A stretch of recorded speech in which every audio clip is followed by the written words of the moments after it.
All right, guys, we are live just 15 minutes away from Extreme Rules here tonight. And in honor of the White Rabbit possibly debuting here tonight, we've got the red lighting here today and a spooky candle here today, which is cactus flavor. Interesting. But we are here to talk about some live predictions before the show goes live. First up, we have Bayley versus Bianca. I am thinking that Bayley is going to win it tonight. I think that Bayley's going to get some help from what the fuck is it called? Damage Control. I think that she's going to pick up the victory thanks to them. I think that Damage Control will probably take out Bliss and Asuka. Or is something else going to happen to Bliss? Maybe Bliss doesn't show up because she's already involved with something else later on. There's a lot of theories that people create about the White Rabbit. So we'll see about that one. Next, we have Finn Balor versus Edge in an I Quit match.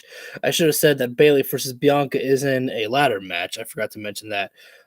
Finn versus Edge in an I Quit match. I think that Finn Balor wins. I also think that Finn Balor needs to win because if they're gonna, insist on pushing the Judgment Day, and I don't mean insist like it's annoying me. I actually think it's really great that they're doing that because Finn Balor is awesome and he should be treated as awesome. But I think Finn Balor wins the matchup tonight against Edge. But I don't think that he, just puts the mic to Edge's, mouth and Edge is like, you know what, I quit. I think that something goes that I think that they, the Judgment Day physically goes after Beth Phoenix. And it scares Edge so much that he has no other choice but to say, I quit in order to protect his wife. Or shit, they might even just live stream that they're at freaking Edge's house and threatening his kids. Maybe why not have Dominic do it? Be like, Edge, you know where I am, SA? And then Edge's like, what the fuck is wrong with you? And et cetera, et cetera. That's how I think it's going to go down. Seth Rollins versus Matt Riddle in a fight pit. Now these two, Finn versus Edge, I did live stream that earlier. I did like a sneak little preview, I guess if you want to call it. Finn Balor versus Edge in an I Quit match on WWE 2K22. Finn Balor won that. Seth Rollins versus Matt Riddle in a fight pit match. I think that Riddle takes the victory here. And after that, I think Seth Rollins goes on a win streak to eventually challenge Roman Reigns for the for the championship later down the line. Does that make sense for the loser to start building a win streak? No, not really. But in this matchup, I think that Matt Riddle needs the win more than Seth Rollins does. The Brawling Brutes versus Imperium in some match. I don't know what it's called, a Donnybrook match or whatever they call it. I think the Brawling Brutes take the victory here tonight. Liv Morgan versus Ronda Rousey. I think Ronda Rousey takes the victory here. I think that Liv has been champion long enough, and I don't think she's really brought much to the division on SmackDown, really. But at the same time, I shouldn't really comment on something like that because I haven't really watched SmackDown, so there's no real reason for me to actually say something like that. But the match I'm looking forward to, I think this is the second match that I'm really looking forward to the most, is Drew McIntyre versus Carrion Cross. I cannot wait to see Carrion Cross back in action. In a high stakes matchup like this against Drew McIntyre, and I think Carrion Cross pulls away with a victory. Now, let's do some predictions on the White Rabbit, if I may. Where does the White Rabbit come in? Is there any QR codes here tonight? I don't think there is. I don't think there needs to be any QR codes. But I think what happens is that after the main event is over, we just the screen, like the lights just start to dim. That has nothing to do with any matches, and then we get just an image, um, or maybe a voice that is um, scrambled. I don't think that's the right word, but something that just says like hello. It's something that it's like, well, who the hell is that? Or something that gives us an indication of who it is. A voice, that is scrambled. You don't know exactly who it is, but then you see an image of maybe a lantern, something that will resemble Bray Wyatt. And I said this earlier when I was doing a live stream on 2K22. I did a Johnny Gargano versus the White Rabbit match, um, because I think that if Bray Wyatt should feud with anyone, if you want to make him into a monster, like something to be feared and hated, go after Johnny Gargano, who is one of the biggest baby faces that WWE has, I think. Um, because you shouldn't go after Matt Riddle, because Matt Riddle already had a match tonight. So I would say that if you're going to do anything, that you should do that it should start with something fresh. And I think what a perfect opponent for Bray Wyatt to start off with than Johnny Gargano. That's my prediction. I think that would be pretty darn cool. Let Johnny finish up with whatever he's doing with Austin Theory, but after that, Johnny's being taunted and tormented with Bray Wyatt. And think about this. Think about this. Johnny has Candice LeRae, but Bray Wyatt has Bliss by his side. So that makes it, a man and woman combo on one side, man and woman combo on the other side. And Bliss and Bray are just tormenting these two in different spooky ways, typical Bray Wyatt fashion. It's a little fantasy book in there, but I think that it would work, and I think that people would actually really get behind something like that. Plus, it's something different and interesting. I don't know if anyone would ever think about putting Johnny Gargano and Bray Wyatt together in a rivalry, but it could work. It it could work, I think. But I mean, there are other people that we could put Bray against if it is Bray Wyatt. Like I said, it's got to be Bray. Do I think they open with the White Rabbit graphic just to be swallowed by a viper? Uh, I don't think Randy returns tonight. Because there were news that Randy Orton his back injury is much worse than they had expected. So Randy is not going to be there tonight. I mean, there's always the possibility that they could have put news out like that just to, put doubt in, people's mind. But I really don't think that people are, predicting any Randy Orton comeback here tonight. Randy could be out there in the crowd for Matt Riddle to support him. But I think that if Randy shows up, even in the crowd, I feel like that kind of almost like signals that he's close to a comeback. And I don't think Randy is there. I think that Bray Wyatt, and actually, I think Bray will show up on Raw. I don't think that we see Bray. I think we just get a confirmation image that he's back in some way, like not fully him. Because imagine this, if it's just like I said, like if it was just a picture of a lantern, maybe moving like back and forth. I was almost about to say an hourglass with the sand going down, but that's too much Carrion cross. If it was just a lantern just swinging back and forth, it's not a full confirmation that's Bray Wyatt's face, but then that makes you to believe if there's another date and it says, "I'm here." Remember, Bray Wyatt used to say, we're here or I'm here, So that's a little bit of another hint. And if it shows the date of Monday Night Raw, season premiere of Monday Night Raw, an extra incentive to tune in on Raw that night. So that would be pretty cool, in my opinion. But I don't know if this is a good thing. The fact that many people, I think, are really tuning into Extreme Rules just to find out who the White Rabbit is. I don't want to say that people don't really care about the show, but I think that this is what they're most excited about, is this whole White Rabbit thing.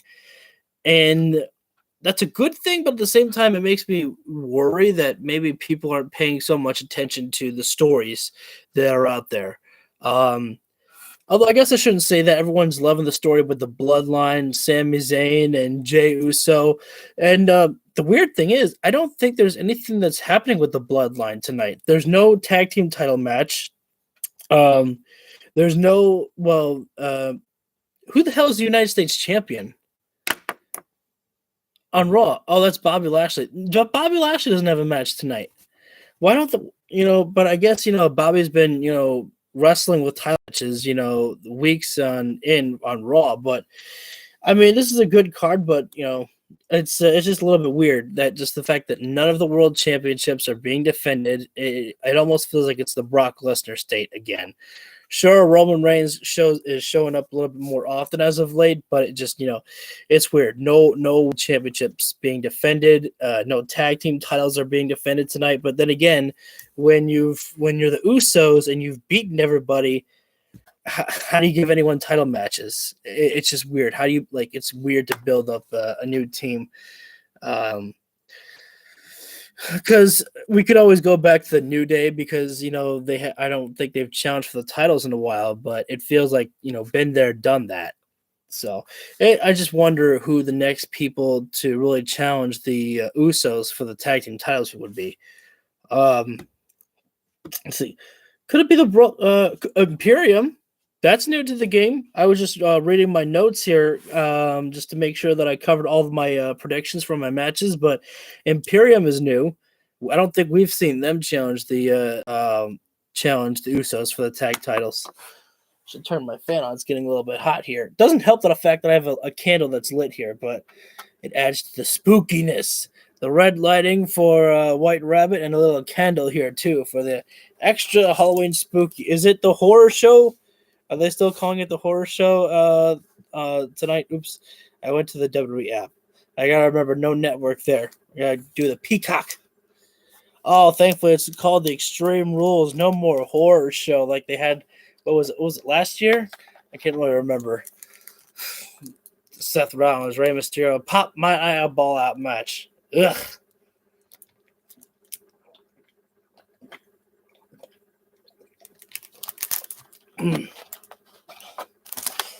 You're just 2 minutes away from the show going live, and you know what?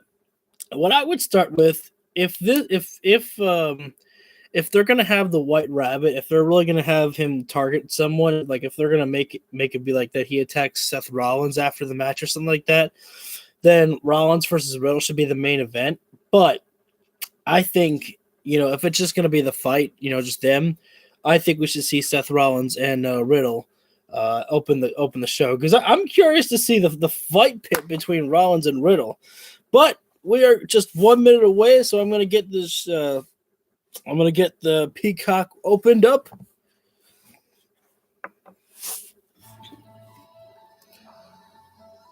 Starting off shortly here.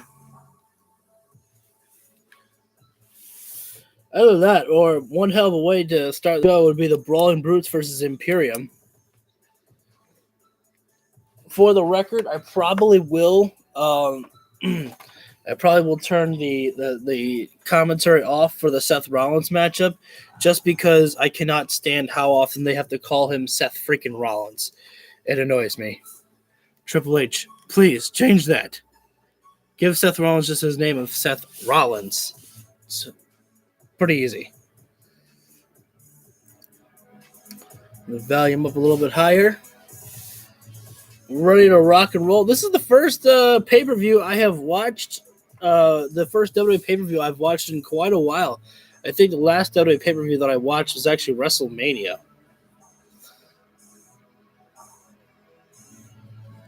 It says that we are live right now.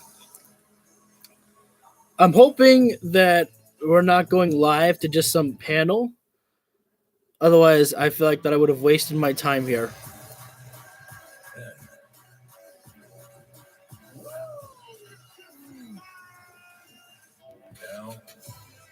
So let's see. Extreme Rules right now. I should put a poll in there saying, who do you think the White Rabbit is? And I just create a, yeah.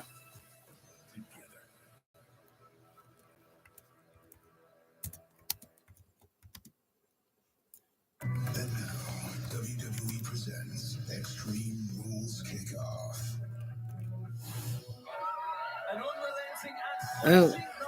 I don't want an emoji. I thought I was making a poll here. Welcome to the 14th edition of WWE Extreme Rules, live from the Wells Fargo Center in Philadelphia, Pennsylvania. Oh, oops. I did the wrong thing. Oh, no, this is a kickoff. God damn it. Hello there, folks. Welcome into WWE Extreme Crap. Rules show. Extreme Rules gets underway in just under an hour on WWE on Peacock. I knew it. If you haven't done so yet, if you haven't noticed as well, the queen of the kickoff show, Kayla Braxton, under the weather, not here today, unfortunately. God dang it. Thrilled to be joined by three absolute legends. Let's start with the Hall of Famer, Jerry the King Lawler. Wonderful to have you here again, Jerry. This is, I'm not the only Hall of That's Famer. true. But yeah, no, I am so excited about tonight. And I got to admit, I'm here for one thing. The Donnybrook match. I cannot wait. You know, without Kayla here, we may just have our own little Donnybrook here. That's true. We have no chance. If we're going Yeah, to two, there's no chance, do they? no chance. How about the two-time Hall of Famer and now NXT commentator? The rumor has he's gone back to Syracuse. He's been doing broadcast. Oh, yeah. He's raring to go on Tuesdays. We didn't finish the face of NXT. Yeah, that's right. Hey, man, we ain't ready to have some fun. Are you guys ready to have some fun? oh, God damn it. Oh, man, this Extreme. I fucking knew it. I knew. Yes, it is. And Peter Rosenberg of 197 ESPN. Oh, I knew this. I knew that. I should have known that there was some kickoff panel crap. Should have known. Because I shouldn't have believed my Peacock. It says, "Oh, it's live at 6." Where's my other poll? Am I out of the game? Oh, okay. Well, I guess let's go ahead and create some more polls so everyone, who stops by can go ahead and start voting. Keep myself occupied with something, right? Just close out the poll. I'm ready to create something else. How do I? Don't want to add a reaction. I want to make a poll. Do I have to do separate polls?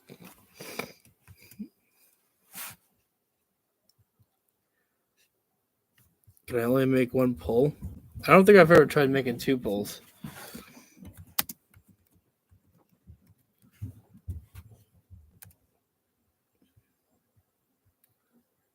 Get over there.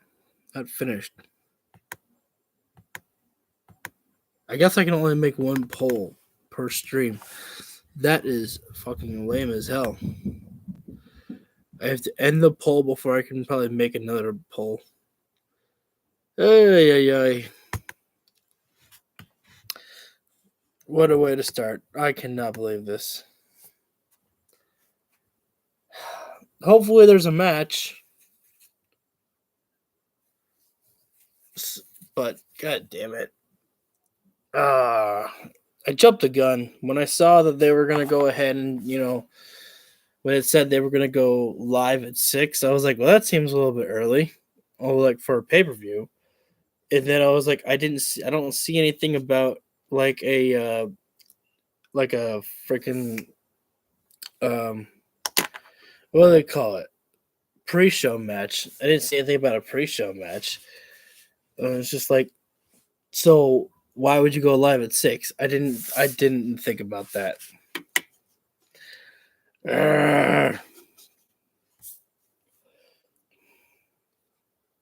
Ridiculous. Why'd I do that?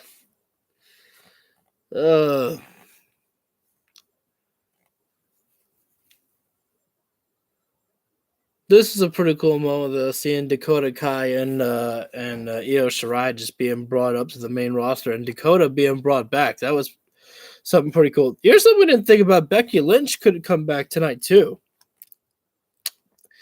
Becky might, I heard that she, I think this is just speculation from people that, Becky is coming back shortly. But again, that's just some speculation. If anyone's joining in right now, just pardon me for a moment. I'm just, making a tweet right now.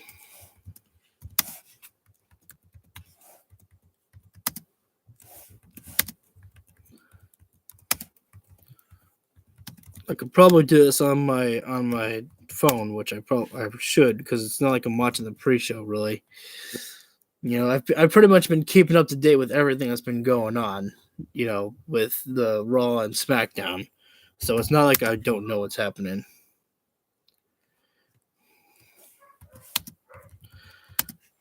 Junior's angry at me. I don't know if you can hear my dogs barking in the background. I'm just kidding. They love me. They're probably barking about something else.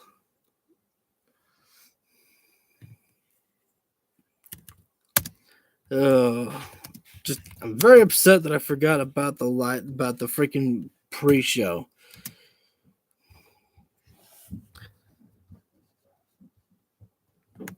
Which is ridiculous. I don't know how I forgot about that.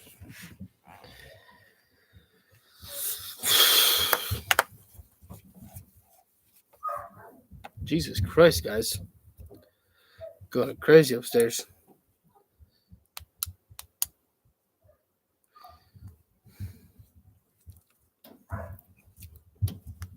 I honestly don't really know much what to talk about. Maybe I wonder if they'll talk about the White Rabbit on the pre-show. That's something. I want to know about the Bianca's Belairs.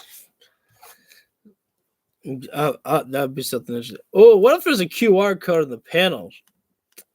I feel like they wouldn't do that though, because it's like, would you really pay attention to that?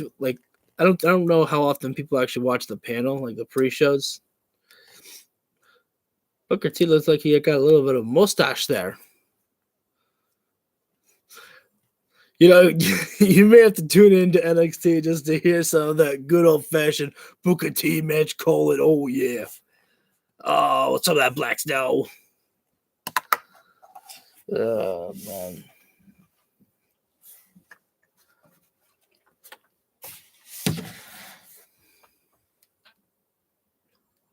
I love Bayley. And the reason I love Bayley is because I love Bayley. I love looking at that hair. I love the white. I don't know. I don't really understand what Jerry Lawler wants to say. Oh, I apologize for jumping the gun here again. I would cut this live stream, but I've already made like all the tags and everything. I think what I'll have to do is I'll have to make up when I go through the title that I'll have to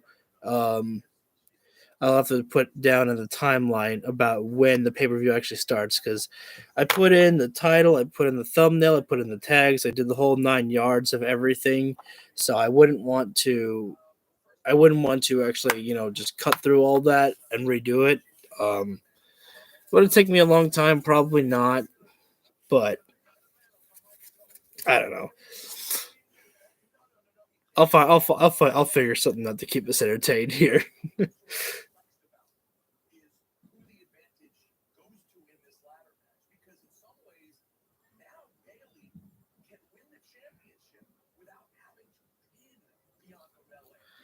There's the escape.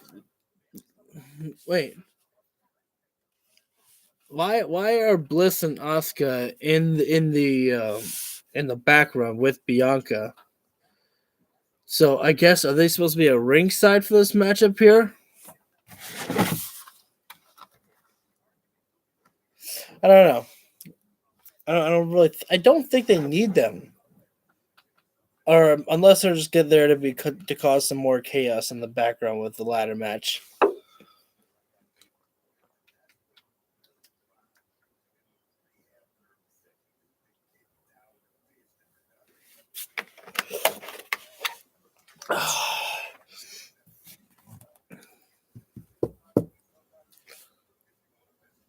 Oh man. Again, I apologize. I totally forgot about the freaking panel that comes up with these pay-per-views. I don't know why I forgot about it. Maybe it's because it's been a while since I've actually watched a WWE pay-per-view. So it's honestly, I'm quite upset with myself for the fact that I forgot. It's just when I was going through Peacock today and I was like, oh, it starts at 6. I was like, this is weird. It's like, that's an early start for a pay-per-view, but I'm like, maybe they're trying to start early so they can end at a nice, decent time. But it's Saturday, so they can, I don't know, go as long as they want to. But I have to work tomorrow too, so. Ugh. Who are you supposed to be? Pete Rosenberg? Is that you're supposed to be your freaking name? I don't really like you that much. You're weird.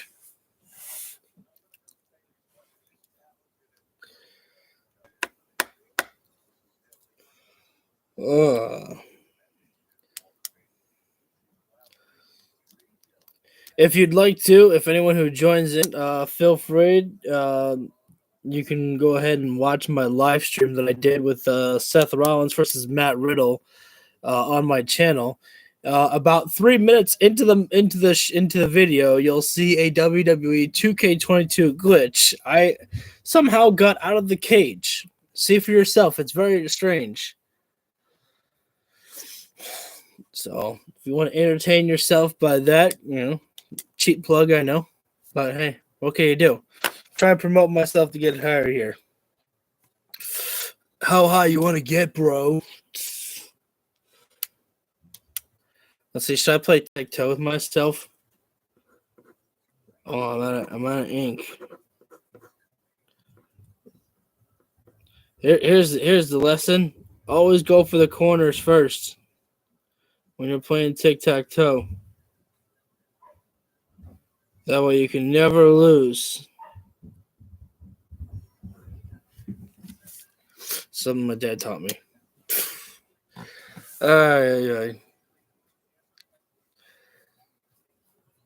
Hopefully something exciting happens on this panel here. I doubt it. Sonny's very excited upstairs. I wonder if you guys can ever hear my dogs. I actually like. I don't really. I'm looking forward to this one. Wait. I don't understand. Like, is the Judgment Day gonna be there at ringside? Because with Finn Balor, he's got the rest of the Judgment Day behind him.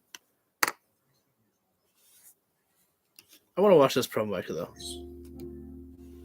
Until I decided to make a choice. Shucky ducky.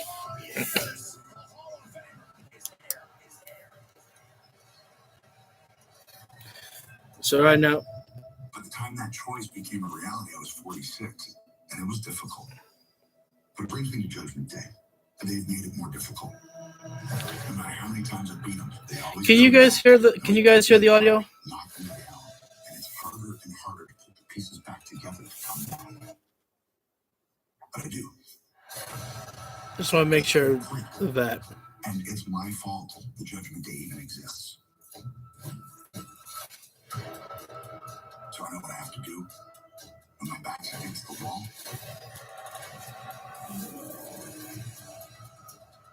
I come out swinging, or whatever the hell else I have to do. I have to be a one-man gang. One-man wrecking crew. That's what I said. As with most things in life,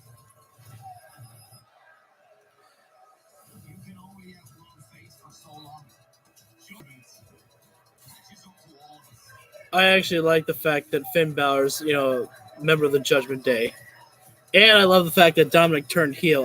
I thought when he turned heel, I always saw that Dominic was going to turn heel one day. You think you know me? You have tried to finish me over and over again, but I always come back.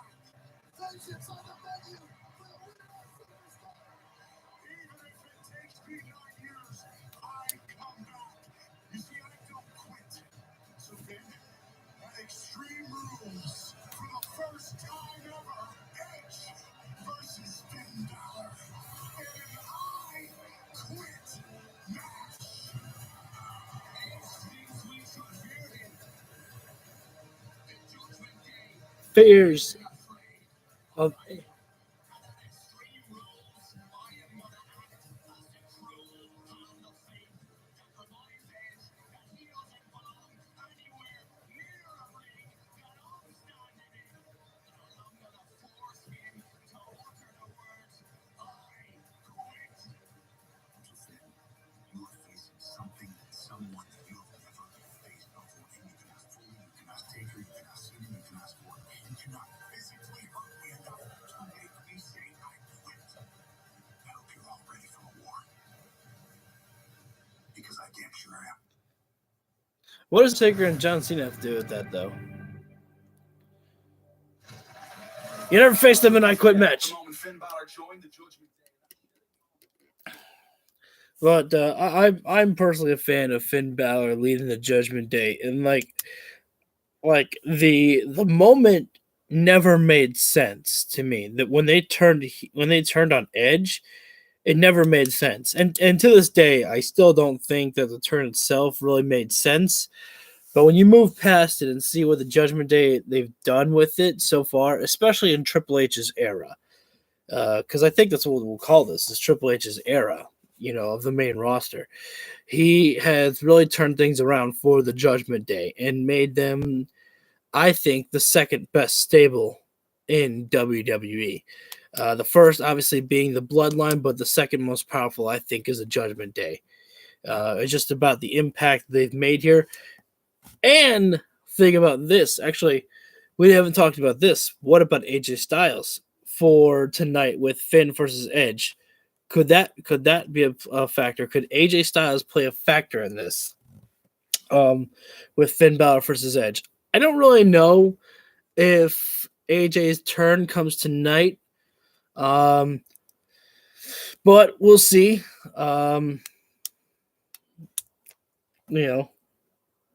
I was reading on social media, someone said that they think Shayna Baszler, might cost Ronda Rousey the match versus Liv Morgan. I really don't see what Shayna Baszler gets out of this for costing Ronda the match. And I don't know. I feel like that is kind of that, Shayna. I think it'd be better if she just helped Ronda win, turning Ronda heel in the process with Shayna Baszler's help. What I'll be interested to see is seeing all those welts on Drew McIntyre and Carrion Cross here tonight. But this is the part that's confusing me. I don't know if I'm reading too much into it because it's just a match graphic, but I just don't understand why there's the rest of the Judgment Day behind Finn Balor and Edge stands alone. It's like, shouldn't it just be Edge and Balor, not the rest of the Judgment Day? The weird part is I don't know. I'm just trying to think of anything to say just to entertain myself right now, because I don't foresee anyone really staying here along with the stream here when this is just a panel. Because I certainly wouldn't. What's so entertaining about the panel? But I was very it was interesting for me when I was playing Finn Balor versus Edge on W2K22 in my stream earlier that I was trying to go backstage at Extreme Rules and I couldn't do it.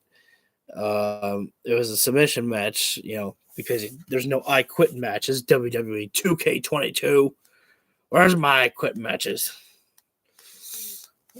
Well, we're 6:20 in. We got 40 minutes left until the freaking real show actually starts. Again, I am deeply sorry at the fact that I totally forgot about the stupid panel. I don't think that these guys really have much anything interesting to say. It's really useless to watch the WWE panels, in my opinion. Very rarely do they do anything that's really that entertaining. But if something entertaining does happen, they'll just put it on their social media. They'll say, "Oh my God, you won't believe what promo this guy cut." Well, this is Damian Sandow. I don't think they showed Damian Sandow's promo that they had on the what they call it, Raw Talk back then too. I don't remember. I should have bought an energy drink when I was out filling my truck up with gas. This is a long. You can really tell that they care a lot more about this I Quit match than they do about Bayley versus Bianca, because they're not really talking that much about Bayley and Bianca, or they didn't. They're talking more about this whole Finn Balor and Edge. Well, let me tell you something about that boy, Edge. I've battled with him many times in that ring, but this man, Edge, he battled with Finn Balor, a whole new breed. Oh, my goodness. Let me tell you something about that Finn Balor. That Prince, oh, my God, he's gonna king Edge with the double stomps. And don't interrupt me while I'm talking, Petey boy. Smack you around your head. Pete Rosenberg looked sad there for a moment. Wait, do they have JBL here? I didn't even know. I think he's usually here for these. Let me tell you something. I'm getting tired of my Booker T version. Oh, no JBL here tonight. Well, let me tell you something. I couldn't fly myself out there. Damn it!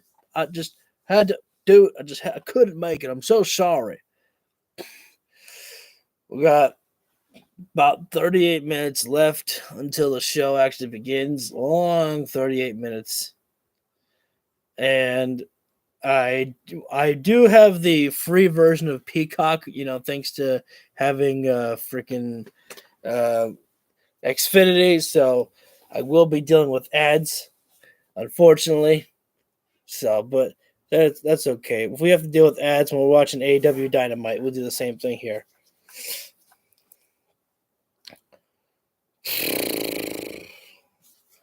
I'm gonna change the lighting right now. Ah, too bright. Jesus Christ! Can't even see the candle no more in the background. Gotta be careful that it doesn't burn the tree though. I have my little Halloween tree right here.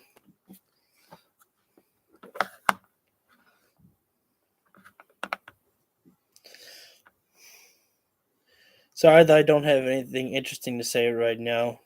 Again, I'm gonna when I get through with this, I'm gonna edit the title to where I just tell people where that you can jump to the live stream at for the pay-per-view, because it's totally my fault that I forgot about the panels, because they don't do this for AEW, and usually I only watch the AEW pay-per-views, so it's a little bit I don't want to say different for me, but it's been a while since I've actually watched the WWE pay-per-views. Again, I think the last one that I watched was freaking WrestleMania. Again, I keep up with what's going on with WWE, and trying to make sure that I live stream more and make more content for WWE, especially because now it's becoming a little bit more interesting as of late.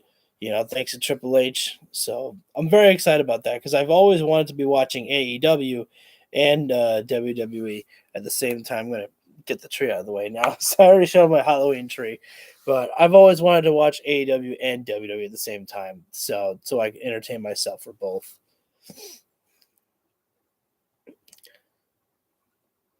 I really want to know, because apparently WWE is prepared for chants of daddy ass for Billy Gunn. I really want to hear some "Oh scissor me daddy" chants on Raw when they do the whole DX thing. What the hell is this?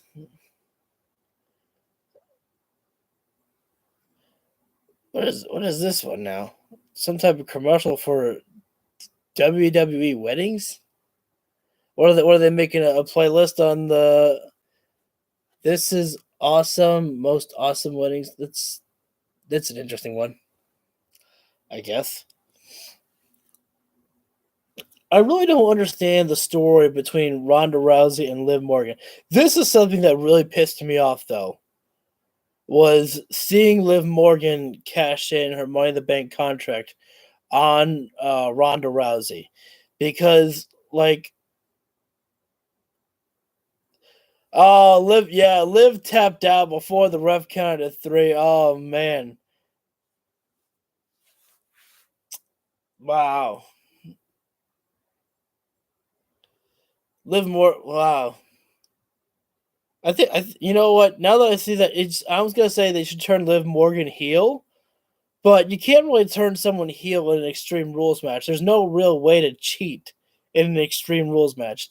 The only way you could actually turn Liv Morgan heel in an Extreme Rules match is if she gets help, from someone on the outside, like yeah, Ruby Riott comes back to help out Liv Morgan. But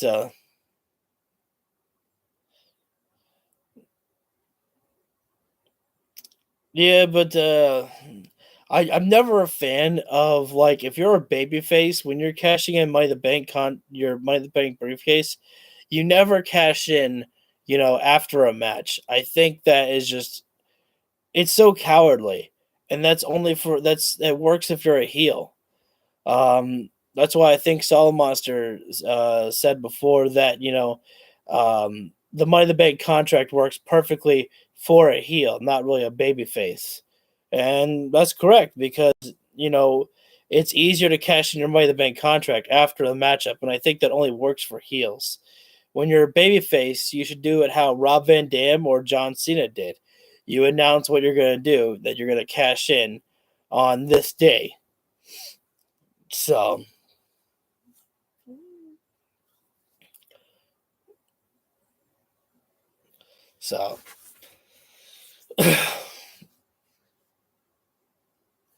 that's my thought process.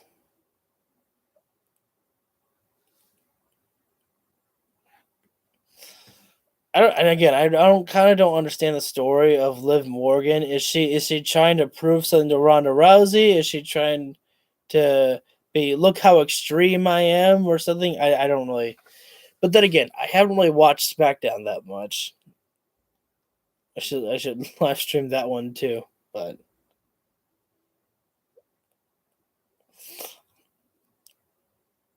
they're trying.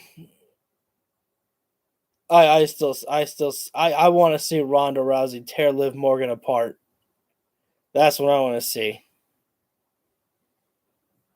Ronda Rousey, Ronda, just watching her right now, she's quite a badass.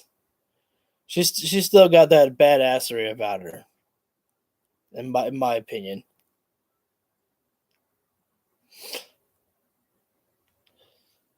So what match am I looking forward to the most? I think I'm mostly looking forward to Finn versus Edge because I'm curious to see what kind of chaos we might see. An I Quit match is one of my favorite WWE matches of all time.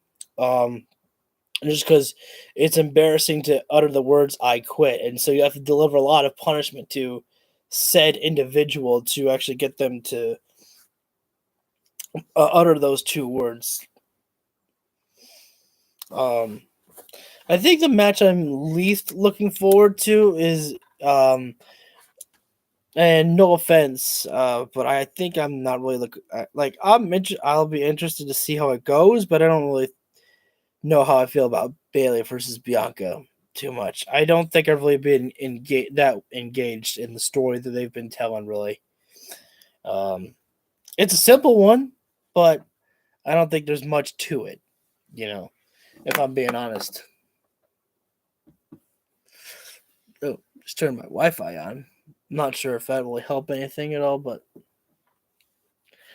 And again, I apologize the fact that that we are watching the panel, or that I'm watching the panel. Boring ass shit. Again, I will be putting the title. I'll be changing up the title to where the live stream actually comes in play. When I can review the footage after it is all set and recorded tonight, I will put the timestamp in the title and in the description and in the comments to make sure that I get the full 9 yards for everybody. Oh.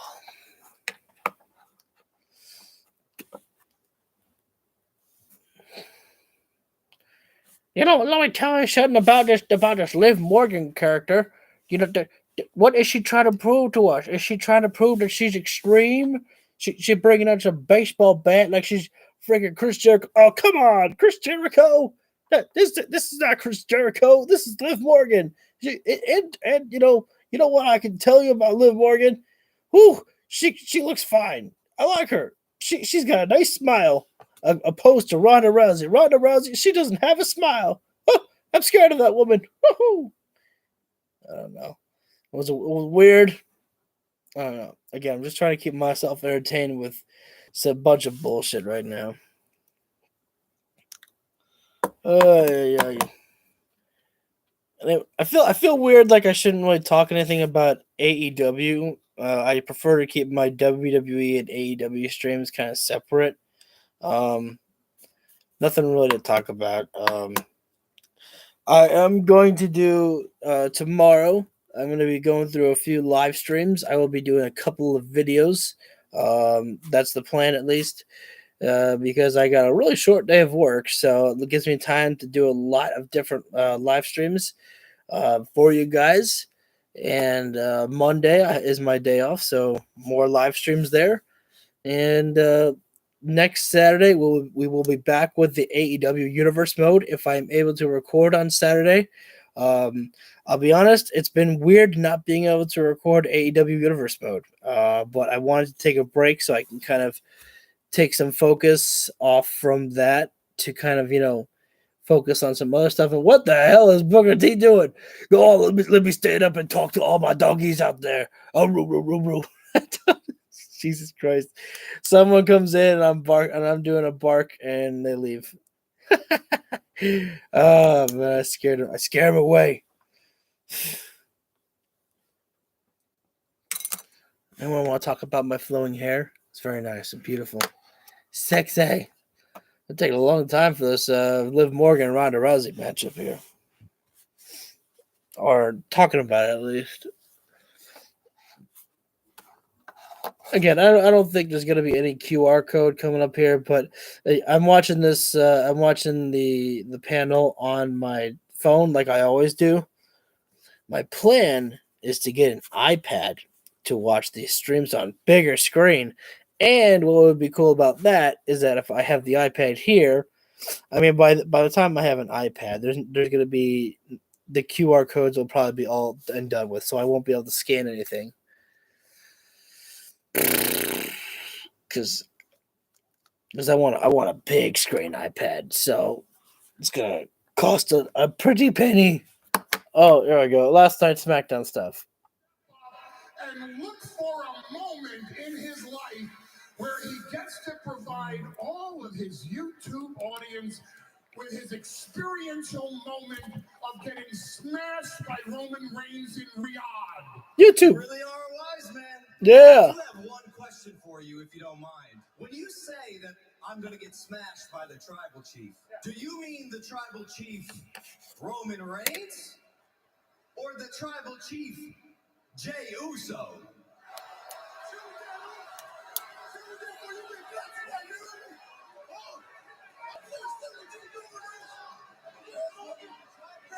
And which one's going to smash you?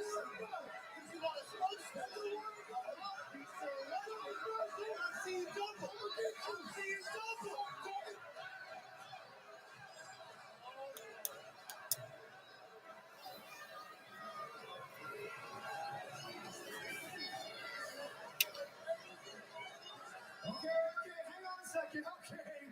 All right. Let's all just take a deep breath here for 1 second. Okay. Well, yeah. Why did Jay respond like he was tribal chief stuff? Universal champion. You are the GOAT. More importantly, you are the tribal chief. Nobody here, nobody is questioning that. This is your family. Jey Uso did nothing wrong. The only person doing anything around here is this wannabe, this fake, this pretender, this YouTuber who wants to be a WWE superstar, who doesn't realize that a crown jewel, he is going to get smashed worse than anybody's ever been smashed in their entire life. And when he's finished with you, guess what? The bloodline will still be here. We'll be stronger than Lantern. ever because we, the ones.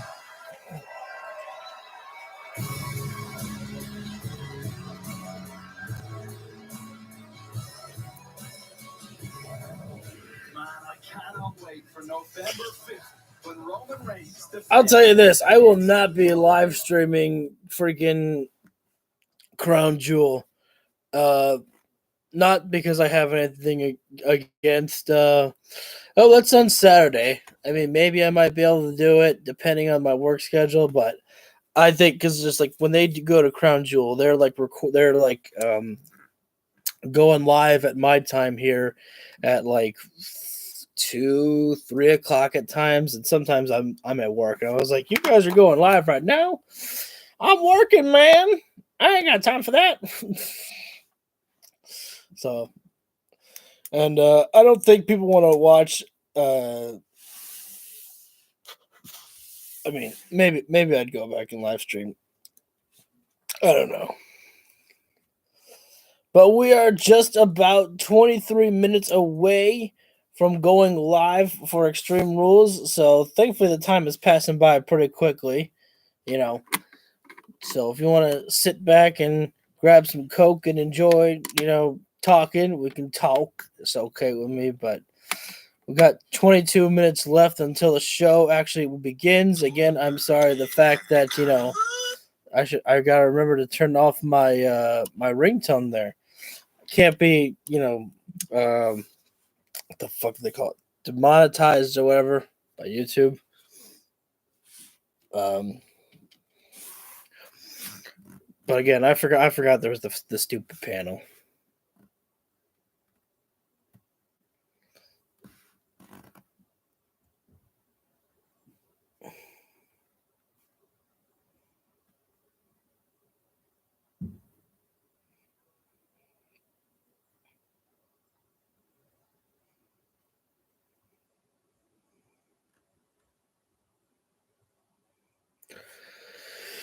But they're doing. Oh, wait a sec. So Carrion Cross and Drew McIntyre, they're talking about right now. And I was gonna say, so this must be the main event. But then I forgot. They have not done anything about they have not shown the promo package for the fight pit between Rollins and Riddle. So that leads me to believe that is going to be the main event.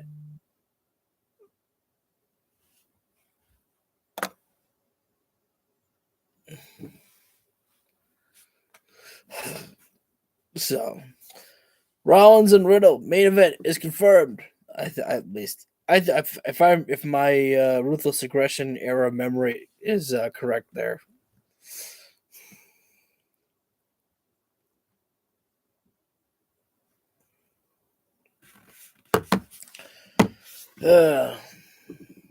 We got just about almost 20 minutes left until the show actually starts. I have no popcorn to share. I'm so sorry. I don't know. No pizza for myself either. Again, I apologize for the fact that that I'm recording right now. I forgot about the stupid panel. I can't believe I forgot that. I used to always watch these panels when I was a kid. I found them always interesting. And then I remember my dad said, why? And I was like, I don't know, because I like the quality of the promo packages. That's probably not what I said when I was a kid. I probably said, because I like the videos.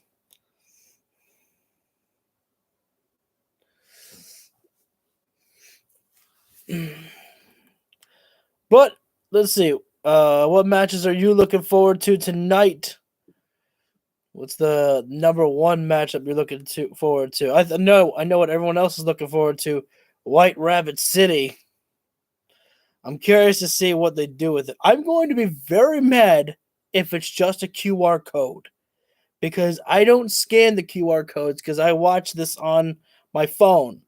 I watch the pay-per-views on my phone, and I haven't watched, I didn't watch Raw last week, so I didn't really get to see anything with the QR code because I don't scan it.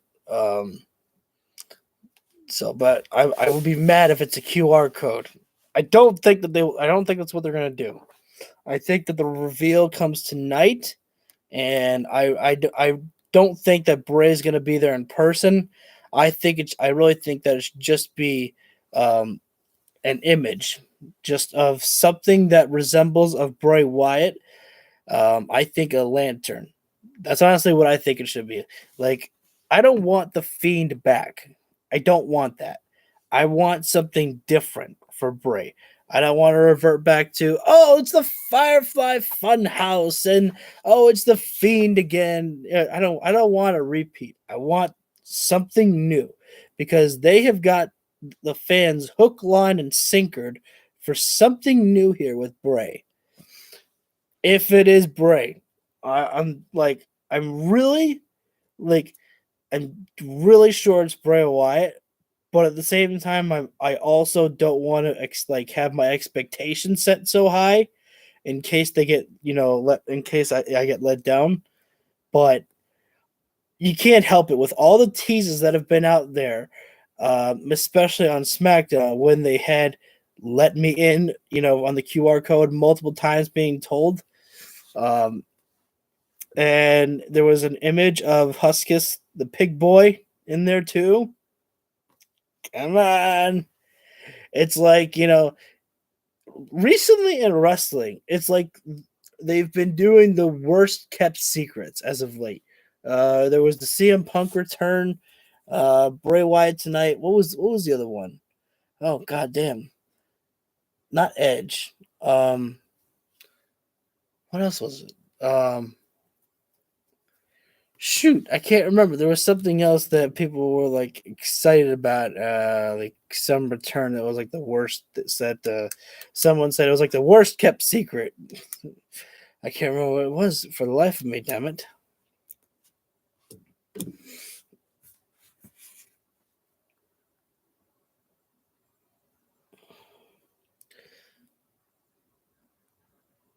Jet.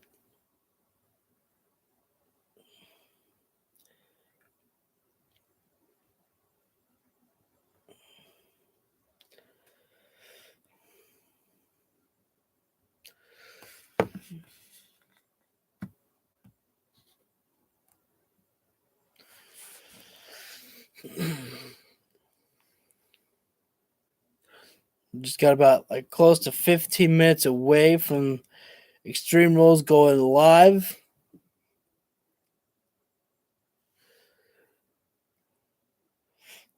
So finally we can actually get down to the original business that was scheduled. So it's by the match card, I'm guessing this will probably be a 3-hour show. What the hell? Whoa, whoa, whoa, whoa. Whoa, whoa. Whoa, whoa, whoa. You don't think he's going to take out all his frustrations when he's strapped to Carrion? Whoa, whoa, whoa, whoa, whoa. Wait a minute. They actually did something. With the White Rabbit on the panel. Are you kidding me? Whoa, whoa, whoa, whoa, whoa. I mean, championship around his waist, and he's going to do it through Drew McIntyre. Wow, so that's your prediction. That's my prediction. Okay. I'm actually also going to go with Carrion Cross. I feel the truth. why'd they do that?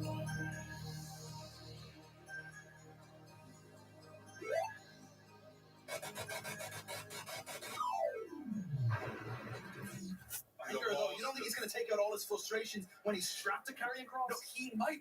Why did they do that?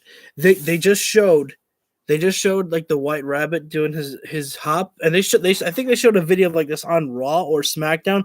I can't remember which one, but they showed the White Rabbit go to an X marks the spot, and he jumped into the hole, and then there was like fire that kind of came out like a hell thing or whatever. I can't really describe it that well, but they were talking about that with Drew McIntyre in the Carrion Cross match. Does that mean something? I don't know. I don't know. I don't know. I don't think that means anything. I think that's just, I think that's just getting people excited about it.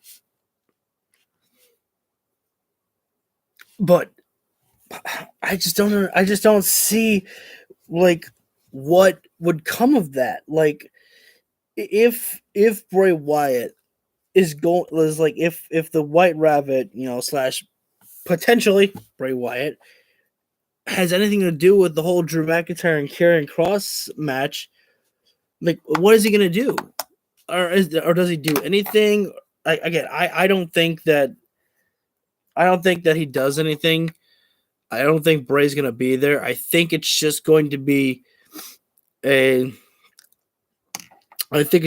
image. I think he's just gonna show up.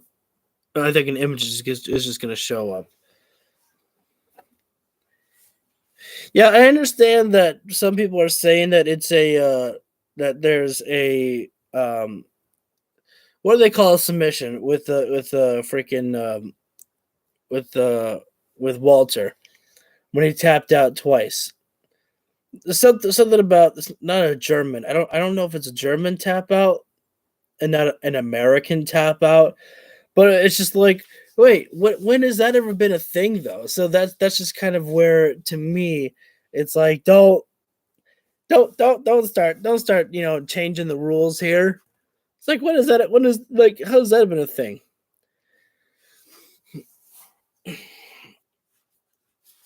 We've got just about almost 10 minutes left until the show actually begins. Imperium versus the Brawling Brutes. Well, I'm glad they at least gave, Pete Dunne his singlet back so he can actually stop looking like some freaking England paper boy. That's literally what he looked like. That's literally what the man looked like. It was just some, freaking paper boy there. Broly here. I was going to wear like some WWE shirt, but I really don't have any right now that, fit me at the moment. I'm not ashamed to say it. I'm working on the working out. And like I go to the gym a lot.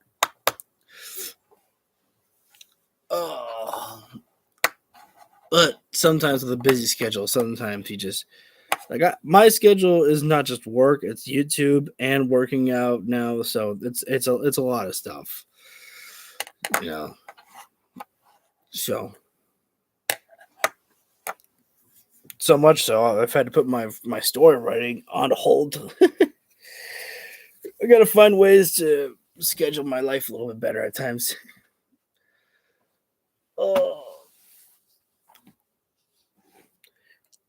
10 minutes left, and the White Rabbit is going to be on the panel. That's how Bray Wyatt makes his return. You don't see him on the pay-per-view. Blink and you miss it. He's already gone.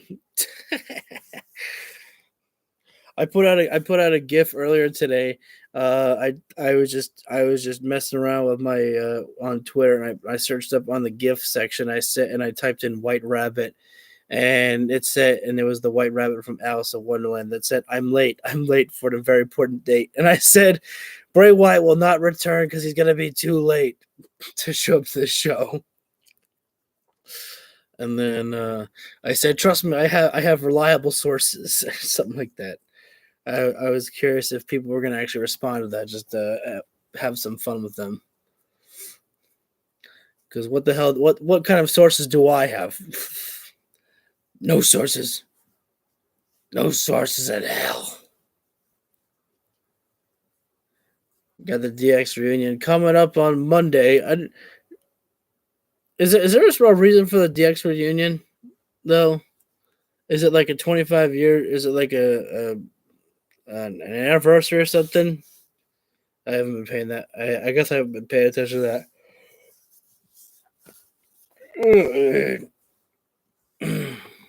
I can cut myself a little bit of a break with the fact that I had a small yawn there because I went live earlier than I thought.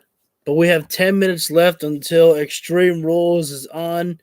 If you want to stick around and chat, we'll chat together. Totally up to you guys. I understand that watching the panel is quite boring as fuck. One person comes, one person leaves. All right, my man. I see how it is.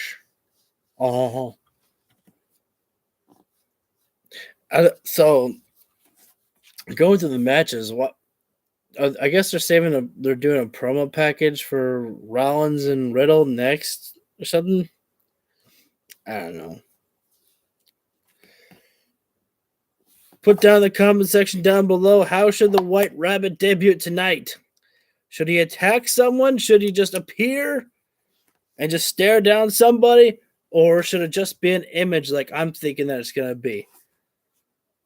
I think it'd be more interesting for Bray to just, not even be confirmed as Bray Wyatt. Like I've been saying, I think that they should just put a lantern up on the screen there and just have it be confirmed that it's Bray Wyatt.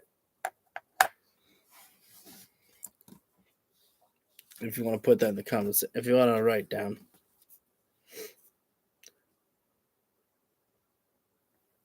Are they low? Are they... So they're just showing the fight pit cage. I don't think they're lowering it just yet. No. Okay, they're not lowering it yet. I was going to say, I got to hear the song. And they always lower the hell in a cell or a cage. But it's getting close to time for the show. Those shows. And we've got the red lighting back. In honor of White Rabbit. I'm very curious to see this matchup. The fight pit here. This will be my first experience watching the fight pit live. And again, I'm glad they gave Matt Riddle his name back. And again, is that when the commentary is going to be going off for the fight pit, I will not have the commentary be going live because I cannot stand hearing Seth freaking Rollins every 10 seconds. It's annoying as fuck. Just change it to Seth Rollins. Seriously, it's easy. You want to put freaking on a t-shirt, go for it. Don't put it on his name. Triple H, that was a Vince McMahon call. Change it back.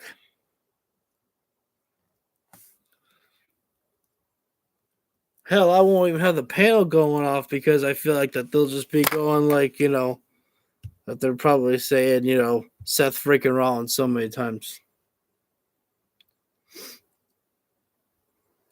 But we are just about 5 minutes away from the show going live. The arena's packing up. The suspension is building up in the air. How many people are going to be chanting for Bray Wyatt's name? Will they sing he's got the whole world in his hands? I don't know. I'm just sprouting off all the Bray Wyatt stuff now.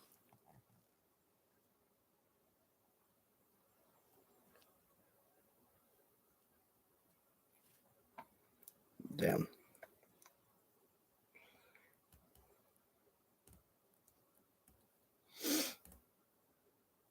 Pug. Is there anything else in this drink here?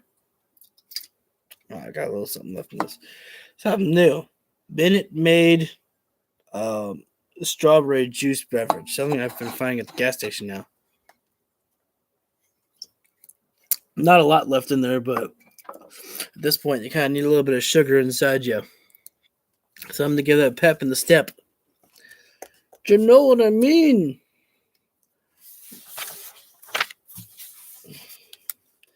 You want to see my Bad Bunny?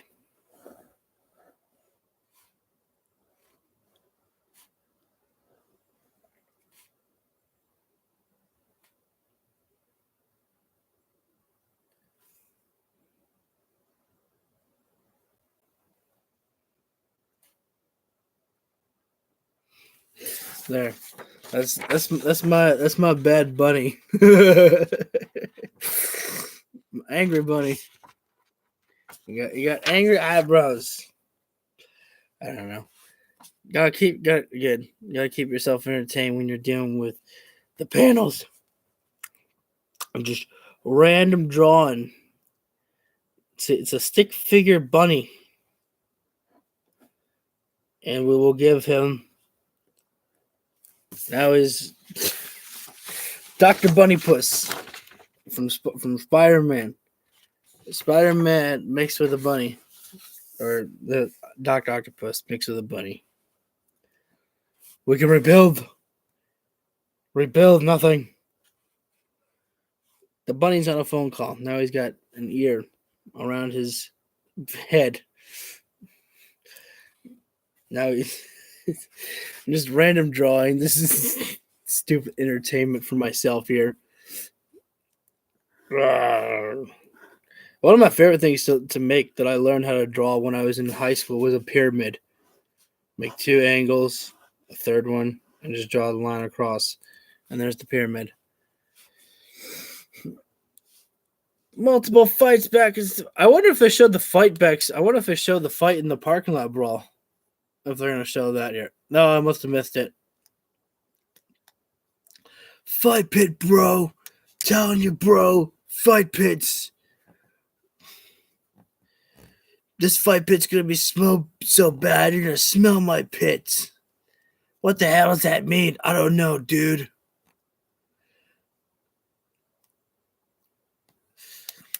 I thought that was Adam Cole up on the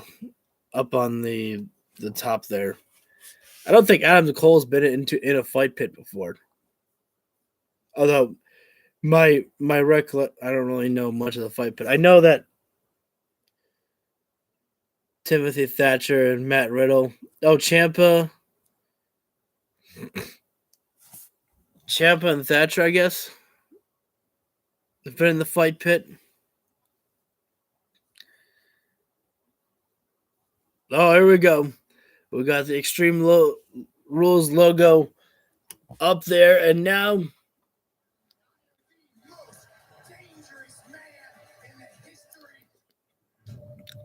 we can. Larry Ray. Nobody really knows. I don't really care who Larry Ray is, or Larry Ray, whatever you said. I just want to get to Extreme Rules now. Can I get to the fight?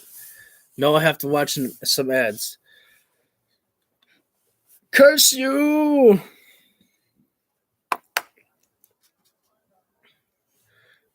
Five-hour energy. Maybe I need one of those right now.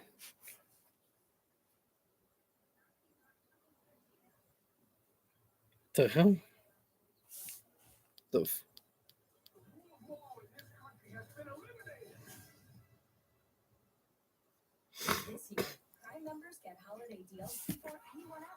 Oh, 1 minute left before the show begins, so that's why they're going through the ads here.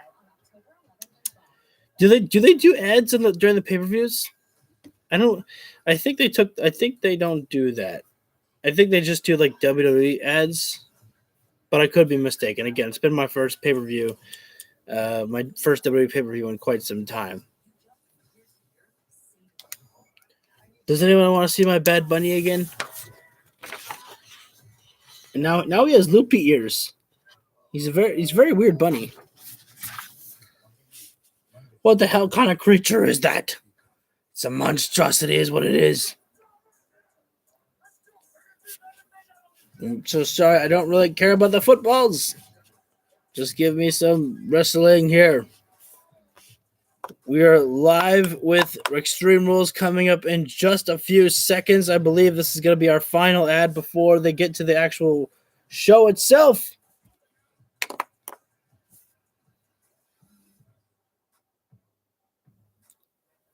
I don't care about this. Okay. WWE superstars at Extreme Rules are putting their bodies on the line in an ultimate showdown. Okay, I'm gonna cancel this out and then I'm gonna press watch now. Because it says 7 o'clock. It should be okay, there we go. Warning, do not record this. That's okay. I'm just reacting to it, not recording anything. All right, first matchup. Let's see. Should I keep score of how many wins that I got of my predictions? How cool would it be if I actually got everything right? If that happens, then I should actually maybe sign up for freaking doing what do they call it? The cash. God, I shouldn't act like I don't know. I know what it is. The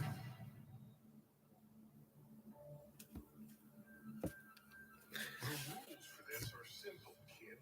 Spell the word correctly, and we can all get to it.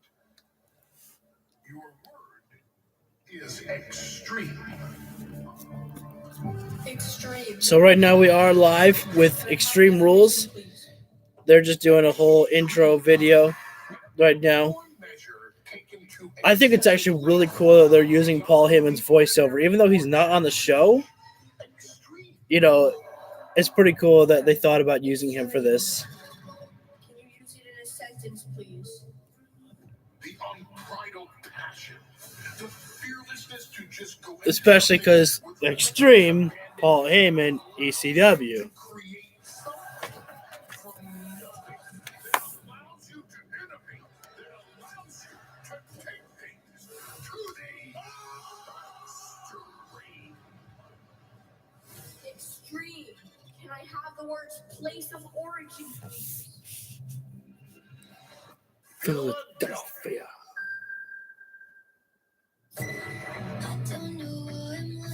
I think I'm going to turn this music off because I think that would get me copyrighted. I don't know the song, and I don't think I want to take the chance. So I ended the poll. So it is confirmed that I just discovered that I can only do one poll per stream. So we already got the answer. People said who's the White Rabbit. You know, I think one person's voted. That's what it says. Is that it's Carrion Cross, Bray Wyatt. I couldn't think of who else to put in there because like, who else have they really been talking about? Malachi. I mean, but Malachi has already confirmed that he's like I'm still with AEW. So.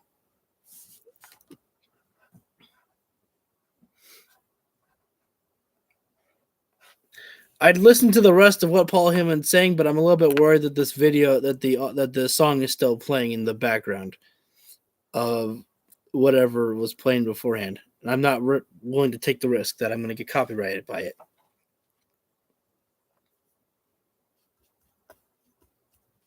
And now, WWE presents Extreme Rules. That was pretty good. That was good timing, too. Woo! Got the pyro.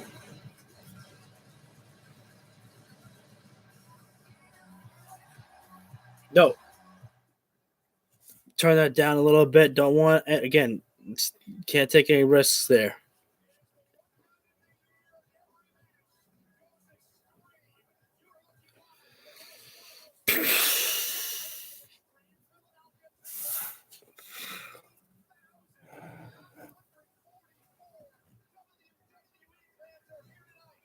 Again, I'm just keeping the volume down low because I don't want to take the chance that this song is going to get me copyrighted here. And it's official. The first night in, we're starting with Corey Graves and Michael Cole of the brand new commentary. They are the sole 2 commentary team for the pay-per-views. I think that says a lot about Corey Graves. Oh, we're getting the Donnie Brooks match off right off the bat. That's one way to kick things off. And what a way to kick things off because I just threw up in my mouth a little bit. Great, right? I got lots of barrels and shillelaghs.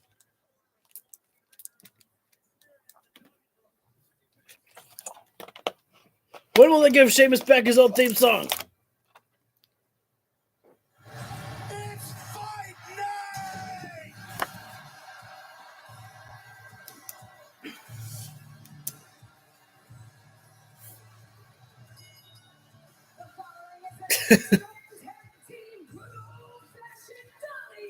Go, fashion fella.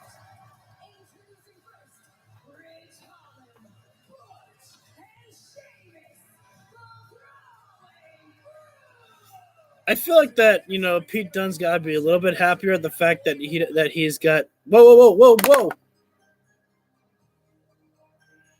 They're doing it again.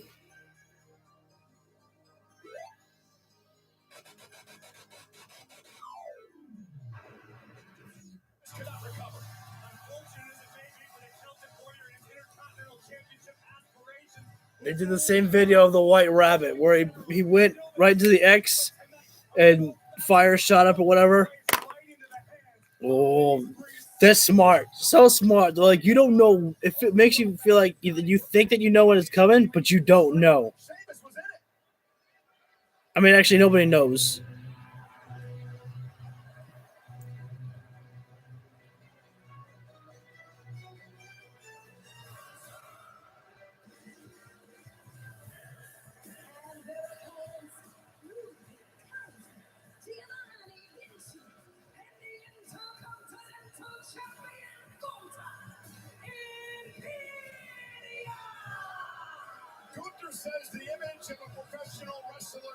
I like the fact that, if they're going to go with Gunther, how they're actually saying it. It puts some, like, it's not Gunther, it's Gunther. I like how they're at least trying to make it work, I guess. But just the way that they're using it.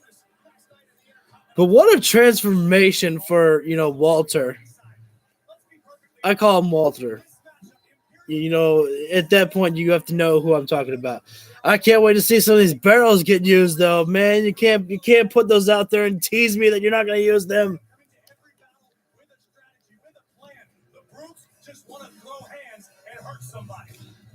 Tornado style. It's got to be tornado. That referee should just get the hell out of there. There we go. First match of the night. Sheamus going up for Walter, and I don't really know the rest of the Imperiums.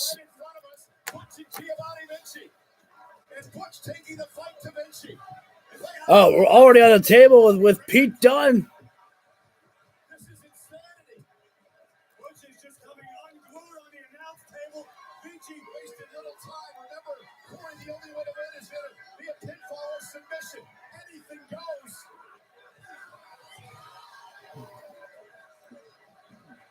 Oh, nice movements there from Pete Dunne, and I still don't. This guy's kind of new to me. The whole Ridge. Okay, that's his name. That was pretty nice. Basement.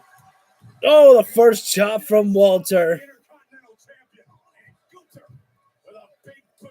I don't know who this Gunther is. I know Walter. That joke's probably old at this point. Imperium is taking control right now over the Brutes right now. All it took was one big machine like Walter to come in there. Okay, this camera's moving around way too much, though. Okay, this camera is just, cutting back and forth so much that it's actually starting to make me dizzy. Please stop that.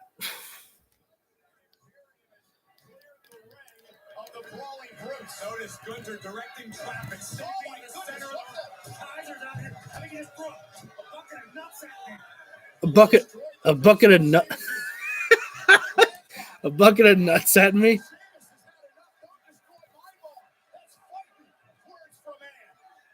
Just pulled a piece of hair out of my mouth. That's disgusting. So much for Balor's last call already here in Philadelphia. They say a fight and a fight's a good Irish night, but right now, things aren't looking too bright for the Celtic Warrior, who is just being mocked by Imperium. Yeah, Holland and Butch have already been taken out, and it's turned into a... I just figured I'd add a rabbit in the comment section for the hell of it. How do I exit out of this?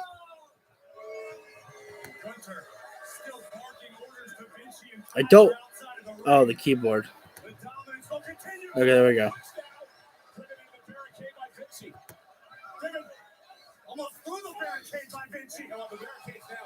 Yeah. Ooh. Didn't see that one. Sheamus' chest still welted up after the vicious chops by Gunther last night. This has been all Imperium, Corey. Oh, they're really taking it to Sheamus right now.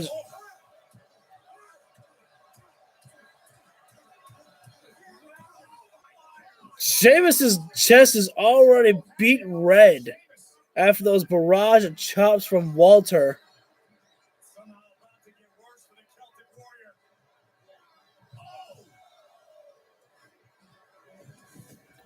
Jesus.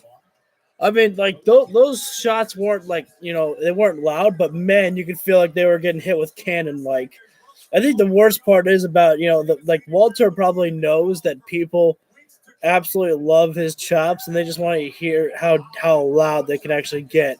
But it's 3-on-2. Sheamus is lifeless out here at ringside.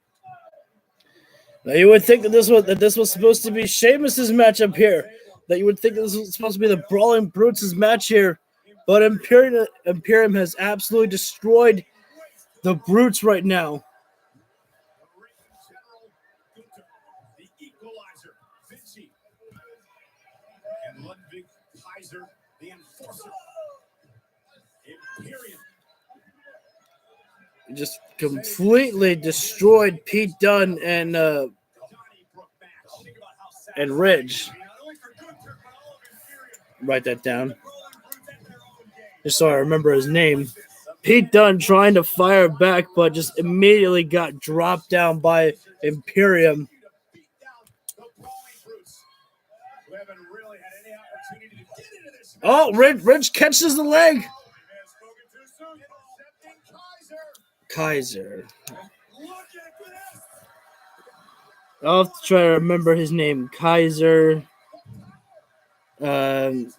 He's got the hair. With the power, no match for the size 15. Walter's pretty easy to remember.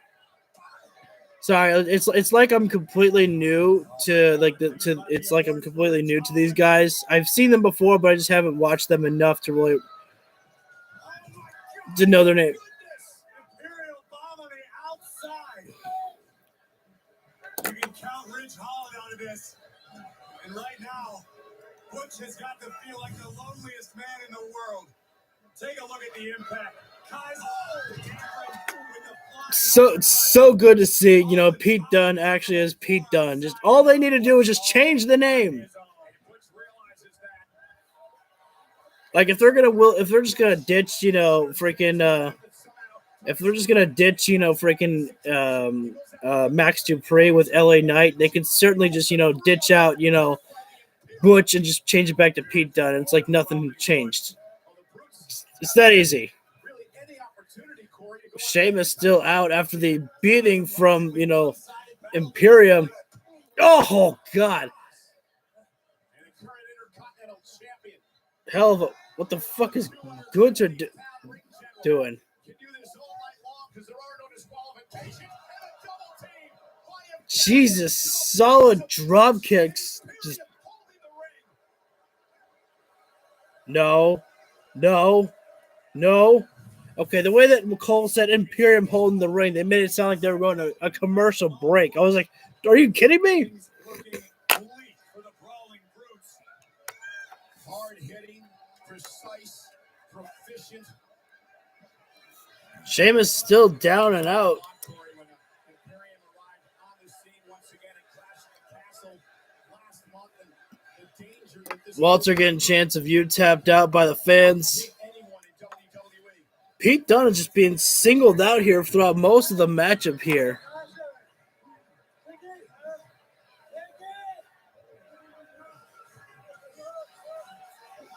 They need. Oh God, those chops! And in comes Sheamus.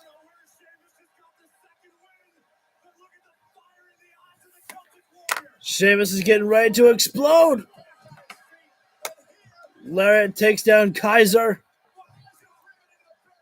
Wait.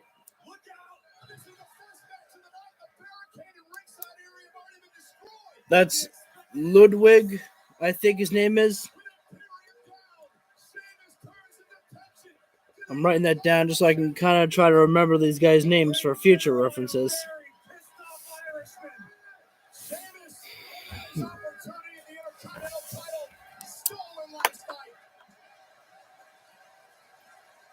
There we go. I want to see these guys go. I heard they had a great match at Clash of the Castle. I gotta watch that for myself. Walter with a German. Sheamus returns with a lariat, though. And now this matchup that was a six-man tag is turned into a singles matchup between these two rivals here who have just been doing battle with each other nonstop and putting off bangers after bangers, as Sheamus says.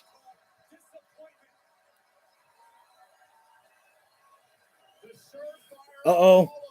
Walter likes the chops, and Sheamus is going to beat the chest of Walter. Like Walter's chest has probably not been beaten before.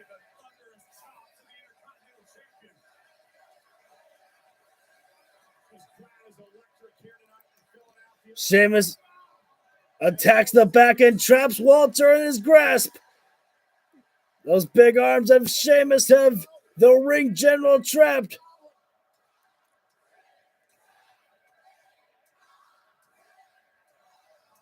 Go for more!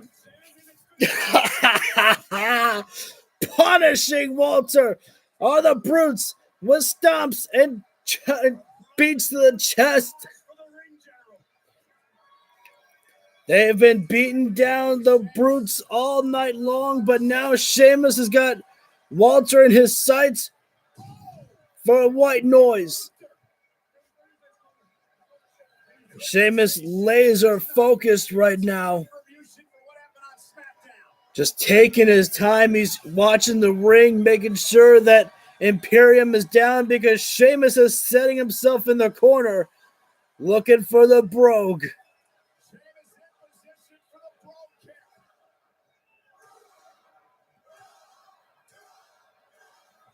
Oh, Walter gets caught with a brogue kick. Oh, but wait, Vinci? I thought that was Ludwig. Or what's his full name? I guess I'll figure it out. Oh, Jesus, what a lariat.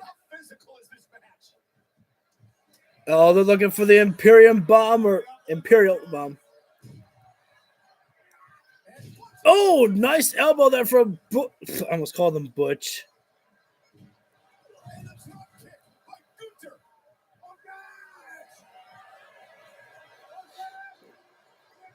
I gotta wonder. I'd love to see these guys, backstage and how they actually feel about each other. Like, I bet that they like each other, but I just want to see them actually like backstage, just like shake hands or whatnot. Be like, you freaking kick ass. Between Walter and Sheamus is who I'm talking about. The Cloverleaf in deep trouble there, and if Walter gets the ropes there, it doesn't matter. Intercontinental Championship not on the line, so what does it matter anyways? Oh, the shillelagh gets caught.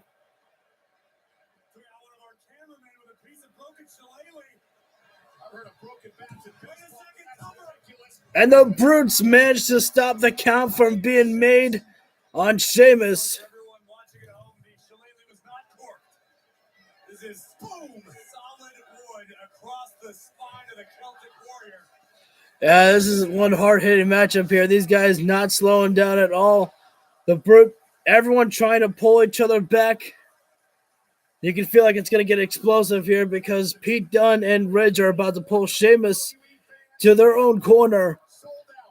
And Imperium going to do the same for Walter.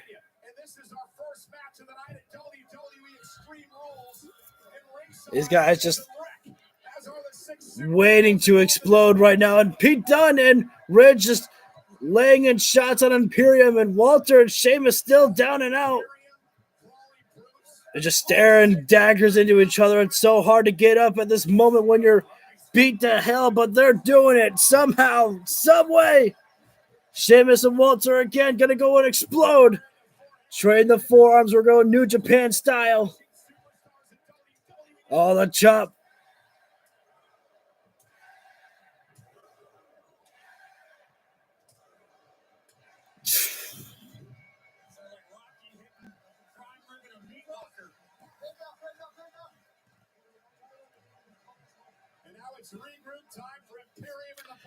I just had to get quiet because Sheamus and Walter were just chopping at each other, and you have to just sit back and listen.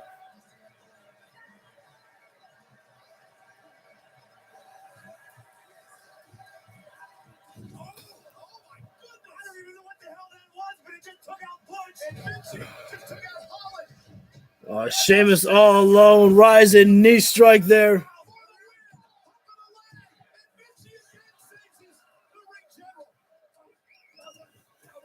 They're just laying in shots on Sheamus. Imperium has been, just watching the back of Walter every single step. And the table already looking to get destroyed. The announce table, I mean. Fans want tables, they're chanting, and they're about to get some.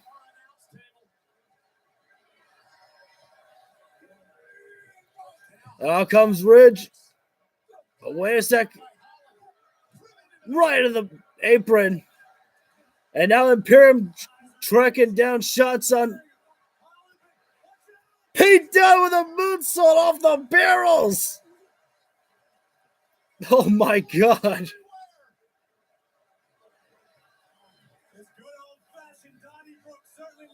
I think everyone is down, and it's only going to come down to Sheamus and Walter in the ring now. There's some steady barrels right there. Oh, wait a sec. I think Walter just used a shillelagh on Sheamus.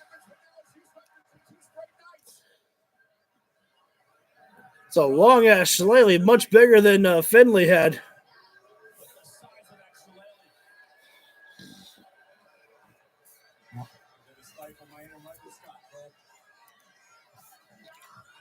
Oh, lariat across the face with the shillelagh. 2 3/4 of Sheamus somehow gets out. Walter is absolutely frustrated as hell about that one.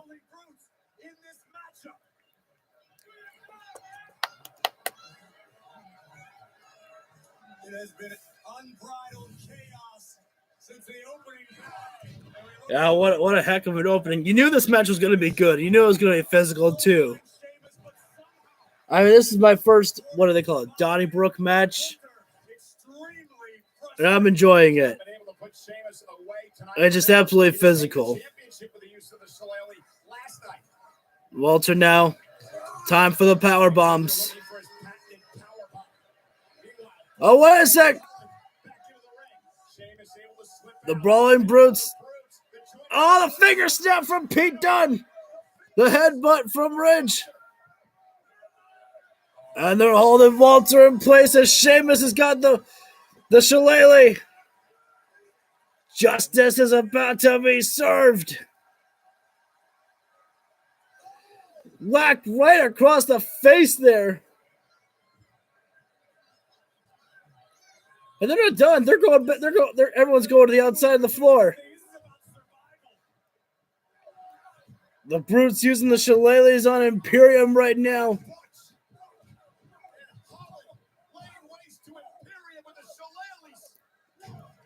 Good God.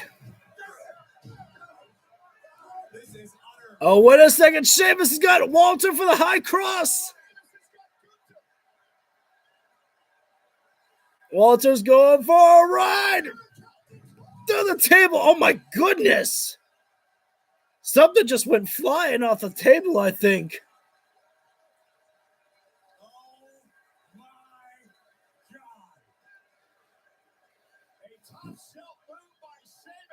And that might not win Sheamus the Intercontinental Champion, but man, does Retribution feel so good.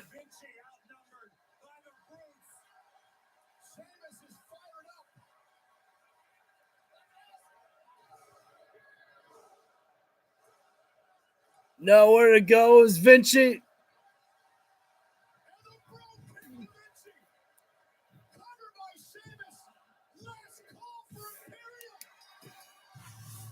Vinci. Okay, I think Kaiser Ludwig. I think that's the name. I think I must have missed something. So that was Vinci. I'm not really sure how to spell that, but there you go. First match of the evening. My God, what a battle between all 6 of these men. So I'm keeping score. I was right. The Brutes win. Yay! Yes will be for my victories. Woof! Some good hard striking there. Some great tag team action there. Oh, I love it. I love when they show the crowd and someone's on their phone like a jackass. If you're going to be on your phone, do it because you're taking pictures, not because you're tweeting or texting.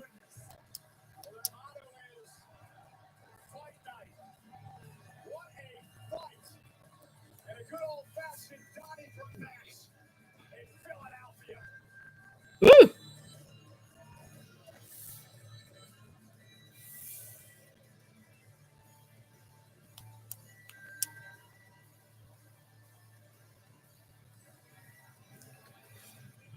Ridge says, Sheamus, hold the shillelagh. You've earned this. After a banger. Cole, you may have to change it around. I don't know if they're saying is fight night anymore. I think it might be banger after banger now. I mean, how can you disagree? I mean, when Sheamus just keeps putting on those matches like that.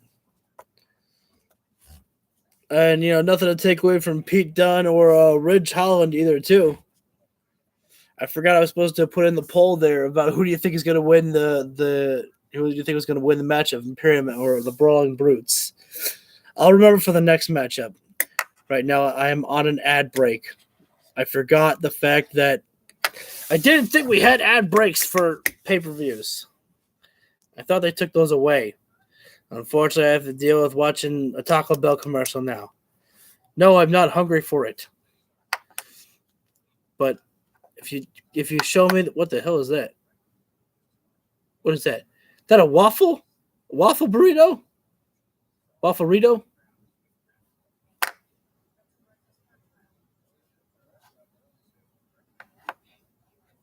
You got new breakfast items, Taco Bell? You might have just nope, nothing from them.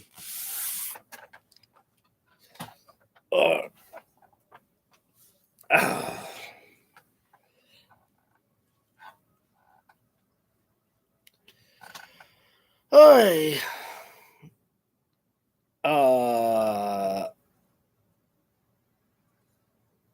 Okay. Didn't really need to see a man in his underwear on freaking. How many commercials do I have to watch? I was expecting no commercials for the stream anyways, but now I have to deal with a bunch of commercials. That's one thing, like, at least when I'm watching AEW, 9 times out of 10, they give me picture-in-picture breaks, so I can at least keep myself entertained watching something. But with these, commercial breaks on WWE, I really can't entertain myself with anything else. And unfortunately, I feel like I have, not unfortunately that I have to keep you guys entertained, but I feel like I owe it to you guys. And if I don't have anything that I'm talking about, I feel very awkward. But it's like sometimes when you've said everything that you can say, I've said everything that I can about the Brawling Brutes and the Imperium matchup. I liked it. It was fun. Banger after banger. Well, what else can you say? Thankfully, we're back live. Please? Yes? All right. The Miz and... I'm surprised to see you here at Extreme Rules, especially with what happened last week on Monday Night Raw with Dexter. Don't say his name. What? Just because I don't have a match at Extreme Rules means that I'm not welcome at Extreme Rules?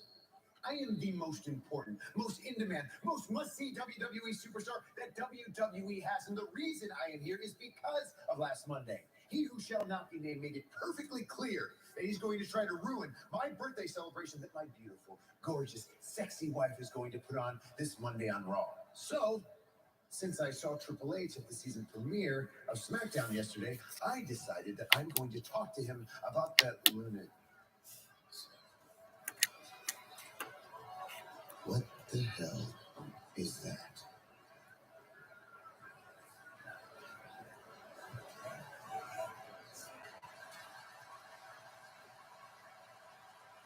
There's no hockey game tonight. What are you doing here? You giving me this shirt? You want me to put it on and over my $10,000 custom suit? Oh, dude.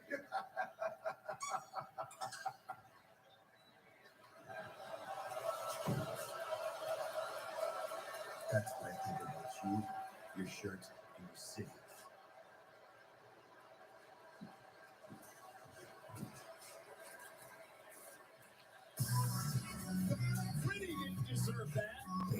Very weird. Something about some Philadelphia hockey or mascot threw a shirt at Miz. I mean, Miz threw it on the ground. It didn't hit the Miz, but that was very stupid. Waste of my time! Oh, and good thing I turned the volume down because they're playing the Extreme Rules theme, and I'm not going to chance it getting me copyrighted on YouTube. No, thank you. All right, next. They're starting with the Liv Morgan Ronda Rousey match early. So I'm putting in the poll right now who's winning the match. I thought they were going to do this matchup later, because Extreme Rules. But guess they have something else in plan.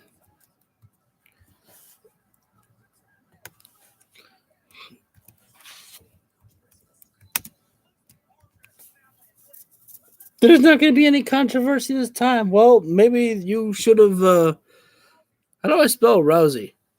I'm going to take a gamble here. I don't think there's an H in there.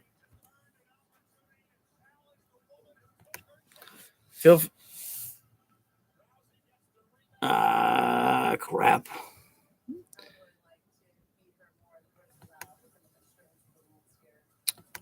Dang it. Ignore the period. I messed up in the comment. I messed up the poll a little bit. So there's Liv Morgan and Ronda Rousey. Ignore the period, please. Watch, someone who comes in will vote for the period just to fuck with me. Because I botched it. Oh, I feel like my neck's a little bit stiff right now.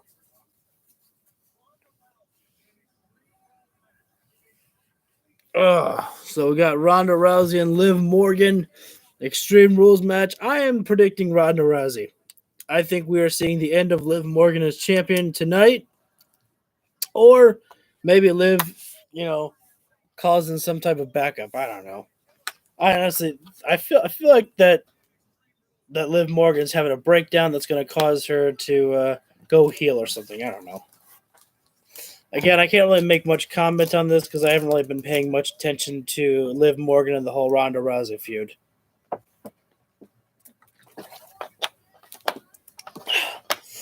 But they are coming up next right now, and maybe Liv Morgan will do another dive through a table.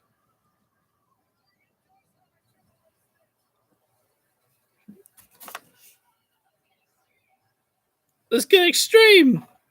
Ronda Rousey's going to tear her freaking arm off. I can't wait to see it.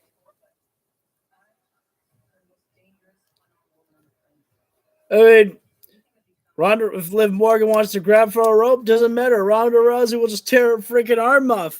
No disqualification. No rope breaks. Ain't going anywhere. No escape from the baddest woman on the planet. Ronda Rousey going to absolutely just beat the shit out of Liv Morgan.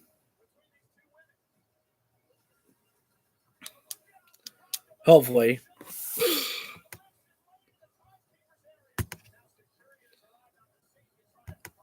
Security.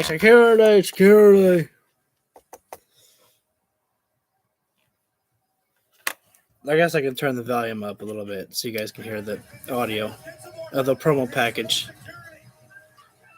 Get some more security. These girls are going to tear each other's hair out. And they won't have any hair left.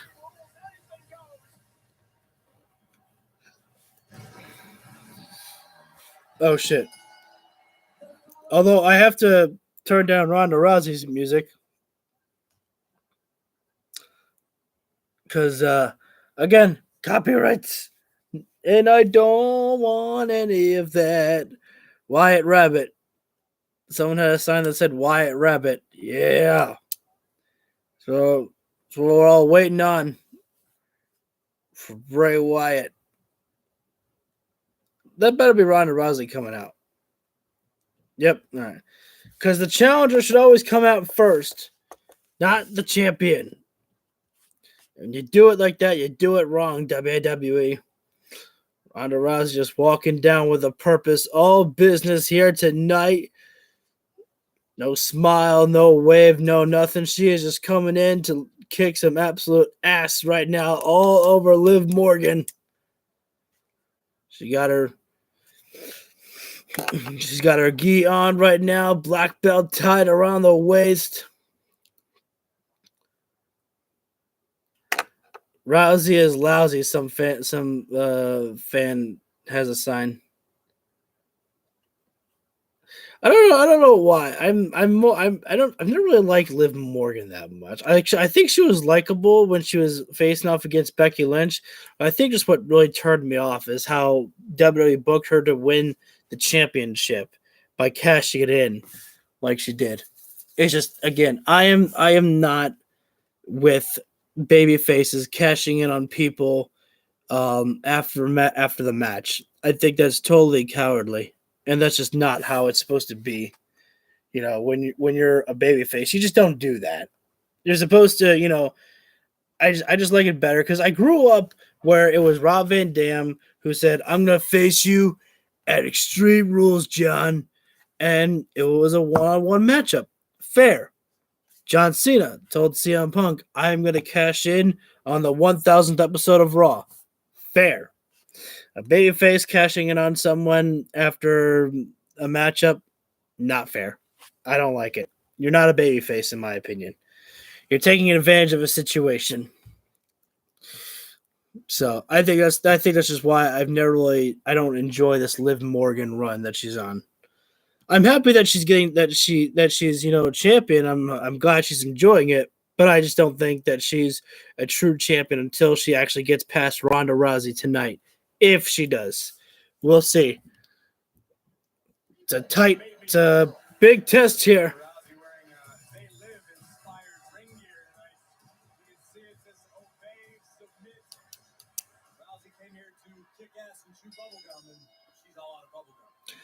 Oh, you can see that one. Triple H. I don't know if this is new or not, but they have the classic lighting for. They have the classic lighting for the NXT, like how they did at takeovers with the black and whatnot. With it, like, the spotlights on the competitors.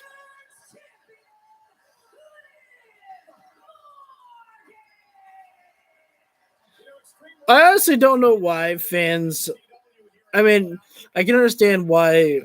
I lost my train of thought. I was gonna say I don't understand why fans don't like Ronda Rousey, but after some of the comments that she made in the past, about fans, it's kind of hard to forgive something like that. So I understand a little bit there.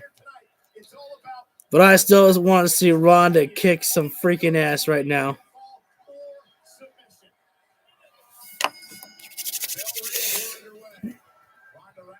Oh, what a little bitch Liv Morgan is, going right for the bat there like a little girl.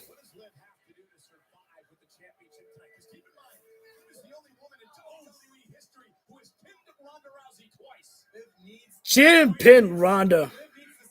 She got lucky the second time around.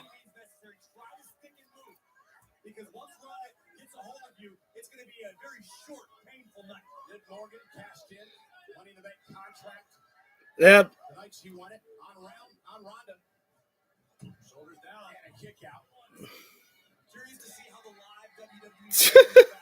Oh, man. So cowardly, Liv Morgan.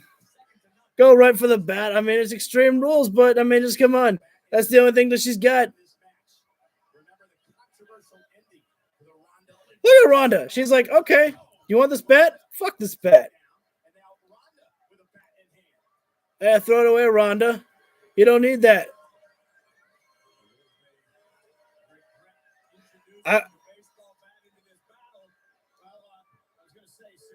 Good. Yeah, get rid of it. Get rid of it. Liv Morgan needs the bat. I don't know. Oh, Cole was talking about Ronda, that she doesn't need the bat. Yeah, Ronda's destructive with her own style of wrestling.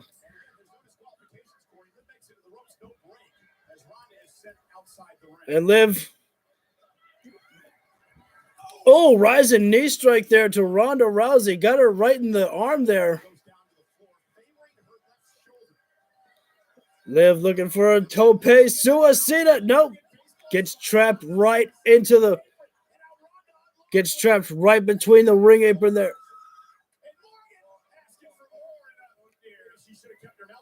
Yeah, exactly. Got open hand slap. Ronda Rousey just covered Liv Morgan, and Liv's gonna go for a chair or something. Oh, Ronda Rousey's picking up the bat. She's like, all right, maybe I'll use this.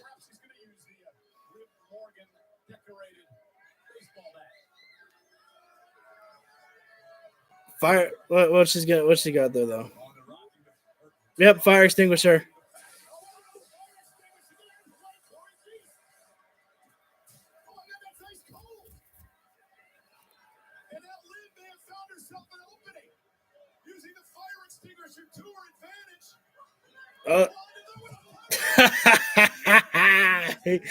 Oh man, I love it.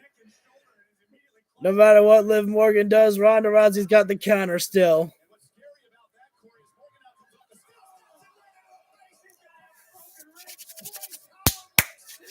Oh, I love it.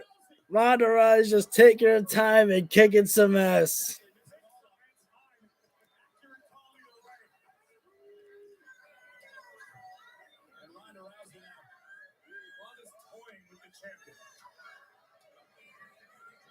Doesn't it feel like she's really hitting her with that bat? I mean, maybe it's like maybe it's actual a metal bat, so you don't want to actually whack too hard.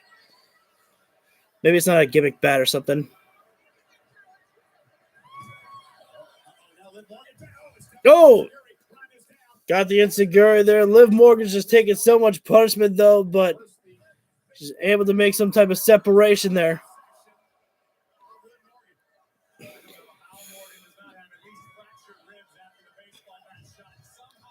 Are we just going to play back and forth with this baseball bat, though?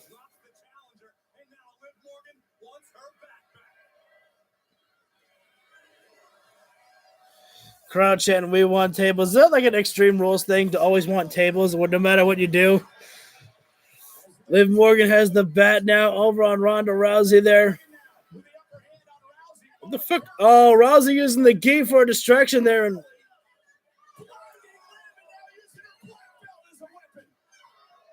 oh, just a whipping her with the black belt that was around for her ring entrance. And wait a sec, she's tying Morgan up. Nice use of the belt there, and now she's got Liv Morgan trapped, but still now going for the baseball bat. Oh, those are some solid strikes there with a bat there. Oh, that was not good. That looked like Ronda could have actually separated her arm or something like that. She got thrown hard into the ring apron. And she looked like she landed awkwardly there.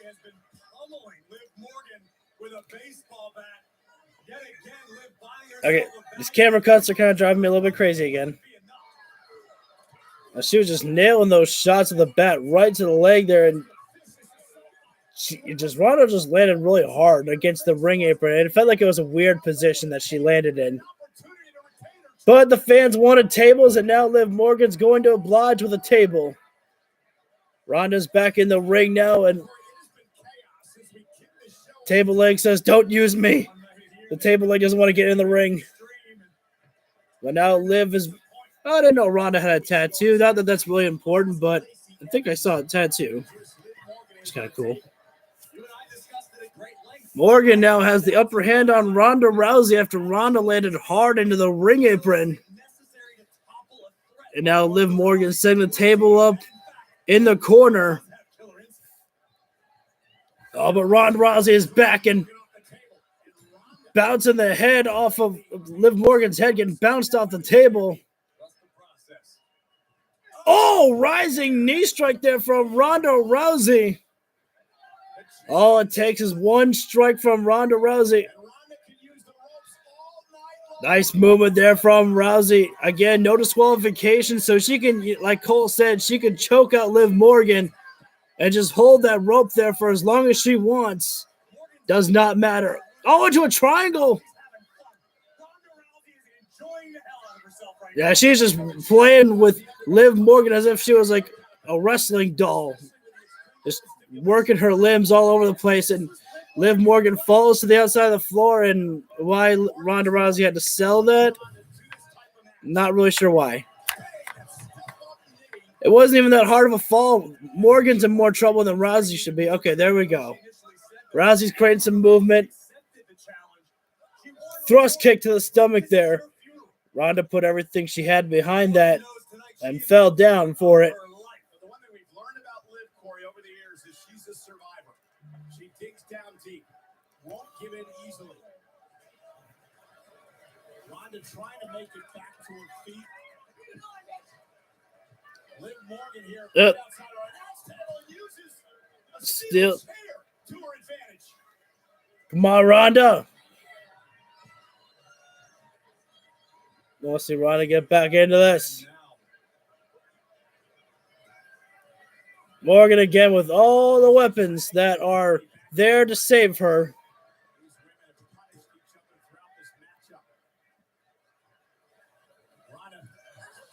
Oh no, the steel chair.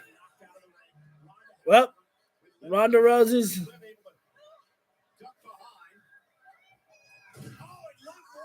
Oh, that sucked. That was not good. She missed the backstabber. Oh, that's not a backstabber, so she was just going for a launching pad. Would have been more effective if the chair had stayed there, which was Liv's initial intention. But nonetheless, into the post cover to retain the championship. Not that too. Oh, I find it more obvious. Yeah, In this business, when it comes to furniture, the furniture rarely cooperates. Hey, the bar was destroyed in the first match about a minute in. on the table. Let's go. Liv chance. Begin here in Philadelphia. Go Ronda.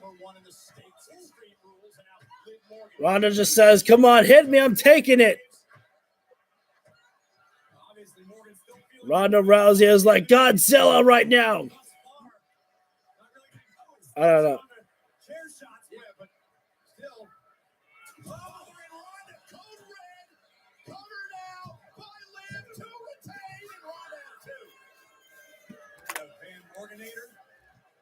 Van Morganator.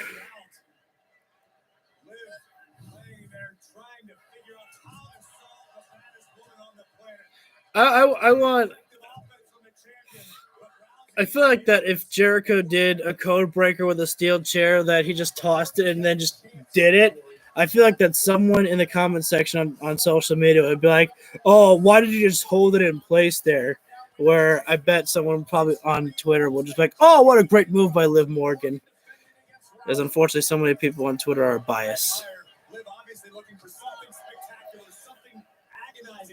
Liv Morgan just working with a table now. She had it set up in the corner, but now going to set up the table legs in place.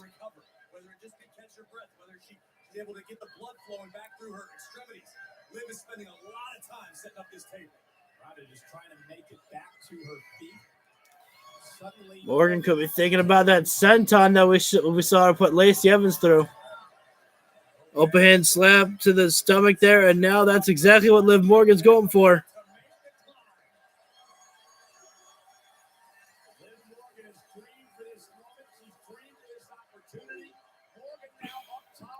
If I'm Ronda, I just move. Let her crash and burn by herself. Oh, she landed it.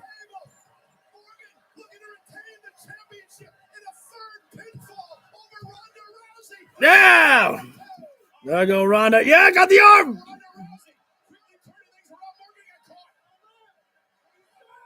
Ronda unable at this point to fully extend the champion's arm. Liv doing her best to prevent the armbar from being applied. Yeah, Liv, both hands clasped, now trying to fight her way out of this. And Liv Morgan now lifting Ronda Rousey up. The power now of the champion. Morgan with a power bomb. Oh. The shoulders are down, and Ronda's got to kick it too.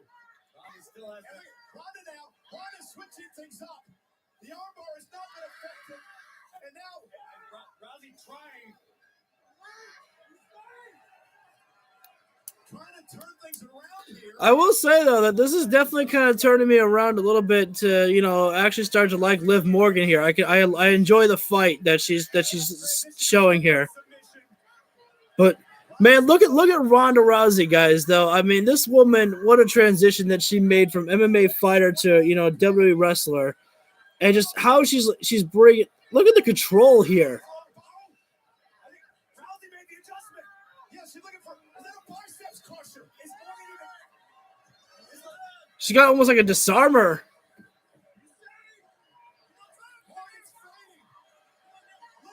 She's choked her out.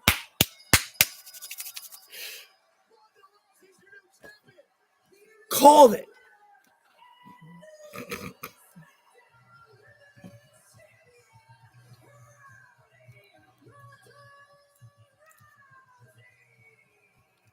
Hey, like I said, Morgan fought hard, and she actually was turning me around a little bit, but this is justice.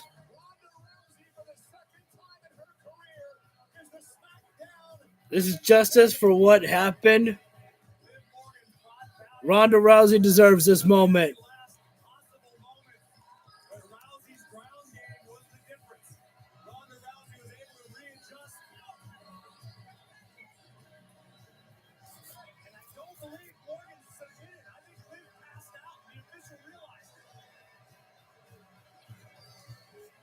Yep. Soak it in, Rousey. Soak it in. Just be like, you know what? The hell with you fans. Some of you are supporters of mine. The others can suck my dick. I'm running out of ink here. Need a new pen. Which is okay because I'll get my light up one.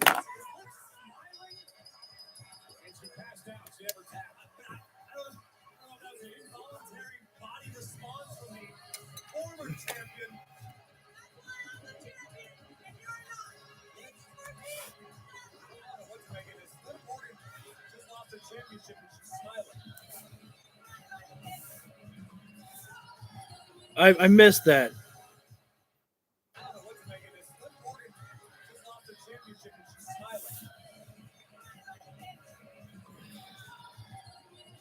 I don't really know if she was smiling there. Oh, that's what it is. It's DraftKings. Yeah, you know, next time that they have DraftKings, I should sign up for it because I've gotten both matches correct of who's won. Yeah, that's right. I know my stuff.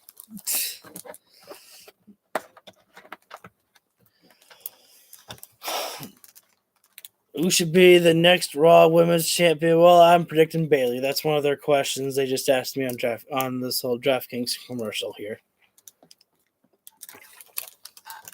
Does Rey Mysterio? I didn't even think about that. Does Rey Mysterio get involved in the Finn Balor and Edge matchup?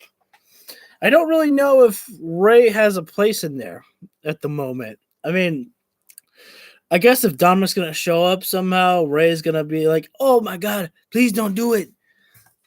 Oh, someone voted for Liv Morgan. Well, I have bad news for you.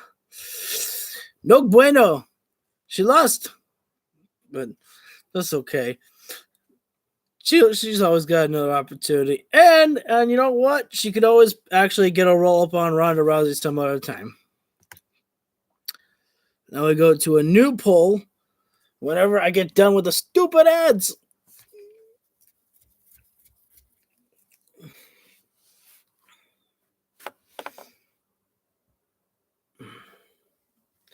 Unfortunately, I wasn't hungry, but now it usually happens when I'm live streaming. I always get hungry. Just a slight craving, but it's okay. My hair look kind of, I feel like, is in a bit of a mess right now, but that's also okay. Ronda Rousey, SmackDown Women's Champion. Thanks, Bleacher Report. Lucky for you, I'm live streaming right now. It's all good. I wonder how's Logan Paul gonna do against Roman Reigns. He's been doing pretty good on wrestling, but I think he's gonna get dominated by our tribal chief.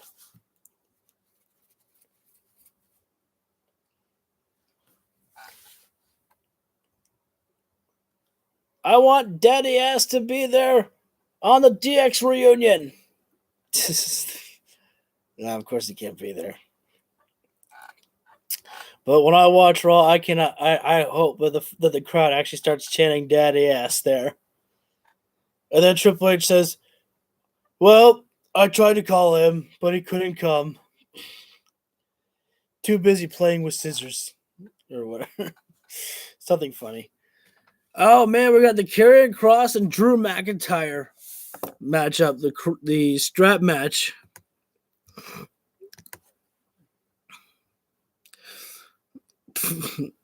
Who wins the strap on? Should I put that in the poll? That'd be ridiculous. Opportunity tends to present itself. Right now, I'm just making the poll for McIntyre and Drew. Carrion Cross is back. Doomsday has arrived, and the clock is ticking. Drew McIntyre, the chosen one. Must be nice. They chose you. And they're all. They chose you, McIntyre. Bayley, Raw. Carrion Cross has been described as a calculated lunatic who wants to reset the current timeline. And Carrion Cross, the cross jacket. McIntyre's fading.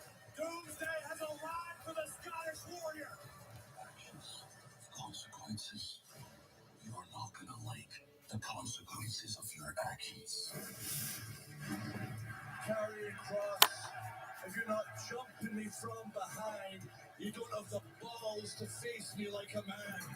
Rollins said, step up to Drew McIntyre and I'm going to make you a promise right now.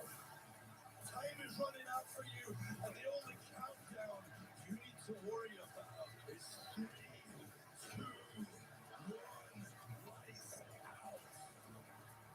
I don't like playing games, and if you've got an issue with me, you can step in this ring and we'll figure things out.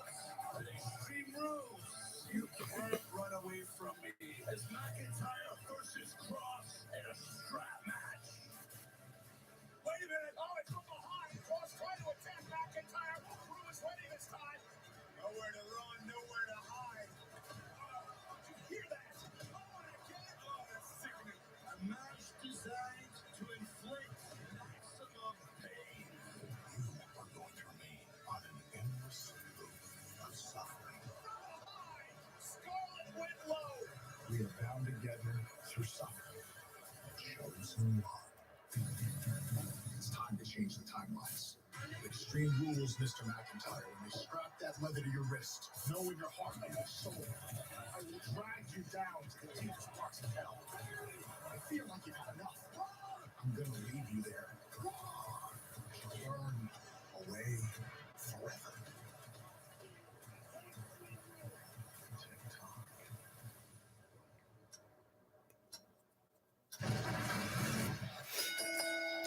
The following contest scheduled for I like Carrion Cross, but I feel like he had more of an intensity about him when he actually was like bald. in this match. I feel like that just worked for his character, but maybe it's just because that's how I discovered Carrion Cross when he looked like that. Only way to win is by pinfall or submission. I think Cross is gonna get the cross jacket locked in with the strap locked around Drew McIntyre's throat as well, adding extra pressure to choke him out.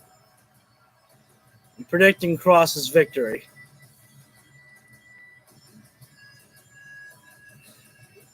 I don't know if I would get copyrighted for WWE theme songs. I guess I'll have to find out because I'm not turning this one down. I know if it was Fozzy playing in the background, I could definitely get copyrighted for that one.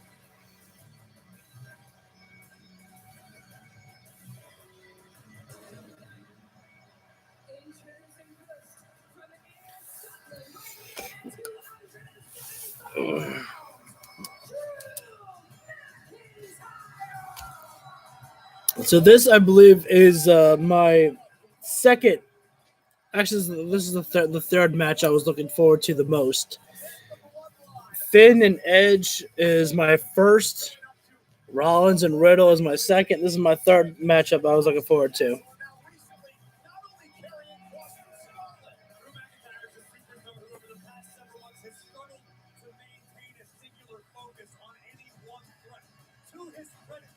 Drew McIntyre will never back down from a fight. McIntyre will never make an excuse.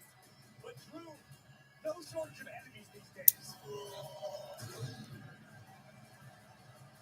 This was Drew McIntyre's idea, the scrap match, to keep the Discord's Carrion Cross from running and retreating.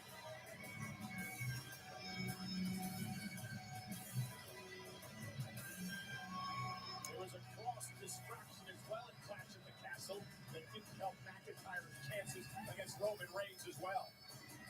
There was? That wound still has not healed for McIntyre. But Drew ready for yet another. I didn't know that. Another challenge, another opponent, another battle.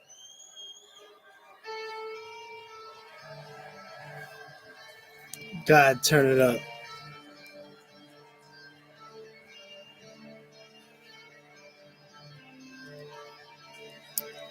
I love this entrance.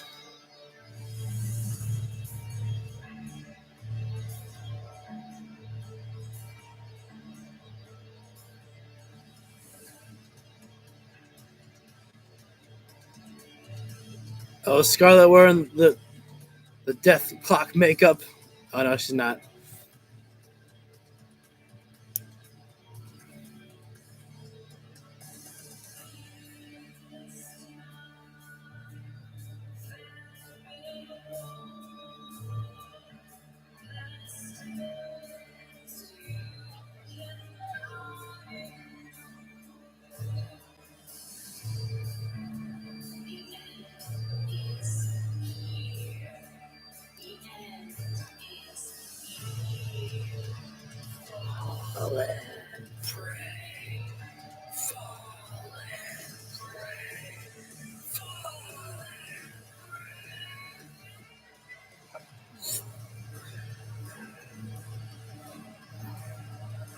The siren of sin, Scarlet. From hence are heard the groans of ghosts, the pains of sounding lashes and of dragging chains. Doomsday is upon us. A man who sets his intentions to overthrow all competitors in WWE by any means necessary to establish This man, Carrion Cross, ruthless superstar. he's someone special, and I'm glad that Triple H took over and he was one of the first people to be brought back by Triple H because he is someone special, and Triple H knows that. Drew McIntyre. We are in a Carrion Cross, It is about to get gnarly. Referee Jessica Carr will now there's just something special about him, man. He's got a presence.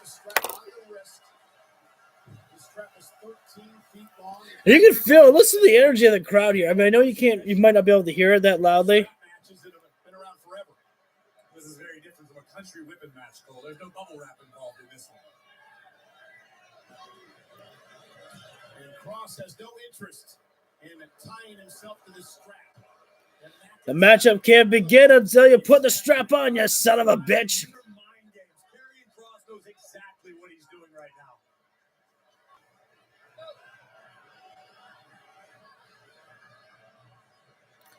Carrion Cross should just take the strap and just chop himself and says, "What else can you do to me, huh?" McIntyre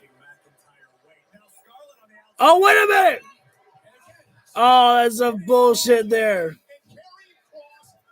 Carrion Cross launched the strap and Scarlett pulled the strap.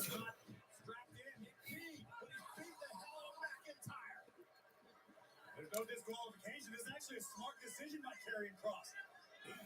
Cross, one of the most cerebral competitors we have in WWE.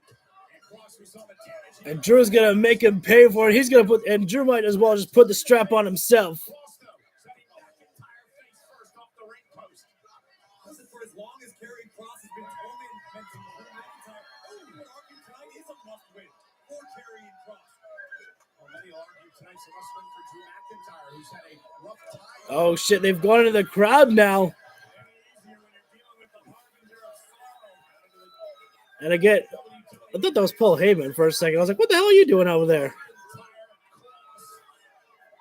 And this matchup has not begun because Carrion Cross has not put the strap on. I would laugh, actually, if Drew puts on the strap and then it's automatically, okay, ring the bell. But I knew this matchup was going to be explosive with these guys here. Oh, straight boot right to the face there.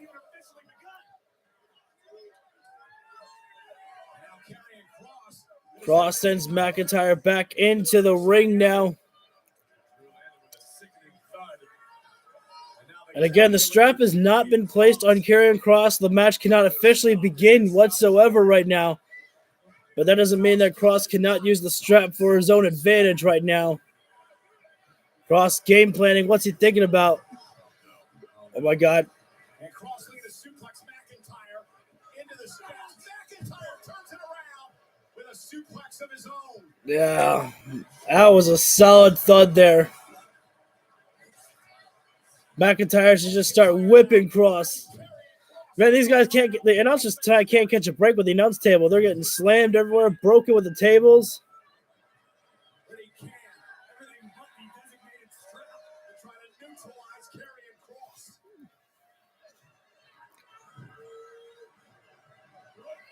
Oh, McIntyre just sends Cross straight first in the steel buckle, or the steel turnbuckle.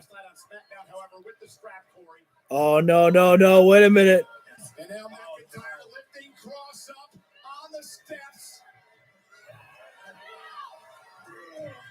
Oh, sidewalk slam onto the ring apron. And a visceral growl from the Scottish Warrior. And now that Drew has taken over this matchup, he's going to say, give me your hand, you son of a bitch. You're getting strapped whether you like it or not. Is going to place the strap around the wrist of Cross. Nowhere to run. And it's locked tight. And now the bell rings and the match is officially underway. And Drew McIntyre has Cross where he wants it. And now it's time to use that strap as a weapon. Breaks in history. WWE Triple H and The Rock back in 1999. Some say the greatest strap match ever was a Sting and Vader Super Bowl. And McIntyre looking to etch his own place in history with this strap match. Cross trying to relocate and get away from Drew McIntyre. Oh my God. The sickening sound. Right across the back. Oh, I love it. I love the trash talk. Oh, that one was like upside the head. Pushing McIntyre. Week after week.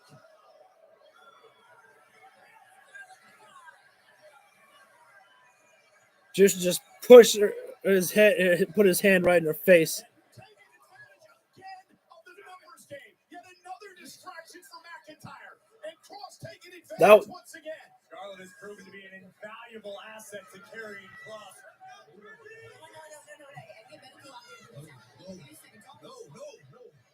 Drew's hurt. Asking McIntyre if he needed medical, because remember, that shoulder took so much abuse in this manner last night on SmackDown, and Cross is doing it again. Drew's hurt. Oh. Cross now verbally berating McIntyre. And here's Scarlett barking orders at Cross from ringside. Yeah, Drew's hurt. I don't know. Like you can usually tell when something's wrong with a wrestler at times, because Drew, when he got his shoulder went, right into the turnbuckle post, the steel turnbuckle, and when that happened, he was like, "Damn it!" Like I don't know. It's just like that's not like something that McIntyre would usually do. Like you don't really hear that from the wrestlers in WWE at least. Actually, when wrestlers are like hurt, they usually like might let out a cuss. But like if they're just selling, I feel like that they usually don't cuss. At least from the matches that I've witnessed. And unfortunately, when the referee was trying to ask Drew for an update, he just kept saying no. So I don't. Maybe they're selling. I don't know, but it just oof, makes me worried here for McIntyre right now. Karrion Kross is taking full control over McIntyre. For the sake of watching, I'm gonna say that McIntyre's selling until I see anything that worse. Like if they start talking to each other like noticeably, then I'll say that all right, something's wrong here. But right now, I'm just gonna say that Drew McIntyre is just wrestling. I mean, he's wrestling, but that everything's just fine. Oh, that was a hard strike with the strap from Kross across the chest. McIntyre breathing heavy right now. Karrion Kross, who was in deep trouble with McIntyre earlier, now in Kross's and for where Kross wants him. There aren't too many men who physically match up this well with Drew McIntyre. Kross is him. What's Karrion Kross gonna do? No. Right here on our announce table, Karrion Kross driving McIntyre into our announce table, and you heard him say this is about the future, and almost a version of McIntyre's future shot DDT right onto our announce table here, Corey. Face first, the Scottish Warrior driven by Kross, and now Kross dragging. It's not even about the face. Like McIntyre has already got a bad shoulder, is now being tied up that. Around the ring post. Kross using the strap again to his advantage. Oh goodness, this is uncomfortable to even watch. Yeah. Look at Cole. Cole's actually standing up. I think Pat McAfee's, kind of rubbed off him a little bit.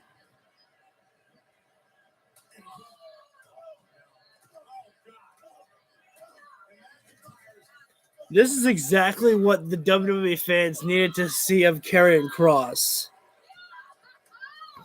They need to see the vicious side of Karrion Kross to really understand how much of a threat this man could be for Roman Reigns if Karrion Kross was in that position.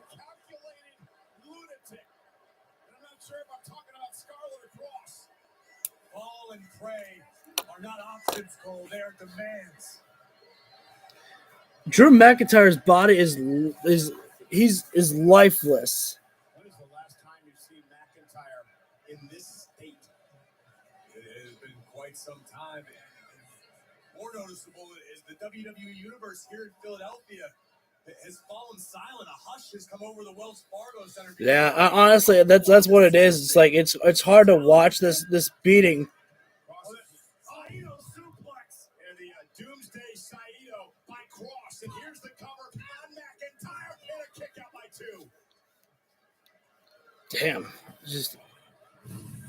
I don't think I would show that Doomsday Saito again. I mean, that was just a nasty fall for McIntyre. It's almost like there was no weight to be carried there. Drew just feels lifeless right now.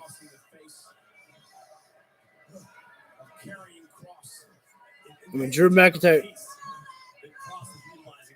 Karrion not in any particular hurry, no rush, savoring the suffering of Drew McIntyre. Just whipping McIntyre like crazy. McIntyre. It's like every single time right now what's happening is McIntyre, he's getting beaten, but he's saying, I'm sick and tired of this beating. And I want to do some of the beatings right now. Was that the bad shoulder?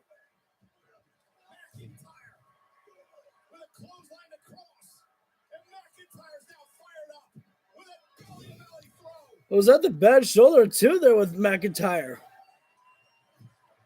Not sure.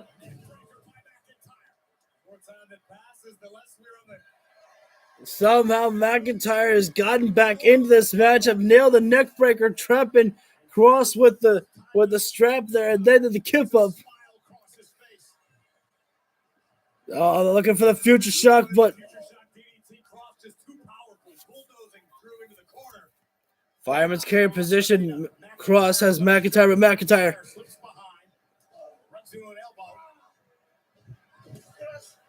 Double A spine buster from McIntyre. Oh, great bridge there from a jackknife style.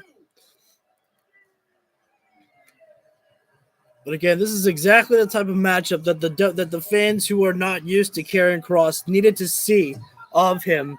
The vicious side of Karrion Kross that makes him absolutely dangerous to see. And permit me for a second. I'm gonna, turn the light on for a moment. I was trying to get in the mood for the White Rabbit, but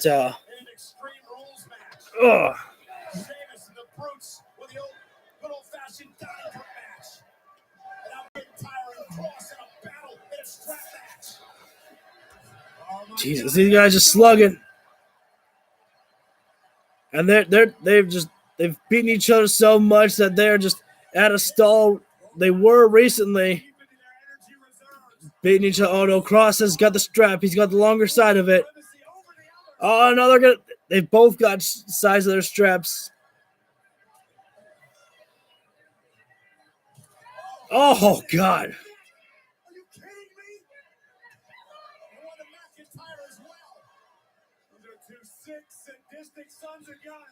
Oh, Kross went down to a single knee at one point for just a moment there.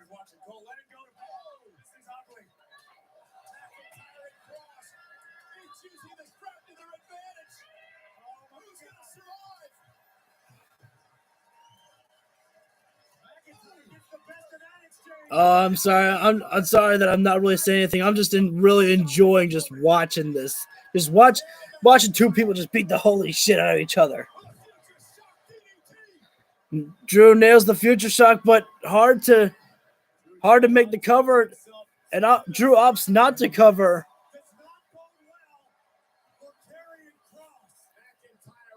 Although right now, how long is the strap? Can Drew make the Claymore?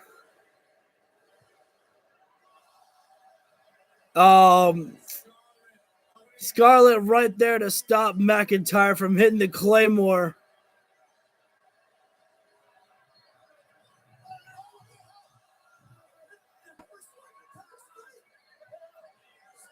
Oh, you've got to be kidding me.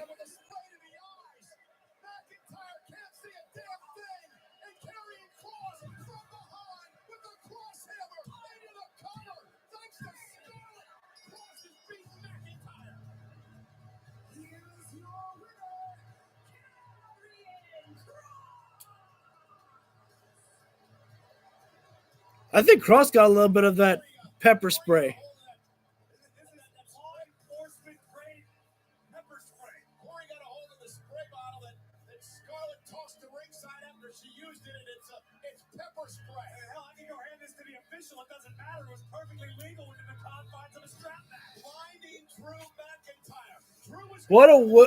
That's such a great way, because I was upset because I'm like, oh man, I want Kross to win, but man, it just means that Drew McIntyre's got to take another loss. But man, what a way to actually, protect Drew McIntyre. I have not seen pepper spray actually. If I have, I can't remember the last time I've seen pepper spray actually be used in WWE.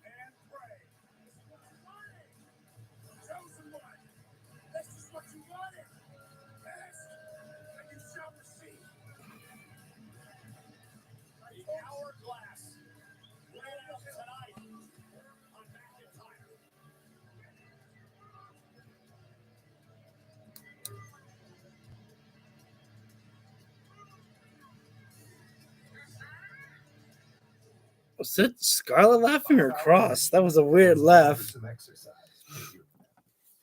I win again. Should be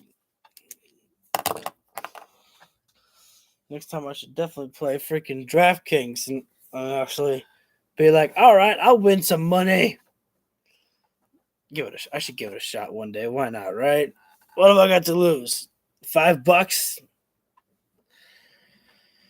Oh, man. So now we have gone through 3 of our matches. We got 3 left with Bayley and Bianca and Finn and Edge and Rollins and Riddle. Oh. Pardon me for just a moment, guys. I should gotta end the poll here. Nobody voted. Thanks a lot, guys. I'm just kidding. I love you guys. Nah. I understand by now. It's but I gotta be back just 1 second. Got something to attend to. So I'm pretty sure you understand it's been almost a 3-hour live stream, and sometimes things will happen. So permit me 1 moment.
And pray. Oh crap! Well, it's okay if it's just a Dexter Loomis thing. No, I haven't talked to Triple H yet. He's a busy man, you know.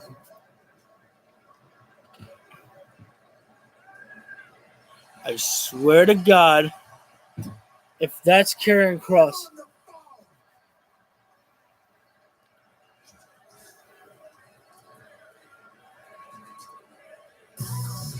You know, Brady is so annoying, just like the Philadelphia Flyers and Bayley. Coming up next, history will be. I swear to God, if they're gonna put that stupid mascot in the with Karrion Kross, I'm gonna be pissed. Because I like Dexter Loomis, but don't put him in stupid comedy skits that aren't really funny. This is me, the real me, the authentic me, and that's why they connect to me.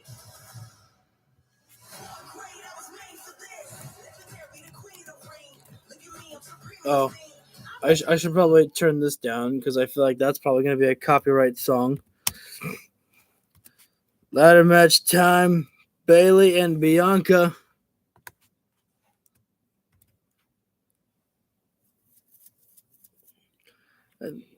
They spelled Bel Air.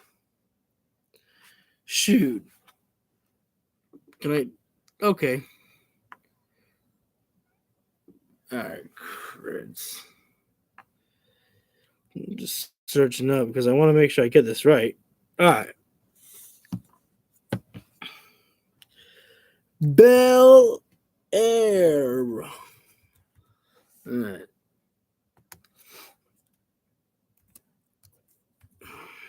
Just want to get the poll up there, so anyone who stops by can feel free to vote if they want to.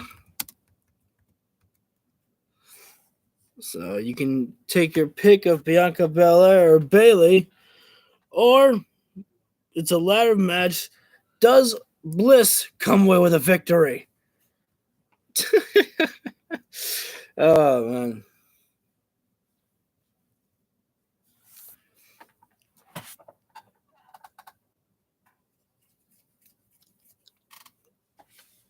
Who's gonna win? Who's gonna win? Definitely gotta use my shower head tonight. My neck feels a little stiff.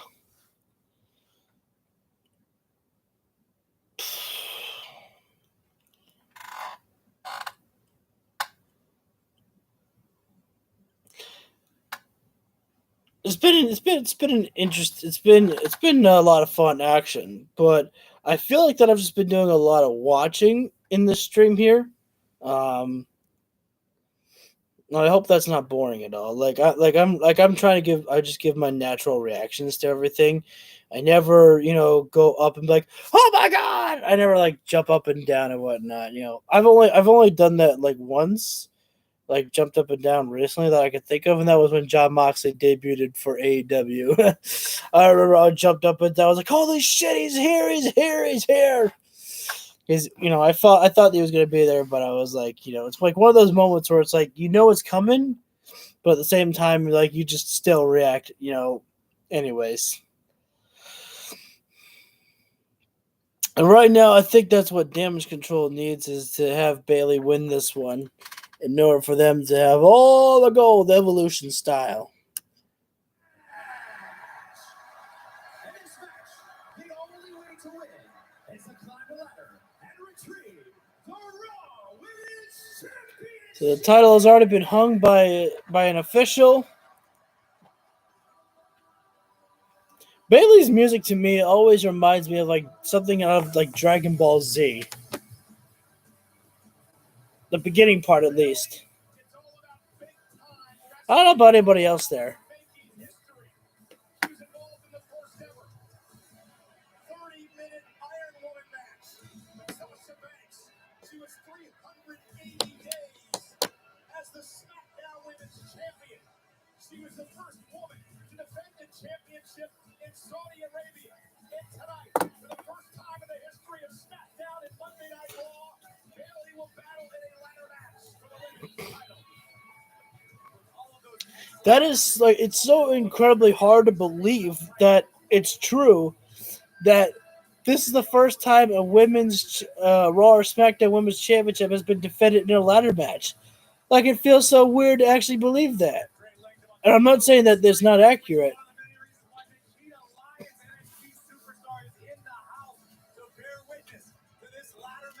But it's just so weird. I know that the women's tag team championships were defended in a ladder match, but it's so weird to believe that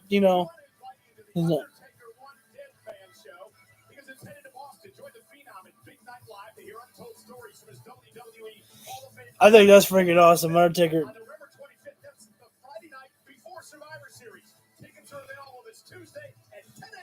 I ripped a piece of cloth off my sock. I feel like I'm curious if I should put it in the candle, but that would probably lead to a bad decision. Bayley looking up at the task ahead of her. Notice conspicuous by their absence, Io Sky and Dakota Kai, because Bayley said they did their part. They played their role. I want to beat Bianca fair and square. Oh, sure. Yeah, that's definitely accurate.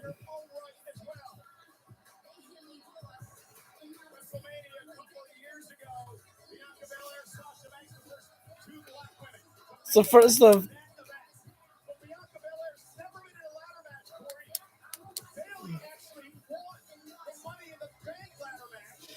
that's the second time they've said Sasha Banks' name.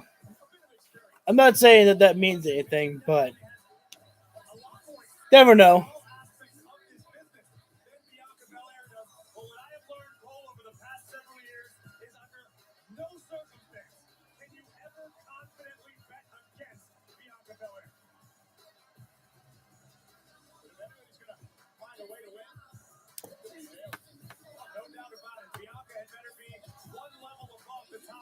I thought that said ESD. I was like, it's EST, you idiot. But they had like a hair whip, alongside the T. So.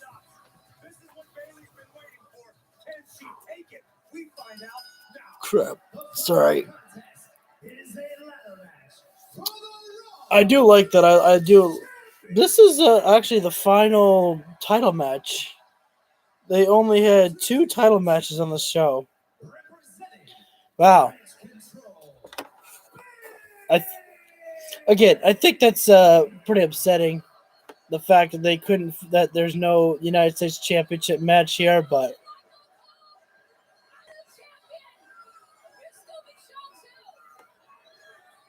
And her opponent from Nashville, Tennessee, she is the Raw Women's Champion, Tennessee, y'all. Bianca Belair. Oh, this is going to be a good one, Belair and Bayley. The Raw Women's I want to see the ladders come out right away. I want to hear some ladders swinging and throwing and landing. to become champion. The first ladder match in the history of WWE television, WrestleMania 1994. Just bring it, jabroni. Razor Ramon, forever etched in history. These 2 women look to make history here tonight in Extreme Rules, and we're underway. For Bianca and Bayley, what type of strategy? Oh, both women just colliding into each other with cross bodies, starting off hot in the opening gate here. And I'm going to go ahead and take a moment to actually, commentate a little bit here for this matchup, just so I can actually, do some jobs here like I would do if I was watching AEW. Bayley's already got the ladder. She's thinking about climbing, but Bianca's got a ladder of her own, and Bianca's got one hell of a ladder. Gotta take a water break. Bayley looking for a quick victory here. And realize Bayley is fully aware that she's not ever going to overpower the ES. Bayley looking to climb the ladder already here, and Bianca just focused on setting up ladders. And smart move there from Bayley as she realized that Bianca had the larger ladder there to make the climb and grab the title. Bayley said, "You know what? I should not use this ladder. It's not going to be helpful for me." Although Bayley's going to use this ladder as a weapon. But Bianca catches the ladder, and now both women fighting over the ladder right now. That's not going to play into Bayley's strength, as Bianca's got the strength advantage over her. Bianca sends Bayley to the outside of the floor. And now, I'm not sure how it was brilliant.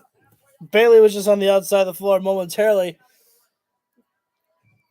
And Bianca going to take Bayley to the outside of the floor. A smart strategy would be to take your opponent out on the outside of the floor, and that gives you a much longer of a time to climb the ladder and gain victory.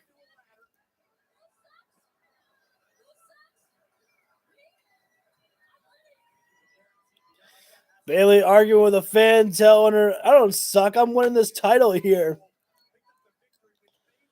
Bayley gonna deliver some more punishment to Bianca Belair. She realizes that she's got to take some more. She's got to do more damage to Bianca here.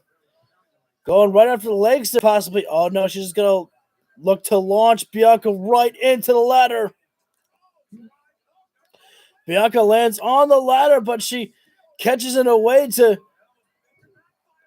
going right up the ladder with the greatest of ease. Bayley again, though, able to knock Bianca off the ladder there. She's just, just hammering down on the shots on Bianca Belair. Belair really trying to just, climb that ladder quickly and end this one here. Belair again just trying to climb up the ladder. Like, she's looking for the quick escape here over on Bayley. Oh, Belair sends Bayley right into the ladder, face and body all. And that might be exactly what Bianca needs. Although she's now thinking about delivering some more punishment onto Bayley. As Bianca's sick and tired of getting knocked off the ladder, she realizes that she's got to do some damage of her own on Bayley if she wants to secure the victory here. Scoop slam on the ladder. Bayley writhing in pain as Bianca looking for that moonsault. Onto the ladder there.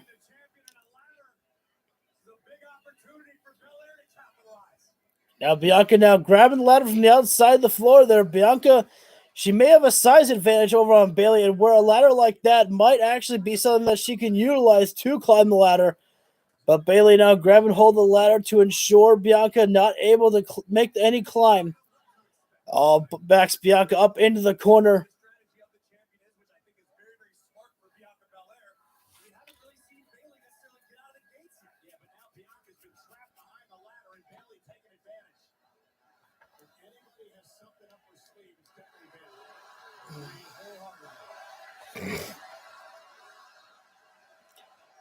Fans going back and forth, chanting, "Let's go Bayley, let's go Bianca."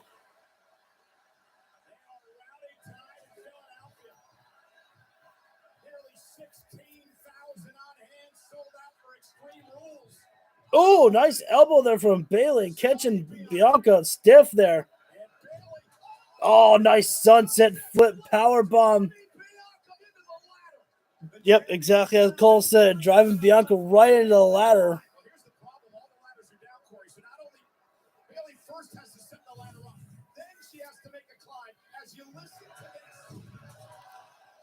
Yeah, Bianca landed hard against that back there. It's going to make it hard to climb the ladder when your back starts aching on you like that. Bianca still writhing in pain, feeling the effects after being driven into the steel. Bayley set the ladder up. Now she finally Ladder's been set up, and Bianca making some small movement as Bayley trying to climb up as fast as she can. But Bianca now makes the climb and just hammering away at Bayley to drop her down quickly, but gets set right into the ladder face first.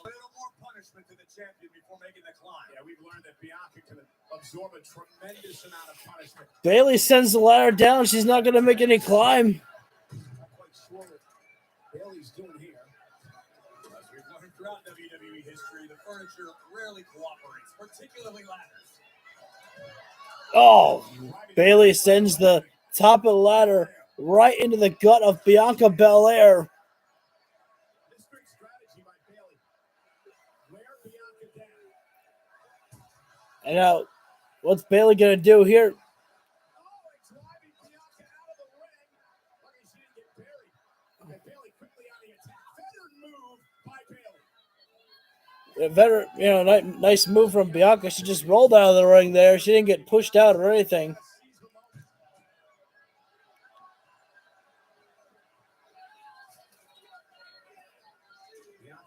What's that sign say?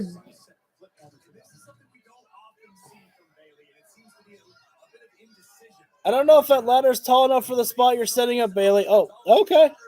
She made it work.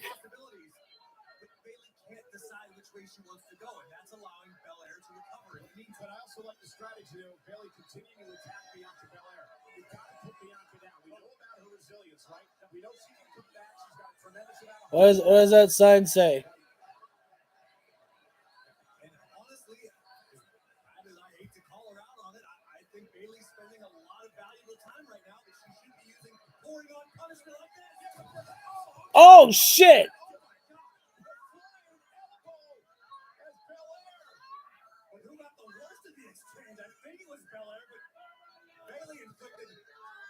Bayley landed really awkwardly. She bounced off Bianca. She went for a running elbow drop, and she sandwiched into the ladder. And I felt like it was a little bit of a bounce on that one too.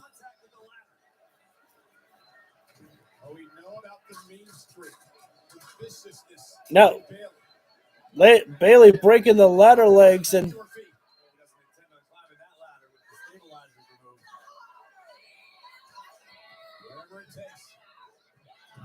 Oh.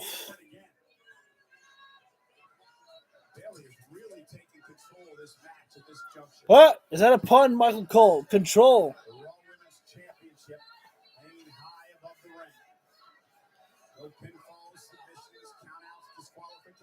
What is Bayley supposed to do with a ladder that's already broken like that? She's getting Bianca sandwiched under the ladder.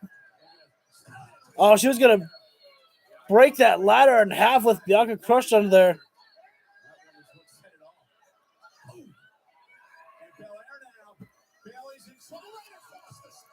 And Bianca utilizing one of the ladders that was broken in half to smack Bayley with it. Are there any ladders left in the ring? Well, there is one. Belair now going for a taller ladder, I believe. Definitely it's becoming a little bit harder for Belair to get those ladders in the ring as the match has just gone on for a while for these women here.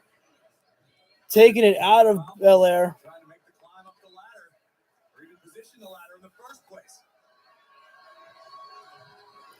The EST has the ladder set. Ladder set up right in the middle there. Bayley's got to make the move. And she does. Belair trying to climb up as best as she can, but after all the damage that's been done, Bayley trying to make the climb as Belair making some movement now. Oh, catches her. Almost like a just I wouldn't really call it a spine buster, but it was something. Oh, Bayley kicking the ladder out with her foot there.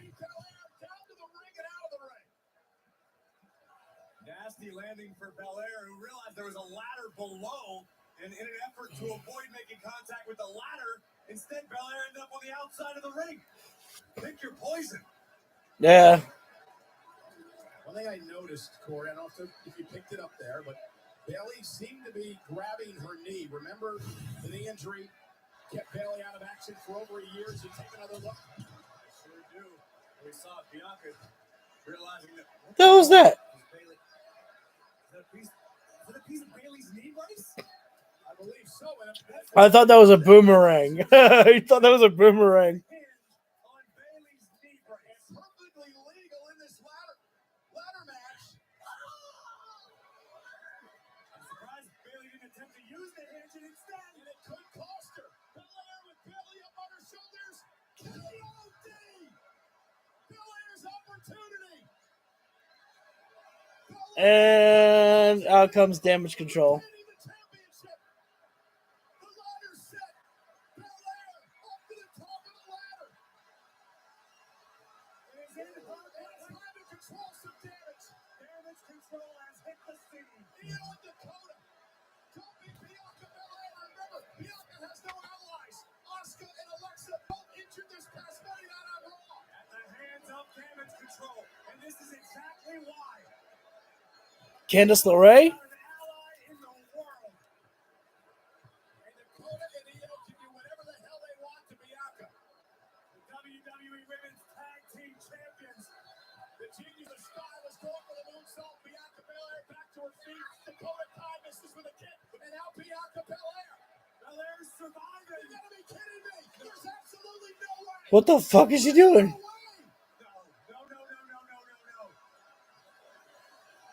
Bianca Belair trying to hoist both members of Damage Control into a double KOD. Wasn't pretty, but I can't believe that she managed to make that grasp there. Did we just see that? We did. Michael Cole just keeps standing up. I don't think this man just taking a sit down. Back into the ring, gave her enough time to recuperate, using the ladder to advantage, and the match continues. Man, I didn't know that Asuka and Bliss were taken out. Women's champion.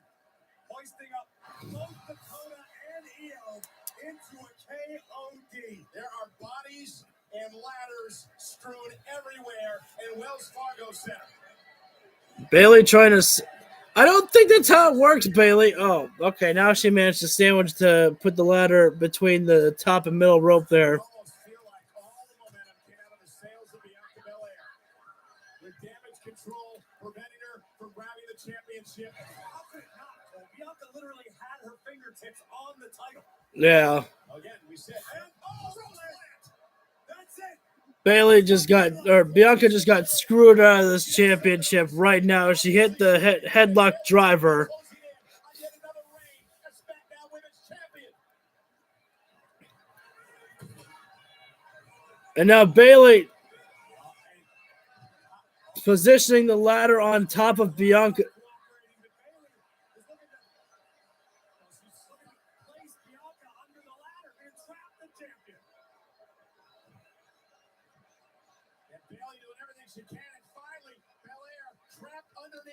Oh, I love this. Such a smart strategy. And nothing Bianca Belair can do but just watch. Oh, but she's able to somehow pushing the ladder up. Bayley falls. Bianca and Bayley are both down and out. I mean, you can call Bayley's move the Rose Plan if you want, but I still call it the headlock driver, the old classic Dirty Deeds. My favorite style of Dirty Deeds. The Fiend! I steal it. It's a terrible joke. I'm sorry. Again, sometimes you just need to say some random shit to keep yourself entertained. But these women are definitely killing it right now in this ladder match. They're definitely putting on the best first ever women's ladder match, the first women's title ladders match. Both women are at the top right now. Bianca had fingertips on the title. Oh, the old classic. Who's going to get it first? Oh, man. Bayley pulling at Bianca by her braid there. I don't know what just happened there.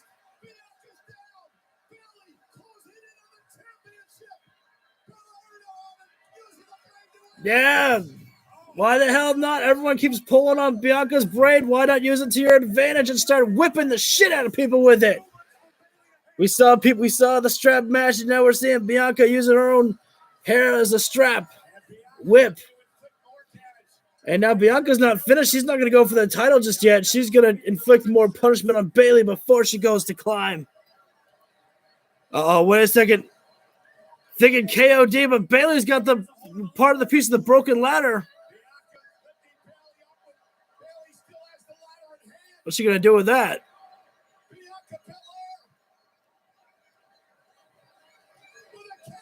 Oh, no! Bayley needs to go see Britt Baker because she may have just chipped her tooth. She got hit with the KOD on the ladder.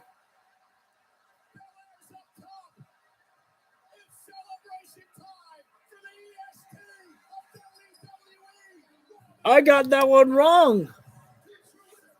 Bayley did not win. Bianca pulled it off. Way to go for Bianca there. I thought I was going to almost go away with a clean sweep tonight with all yeses for me, but I got one nose. But that was a heck of a fight there. But yeah, like I said, Bayley, as soon as she got dropped with the KOD, she was like checking out her mouth there. She may need a visit to Dr. Britt Baker, DMD, later on tonight. How late do you work, Britt Baker? Gonna call Britt tomorrow. Oh, got itchy on my shoulder here for a second.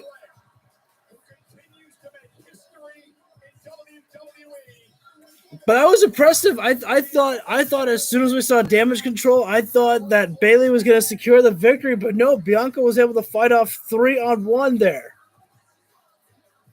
Pretty nice. Way to make her look strong, Trips.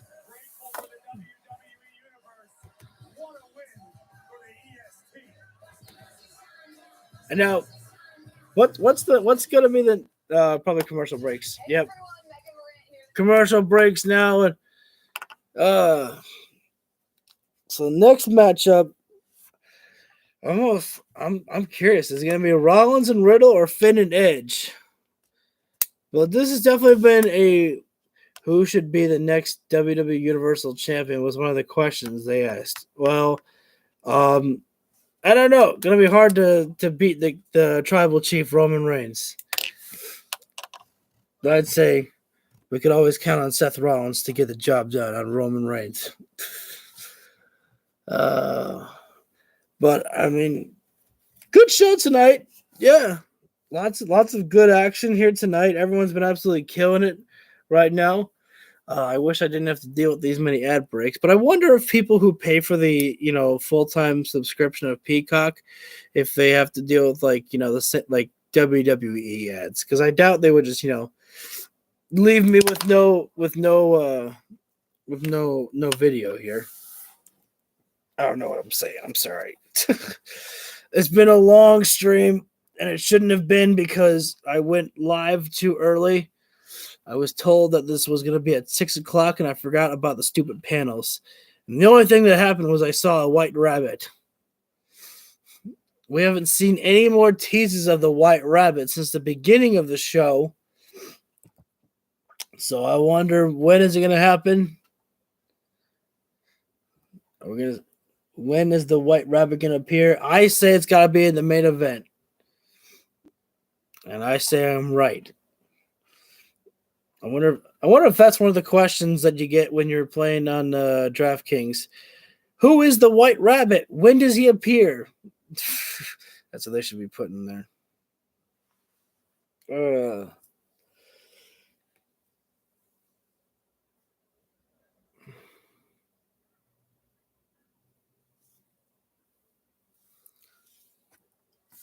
Oh, why is my fan pointed the other way? I need that on my face. Blow myself up. Get some cool air going.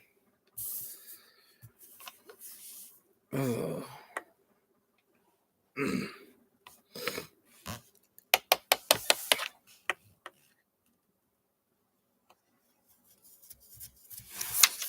guys didn't see it. Do you want to see my terrible bunny? There you go. My terrible bunny. At first it looked okay. Then I gave him ears.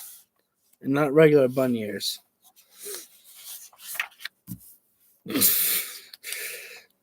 Sorry, it's kind of hard to make decent conversation when you're dealing with, stupid ads.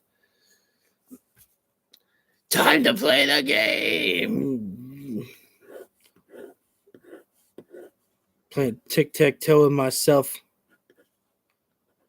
I think there's a problem here. I won.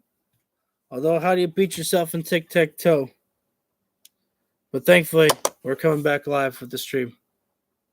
Tonight, Riyadh, Saudi Arabia, crown jewel against Logan Paul. Going to be absolutely massive. And it is premiere week in WWE. Last night, the premiere of Friday Night SmackDown. Monday night, Barclays Center. We welcome that ass. The big question is, are you ready? Are you ready to celebrate the group that defined the Attitude Era? Oh, it's 25th anniversary. Okay. I was hoping that there was a reason why they were doing a DX reunion.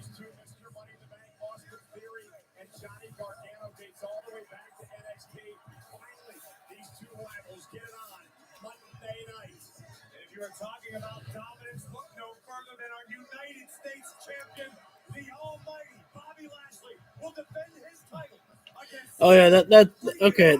That's why Lashley isn't defending his title tonight. That makes sense. We're in Philadelphia, Pennsylvania, the city of extreme, the city of brotherly love, the home of the oh yeah.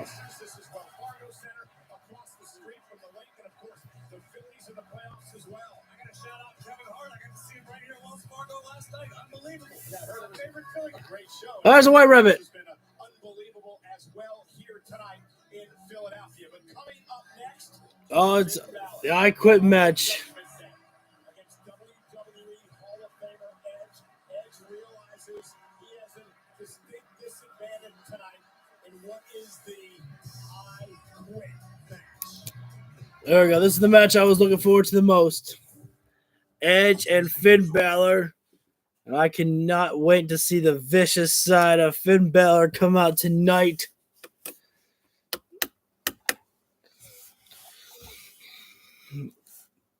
I cannot wait to see how Edge says, I quit. Oh, gotta put the poll up. Someone come in here and vote next time, all right? Come on, guys.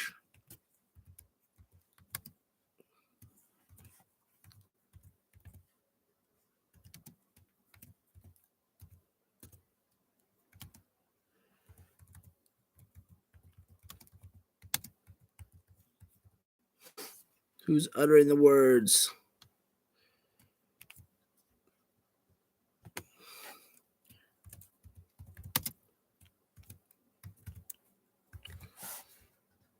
Got Finn Balor versus Edge for the I Quit matchup. Who's uttering the words? Feel free to vote right now in the poll. As with most things in life, And does AJ Styles get involved tonight? catches up to all of us.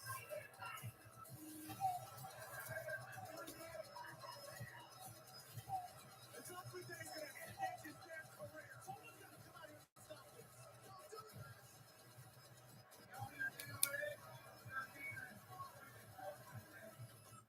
You think you know me? Every single time he says you're dealing with the Judgment Day, I think he's saying demon. I was like, no, we don't need any more demon, Finn. It's okay. He fell from grace. Literally.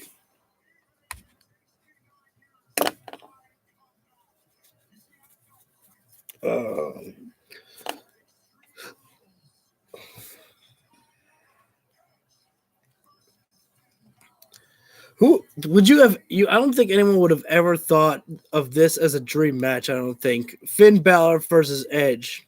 I definitely, me personally, I don't think I would have ever thought of these guys about wanting to see them, like be a dream match or anything. But this is going to be one hell of a matchup to see, and it's got. They have to. Finn has to win. Finn has to win. Like how many times can the Judgment Day actually lose? They lost.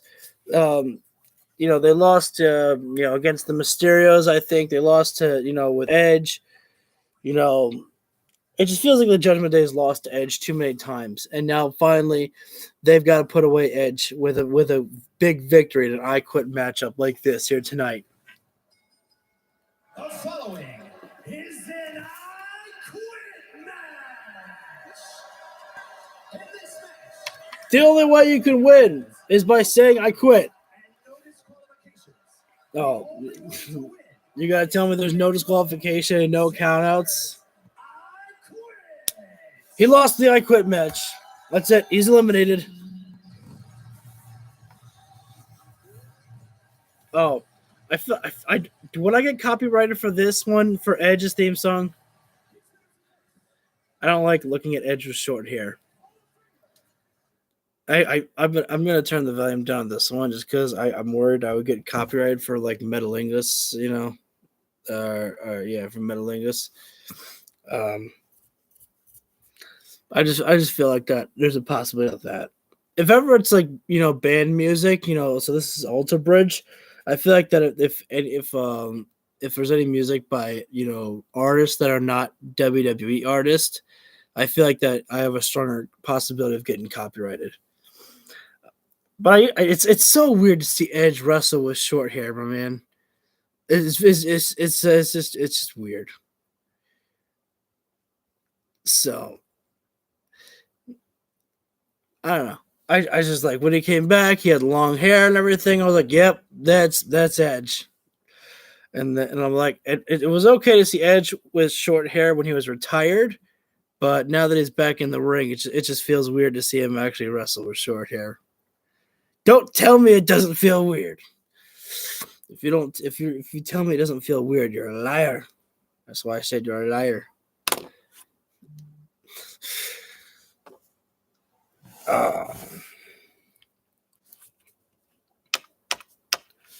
And now out comes Finn Balor, the Prince himself. Well, I'm waiting for it. There we go.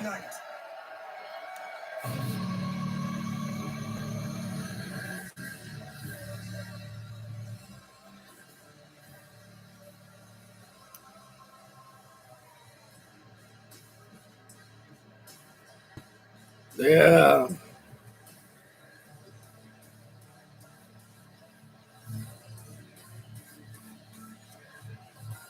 Is Balor wearing a mask?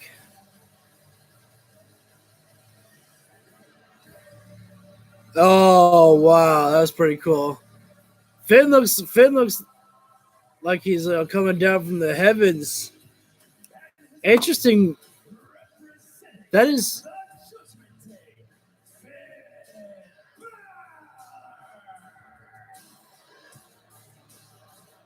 I don't even know. I don't even know how to describe the mask that that Finn is wearing. Because of a serious neck injury. However, Edge has returned. And he's looking to make Finn Balor utter those words tonight. It'll be a tall task even for the WWE Hall of Famer. Finn Balor, somewhat recently, took Roman Reigns to the limit. Finn Balor was the first ever Universal Champion and NXT Champion 2 times over. Finn Balor has been hitting home runs night after night after night for years. And if Balor wants to add ending Edge's career to his resume, Finn can do so tonight in Philly. Bottom line is this: Finn Balor is in the ring with a man who has won Money in the Bank, 2 Royal Rumbles, a King of the Ring, tag titles, Intercontinental titles, and he's an 11-time world champion. On top of that, he's a Hall of Famer. You gotta feel like the Edge is probably loving this, and he's probably watched Finn Balor before, probably even like in Japan, and he was like, "Man, I want to wrestle that kid." I just feel like that Edge is actually, absolutely loving this. Just one-on-one. This isn't tag. The first one in 1995, Bret Hart and Bob Backlund. Who will ever forget 1999 at the Royal Rumble, The Rock and Mankind, or 2005, John Cena and JBL. And here tonight, So I'll apologize in advance. This might be just another one of those matches that I'll just kind of be like react to, just like kind of sitting back and watching. I'll try to commentate every once in a while, but I feel like this one's just going to be, I'm waiting for things to explode and get chaotic. I quit matches are one of my favorite matches of all time, just because it takes a lot for someone to say, I quit. And Edge would love to put this away early, but again, these matches are not quick, Corey, because you have to get your man beaten down to the point where he utters the words that are so humiliating and embarrassing. I quit. That's what it boils down to. Every WWE superstar so incredibly proud. They would rather not get back up permanently. Oh, and a nice swinging neck breaker by Edge, who is controlling the match early. It is downright humiliating. Ooh, nice, To have to utter the words, I quit. elbow right across the face. WWE universe. Right now, Edge taking control in the early goings of the matchup here. Much like we've seen throughout the entire evening, Corey, you're not going to win this match by wrestling, right? It's not a wrestling match. It's not about grappling. It's about beating the hell out of your opponent. It's time to test the limits of your own sanity. You ever had a sick, demented thought that you were a bit embarrassed about? Now it's time to bring it out. Well, Edge has had plenty of that. Okay. Sorry, I just got to stretch the leg a little bit. And we have seen Edge is just absolutely just taking control over Finn in the early goings of the matchup here.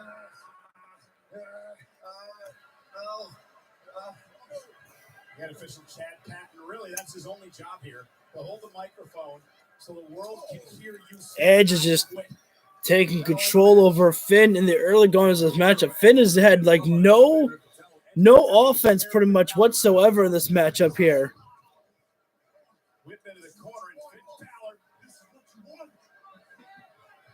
Actually, you're the one who called Edge. You're the one who called Finn out for the I Quit match. Oh, basement dropkick there. That's one hell of a way to get the momentum shifting your direction and take out the leg there. If Balor is the one to take Edge out for good, that does wonders for anybody's career. Balor going right after the leg there. That leg that Balor has multiple times nailed the coup de grace on with the steel chair there.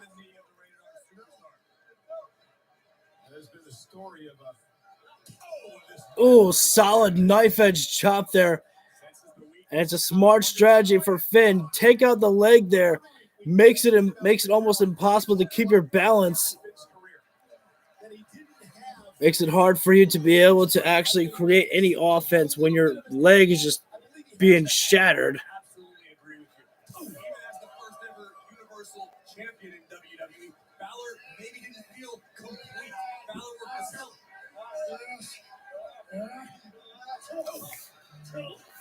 That's one heck of a way to break out of it. Balor had Edge's leg around the rope, and Edge nailing the headbutts. Balor. Continuing to punish Edge. I would argue this may be the best Finn Balor we've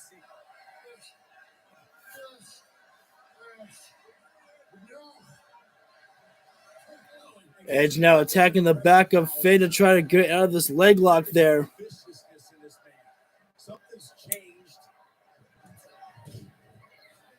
Finn now going for a figure four style. Oh, Edge blocks the foot before it can come down. Oh, but not for long.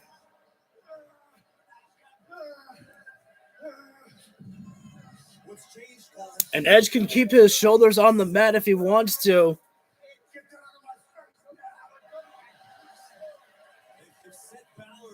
Edge can lay on the floor if he wants to. There's no count of three there for that one.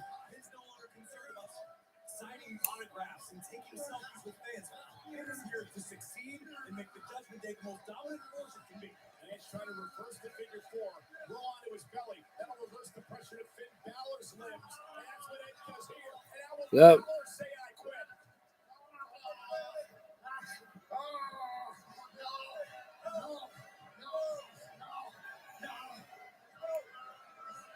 Finn trying to turn that pressure back around onto Edge, and he does.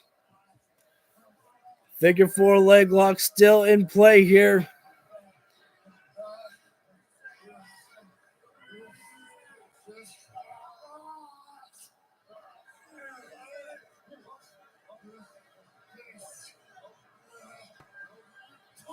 Edge fights out of the figure four leg lock with a couple of barrages of punches to Finn's face. Finn rolls to the outside of the floor. There we go. That's what I've been waiting for. I've been waiting for it to get to the outside of the floor. Bring out the weapons. Bring out the chaos. We mentioned the Judgment Day targeted weeks back. And Finn very wisely targeted tonight. Oh, Using the apron to his advantage. Edge is trapped. I think I heard a couple people saying we want Wyatt, and we do want it, but I think that's pretty bad when the fans are just chanting that now.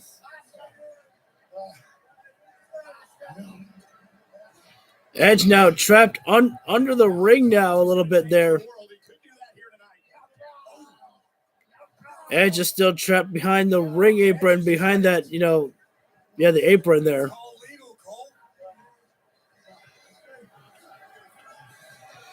Back to the table. Sorry.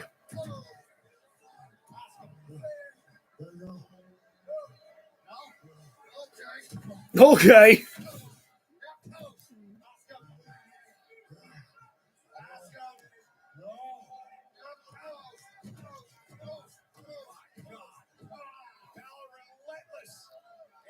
I still think that Finn's got to win this one. He has to win. Balor's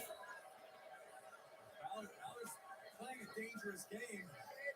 You don't want to dribble Edge into unconsciousness because then Edge would be unable to say I quit. Oh, that's a good point. I don't know if you heard that from Corey Graves. He said Balor's got to be careful that he doesn't get Edge unconscious because then Edge cannot utter the words "I quit" there. That's smart there.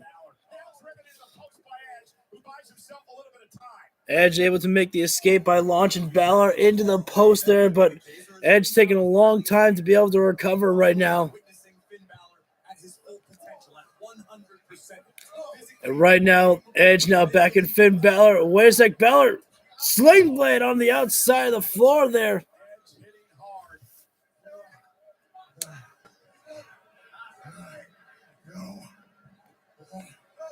I'm kind of getting sick and tired after every move that you have to say, ask him, ask him, ask him. I don't know. Maybe I'm a little picky because it's been a long time since I've seen an I Quit matchup, but I don't think I remember them. At least when I played in the WWE games, I didn't always ask my opponent to quit after every time. New mask and music. No, Finn Balor has had this new music. The mask is new. But Edge driving Finn Balor through the barricade.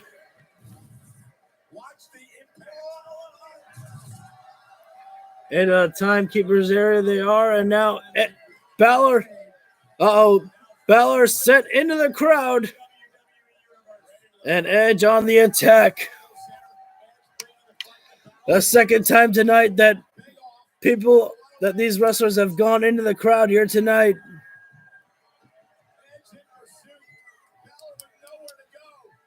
And the referee's got to follow suit as well, too, because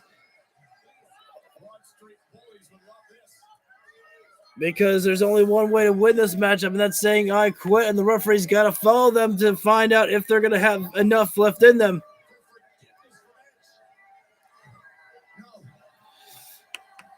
And now they are actually by the WWE panel.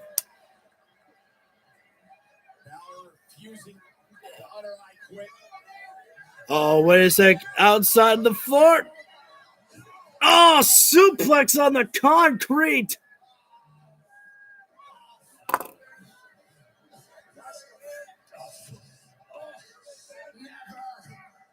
Yeah. Tell Finn.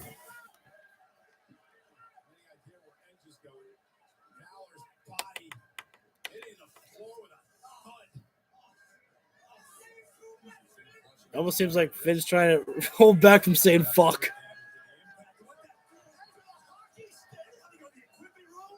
Oh my god. The Canadian with the hockey stick, eh?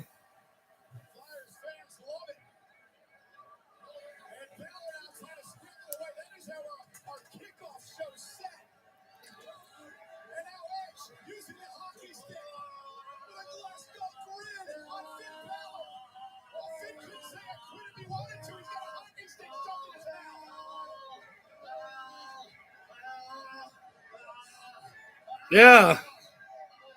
Can't say anything with that there.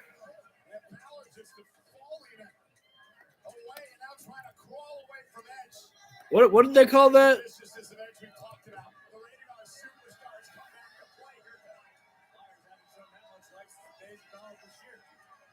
Finn Balor making the escape from Edge right now, climbing up higher in the stands. Launching Finn Balor on the steps. Not the steel steps, but the steps where the fans are walking on the aisle. What is it going to take to get one of these men to utter I quit? I shudder to think. Finn Balor still trying to make the escape from Edge, and Balor's got the advantage because Edge has got to climb up those steps, and Balor just trying to hightail it out of here. And now oh, Balor! That fans got to be careful there.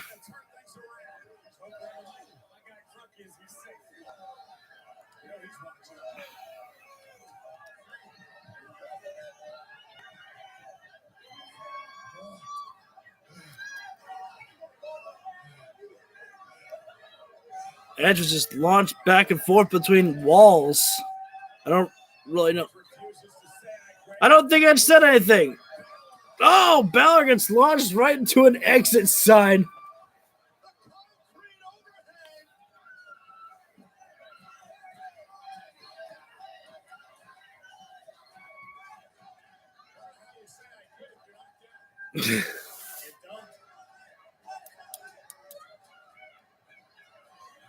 I guess just the fact that you're able to be responsive is enough of a message to say I don't quit.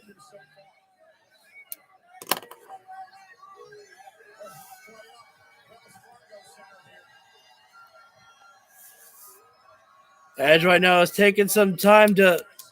Oh, wait a sec. Edge is going to think about a spear. No fucking way. Oh, Edge just got crotched right into the guardrail.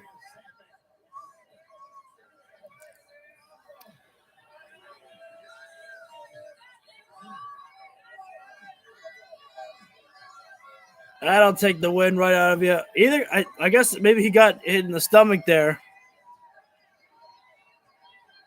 And now Finn Balor on the attack over on Edge right now.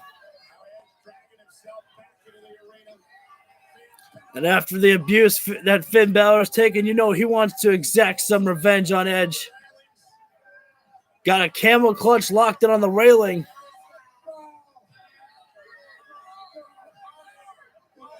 And And there's nowhere. Yes.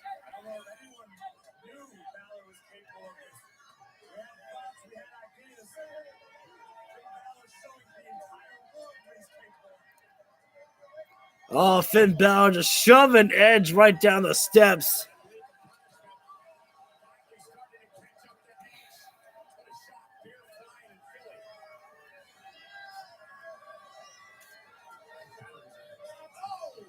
Balor taking either one of the chairs from the fans. These fans trying to rile Edge up to get him back in by giving him claps on the back. But these men have returned action back to the ring now, finally. Let's hope everything stays ringside while we solve this deeply personal issue. But Finn Balor has just gained complete control, able to take the pacing how he wants it. Finn looking for something under the ring right now. Oh, or he was momentarily. He realized Edge was making some movement and now kicked him.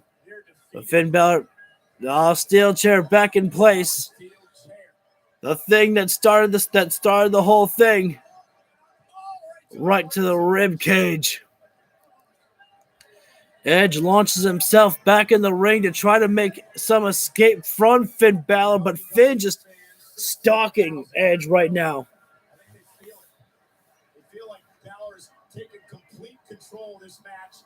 That Edge perhaps has nothing left. Now steel chair across the spine. And at what point does this Hall of Famer's body just give up? Does Edge realize he has nothing left? That's the problem. That's what I'm concerned about. I think Edge's body may give up before he does. Multiple chair shots to the ribs from Finn.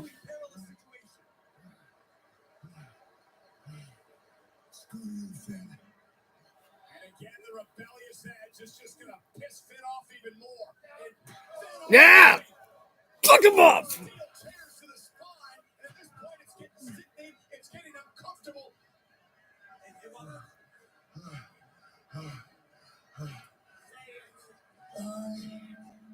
I don't quit.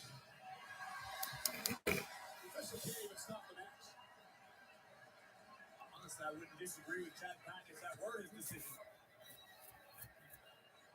Edge saying he doesn't quit. Finn has got the chair placed wedged in between the corner there.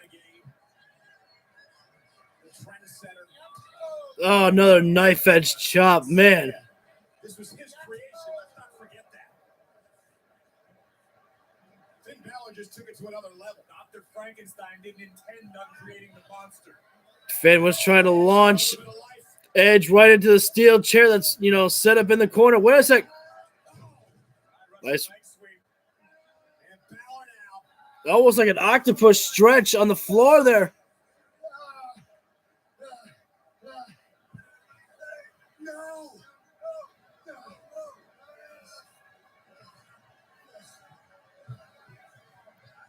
Oh, now Finn with a crossface.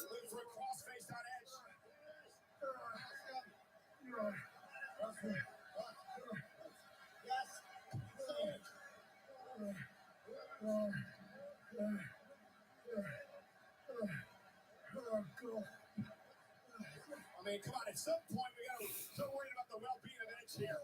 Finn Balor is keying off. He's having his way with Edge. Edge is defenseless. Yeah. He's been able to defend himself. I agree.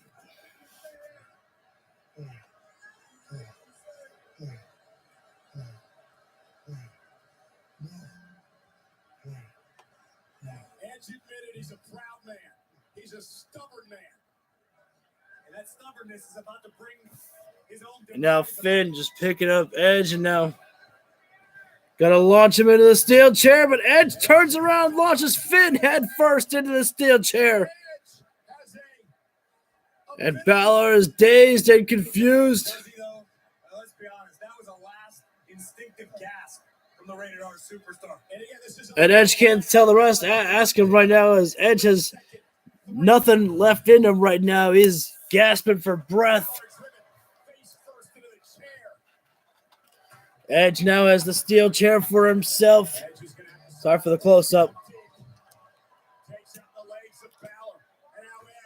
Oh, Edge sweeping out the legs of Balor with a steel chair now. After multiple shots earlier in the matchup of Finn attacking Edge's legs, Edge now returns fire with a couple of shots to Finn's legs. And at this point, Edge can't be worried about dealing out punishment. He's just got to be focused on trying to win this one.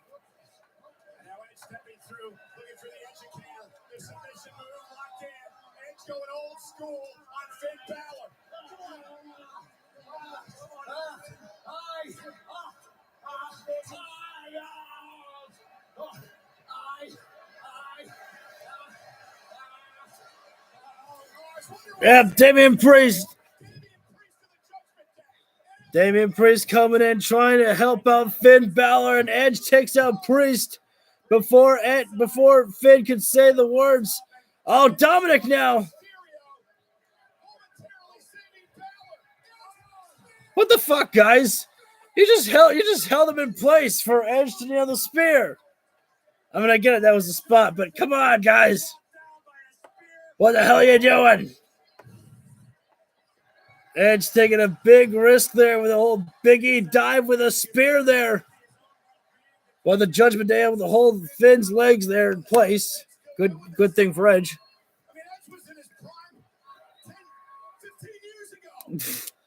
And now Finn Balor down and out. Edge gonna go to the corner looking. Got the crazy eyes, as they call it.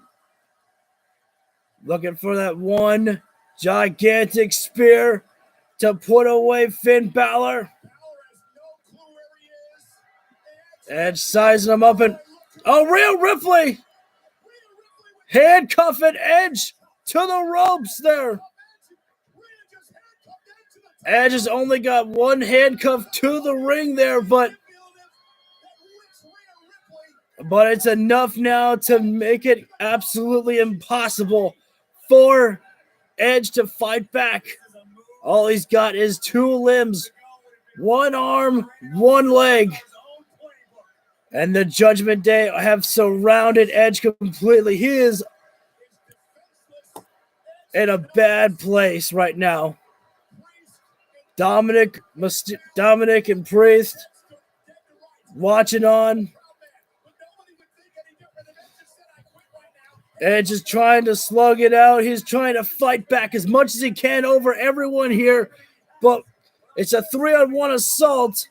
And if Rhea Ripley wanted to get involved, make it a 4-on-1 at this point.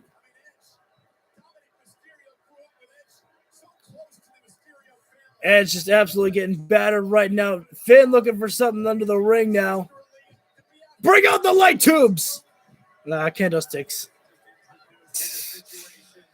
Bring out the barbed wire now. I'm just kidding, sorry. Kendo sticks in hand right now for Finn Balor. Edge is still trapped in the rope there. Rhea's got the key. Finn telling the ref to not ask him just yet. Finn is just absolutely delivering the punishment onto Edge's lower back with a kendo stick there.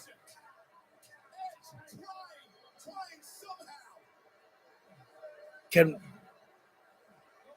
Edge even respond? Oh, wait a second. Out comes Rey Mysterio. But what can he do? What is he going to do? Why did Dominic roll out?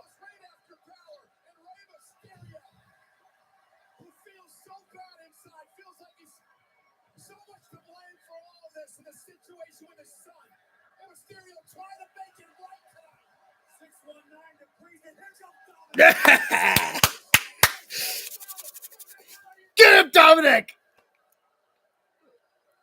Get that boy! Dominic going right after Rey.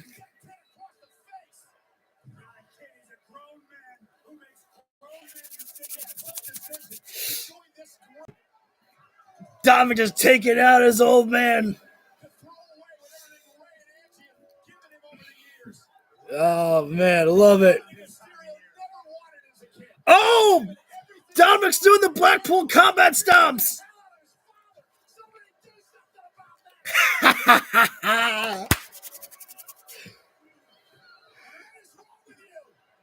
Love it.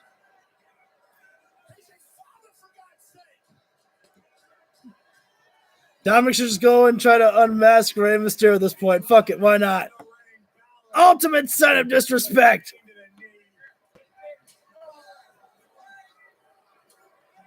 I'm telling you, like, next to the Bloodline, the most dominant faction in WWE is the Judgment Day. This proves it tonight.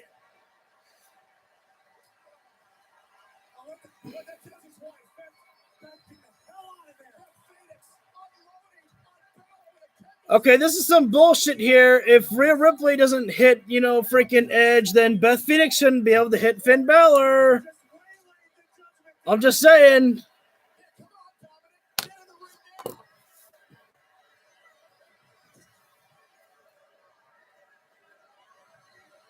Kill that bitch! Come on, Rhea.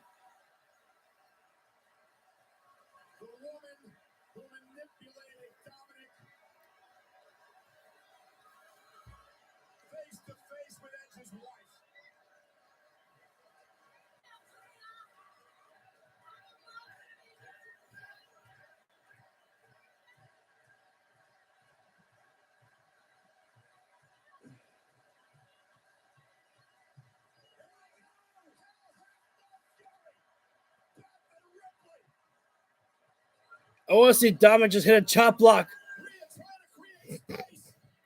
It's okay to grab a woman's leg.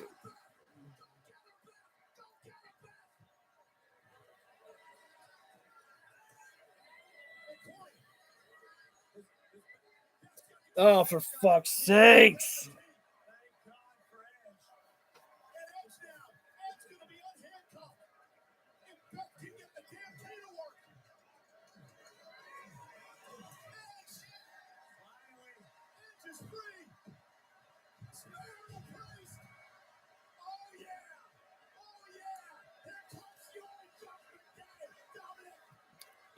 Come on. Come on. We need a win for the Judgment Day.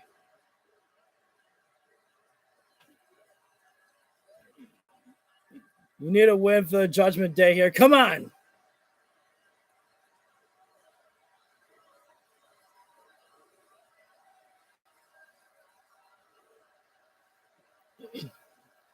Come on. I don't want to see Edge win this, man.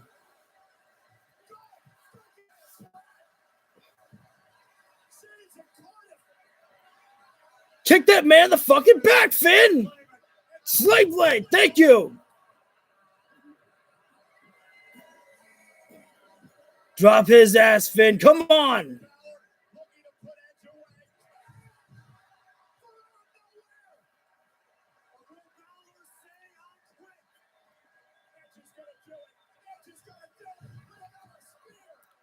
Oh, come on. No. Oh, come on.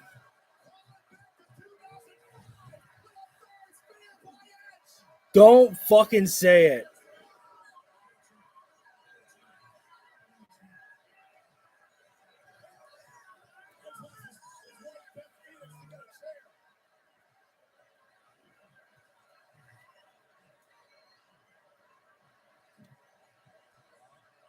Again, what?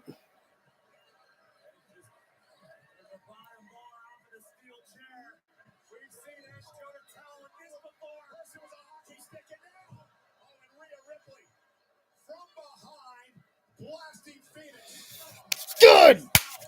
Get this motherfucker!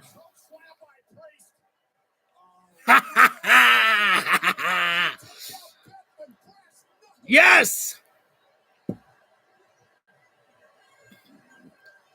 Take him out! Go, Finn, go!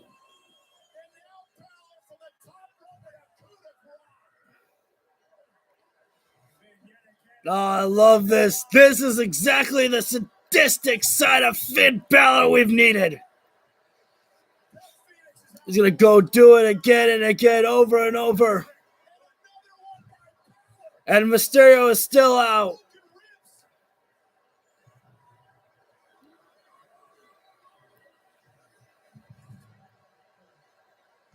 This is your last chance, Edge. Say it. You say it.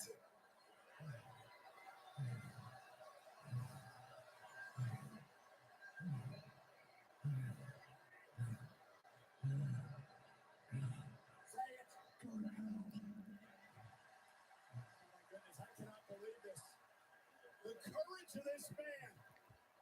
There's a fine line between courage and insanity, Cole. Or stupidity. If Beth's out cold, Beth doesn't move. She was knocked out cold by the brass knuckles.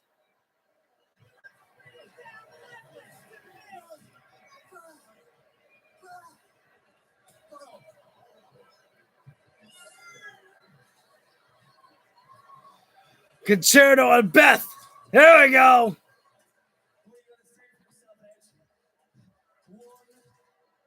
Final chance to say it. Oh my God, no. Oh my God, no. We ain't playing games. Corey, look at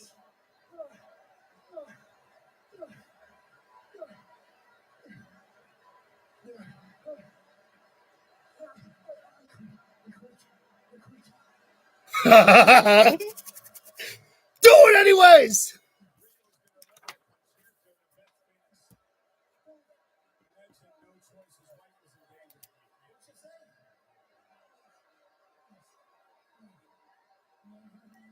Do it anyways.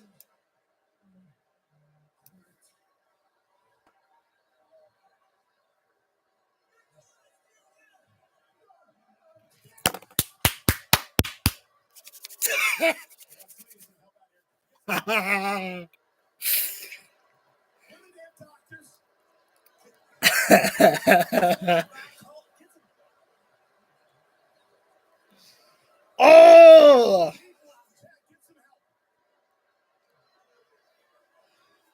Fucking love it.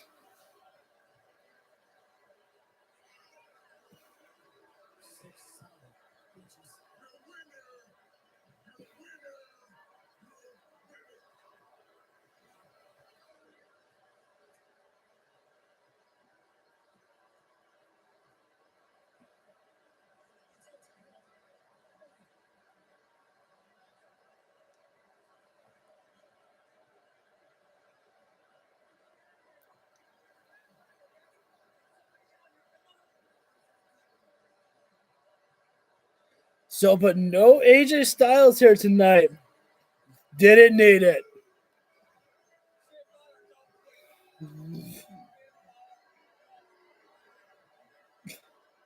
get a doctor out here, please? Or EMTs or something. Beth doesn't move.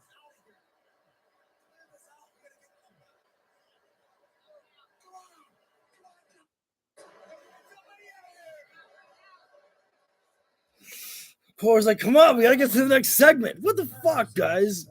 Just get the EMT, get the stretcher, get her the fuck out of here. Oh man. Love it. I fucking love it. Balor needed more heel heat, and he got it. And Rio's gonna be more booed for it. This works for everybody, and this might push Rey Mysterio a little bit over the limit. He's like, how could you?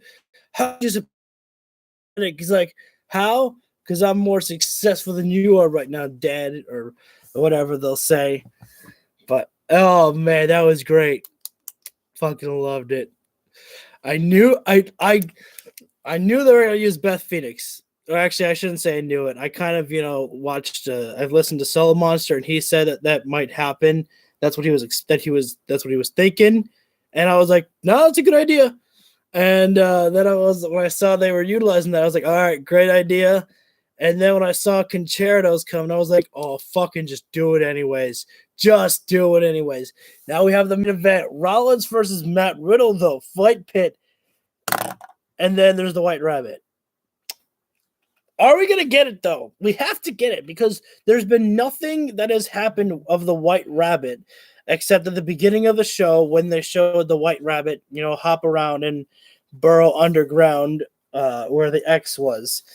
But there was a video of that either on Raw or SmackDown. So we still got the White Rabbit coming. There's still something.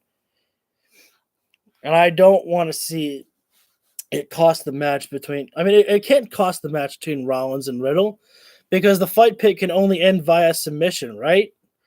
I believe it's, via submission only. Oh, man. But that was a good I Quit match. I think, but the problem with I Quit matches, like they're awesome, but man, are they like time consuming sometimes, and they kind of have like a delay in them. My least favorite part is when they went into the crowd and they were just like kind of just punching a little bit. They were trying to do some good spots, which was all right.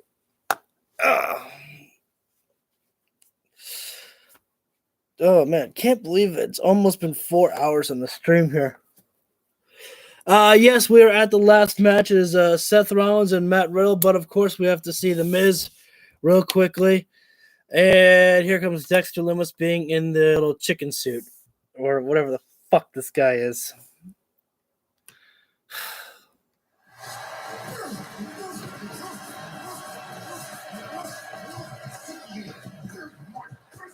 Oh, I guess it's not Dexter Lumis.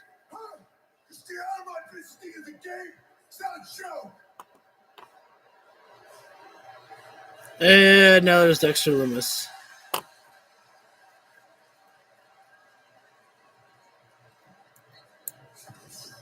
And Miz gets put to sleep.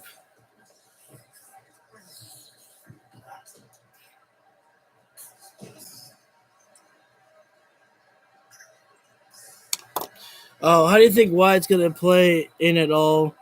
I don't think that Bray Wyatt's going to, cost the Rollins the match at all.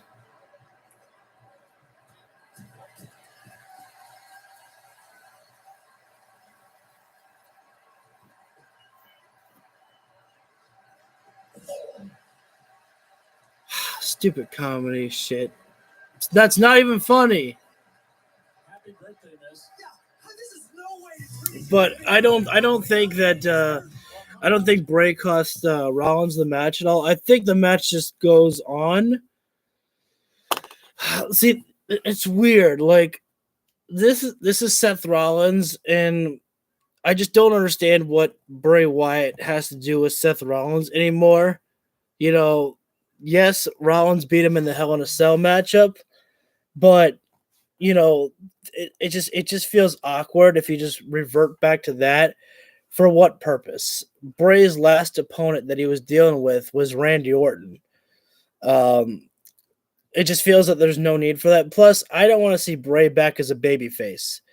Bray Wyatt, if he attacks Seth Rollins, it's more of a babyface thing. Could go after Matt Riddle. Could do that. But I know. It's got to be Bray Wyatt, like, tonight, because, like you said, they're not dumb enough to send someone else out there, because it just cannot be. Like I said this on somebody's YouTube channel. I said that, if they don't deliver on Bray Wyatt, people will never forgive WWE for this. So they've got to do it. So I personally don't want to see Bray Wyatt out there. I just want an image. I think that would be the best thing to draw interest into the show, is just have an image of like a lantern, just like swinging back and forth, like maybe on a wall or something. Not telling you that it's Bray Wyatt, but it's just like, who else is connected with lanterns?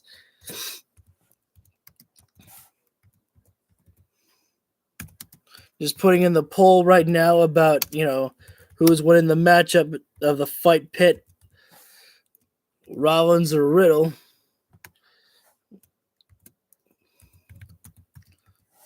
Personally, I really don't know who I think is going to win this one. I could see either man winning this one. I personally, if I had to choose someone, I think that Matt Riddle is pulling away with a victory.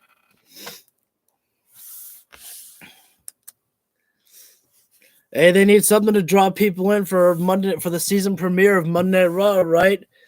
I mean, that would people, especially like if you get the lantern, and then if you just have like a a what are they called? Dismembered voice, not really dismembered, scrambled voice, like the lantern, swinging back and forth, and a scrambled voice that says "I'm here." I mean, again, that's another connection that's of Bray Wyatt, so that would be something. And then especially if you give them the date of Monday Night Raw, so that would definitely be a one way to draw people in to tune in on Monday. I lost my train of thought. I'm so sorry. I was gonna say something, but I completely forgot what else I was gonna say for Bray Wyatt. Yes, exactly. But now I remember. But the problem would be, I think that some people might have is that if we don't see Bray Wyatt, they would just be like, okay, how can I actually, take it for serious that Bray Wyatt is going to show up on Monday Night Raw? Because here's the thing, I tuned into SmackDown because when we had the first, I believe it was the first QR code that told us to tune in on SmackDown 9/23, I think it was. And then when we tuned in, it was just a QR code. The QR codes have been fun and entertaining and all that, but it's just like when you tell me a date, I'm thinking, okay, that's when it's happening, but it didn't happen. So I can see that, some people wouldn't really appreciate if Bray Wyatt doesn't physically show here tonight. But again, just something subtle there. Yeah. I think that's sometimes that could be more fun because it makes you wonder, okay, what's going to happen? Who's Bray going to go after? And I actually should have known that this was going to be the main event here due to the fact that that there's no ropes. They have to take the ropes down and everything. So give the guys time, give the ring crew time to take the ring apart.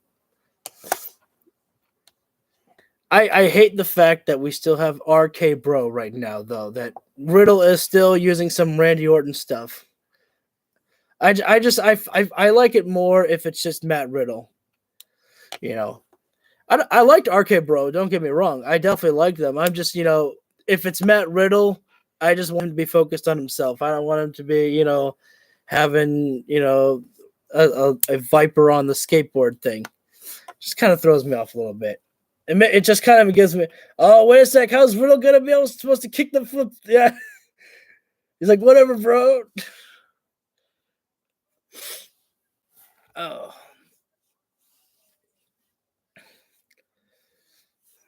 I am conflicted right now because I don't want to have the commentary on because I get so sick and tired of hearing Seth freaking Rollins being told by the commentary. Ugh. Maybe it'll surprise me and it'll be just Seth Rollins, right? Right? I love that one. Let's see. Ball till we fall 82. Thanks for the comments and joining me in. I think you've been my only comment that I've had all night tonight. Oh, yeah, absolutely. Oh, now we got all the NXT guys. We had Nikita Lyons and Braun Breaker out here. Yeah, Matt Riddle is freaking awesome. I mean, just him being able to be taking a serious side. Like, Riddle can be funny, but, it's like for the certain moods. It's like he can kick ass, as we've seen with the freaking Roman Reigns, in that matchup. And now we've seen the new serious side of Matt Riddle with Seth Rollins, which is exactly what we've needed. We've needed, what the hell is Seth Rollins wearing? What is the Drip God wearing tonight?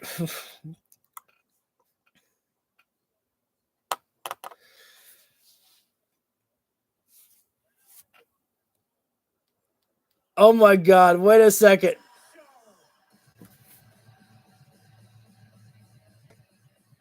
Rollins was just doing the RVD taunt. Are you serious? That's what this is about? 420, bro. Right? 420? Oh my god.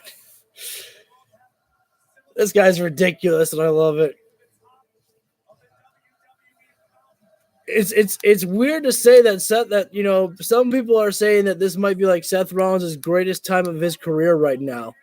He's like on a whole new level.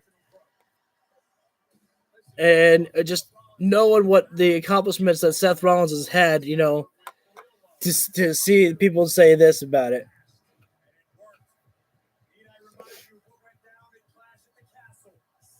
And now the fight pit being lowered tonight. And this is my first fight pit here to see. So it's going to be quite interesting for me.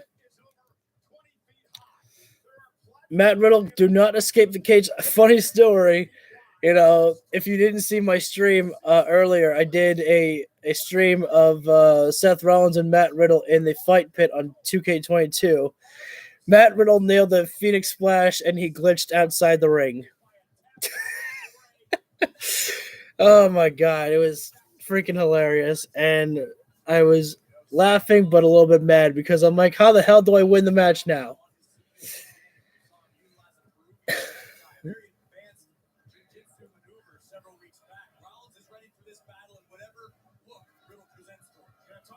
Unfortunately for Matt Riddle, everyone's singing Seth Rollins' theme song tonight. Matt Riddle is not as over here right now. Or are they saying bro like Riddle was saying they would sing? You got a vote for Seth Rollins winning right now. There we go. Fight pit session begin. Round 1.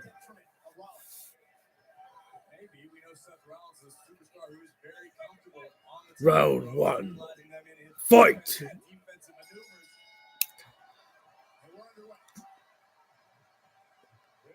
It's definitely something that probably the people in the main roster have not ever experienced before. I know I've not experienced anything like this before.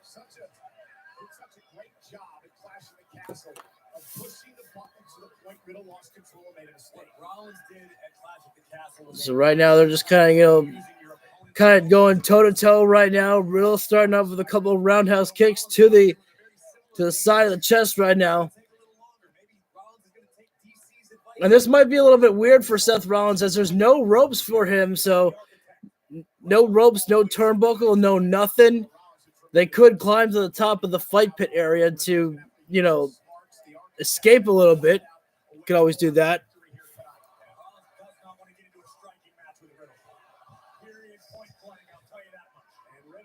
Oh, these poor guys.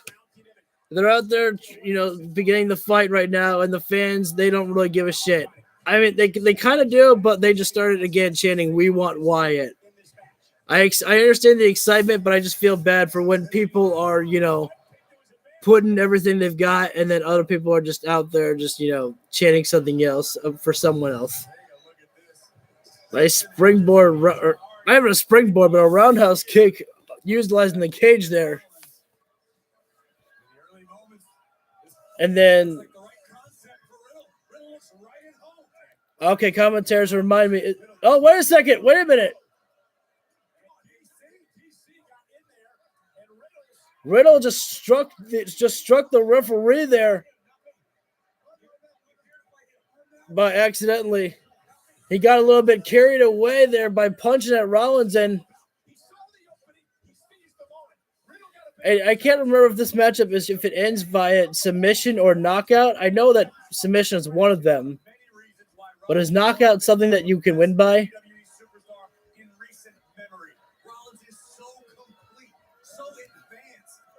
Well, one of the commentators tell me how this match works. They probably told me in the promo package, and I was too busy talking about White Rabbit stuff.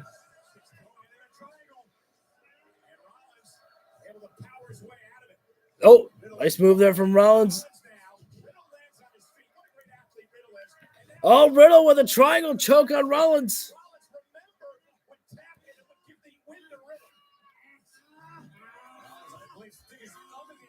Is that illegal? In the fight pit, is using an eye rake, is that illegal? I'm assuming not, since the referee DC did not get in there.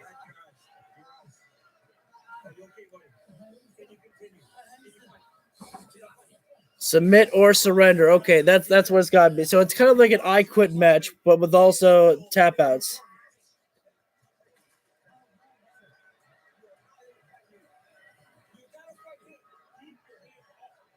What do you mean? What do you mean don't touch him? What is he talking about? This is a fight pit.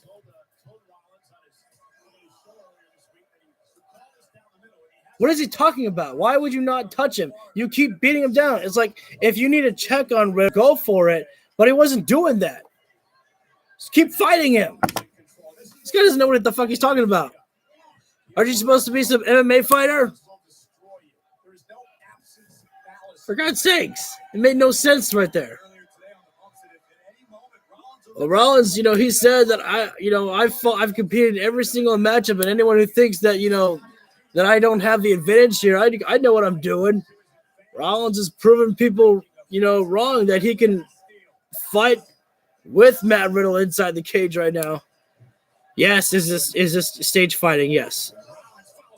But you know what I mean.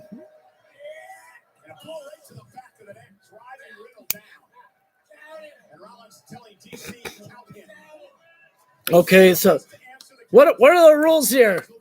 It's knockout, surrender, and counting. So it's a mixture of boxing and MMA. No pinfall in this matchup. Which actually it works out for Rollins here if it's knockout as well because of the curb stomp.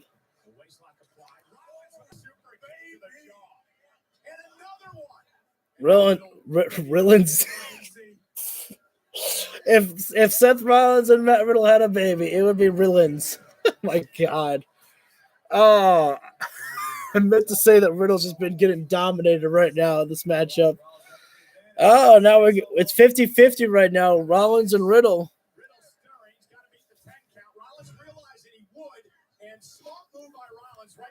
Going back on the attack. The referee, don't say, give him some space.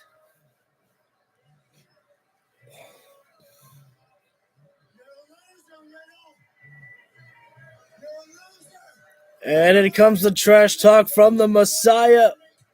Open hand slap to the chest there from Riddle, who looks to lock in some type of submission there, but Rollins backing Riddle up into the cage.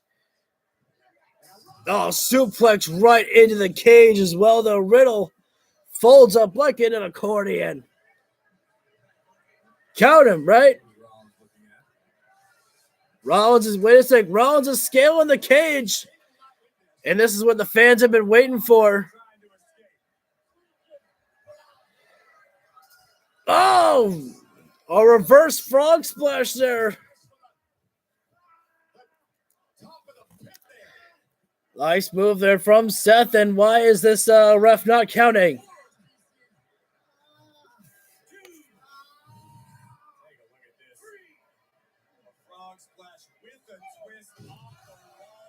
There we go. Now he's counting.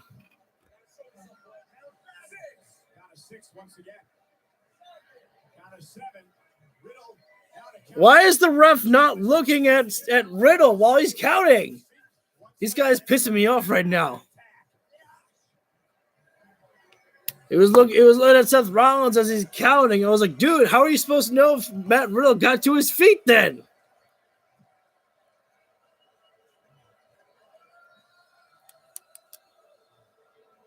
Right now, Rollins just still in complete control right now over Matt Riddle. He hasn't had any offense as of late.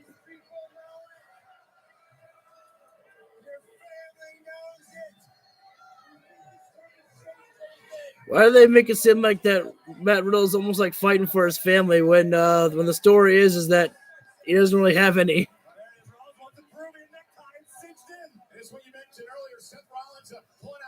Oh.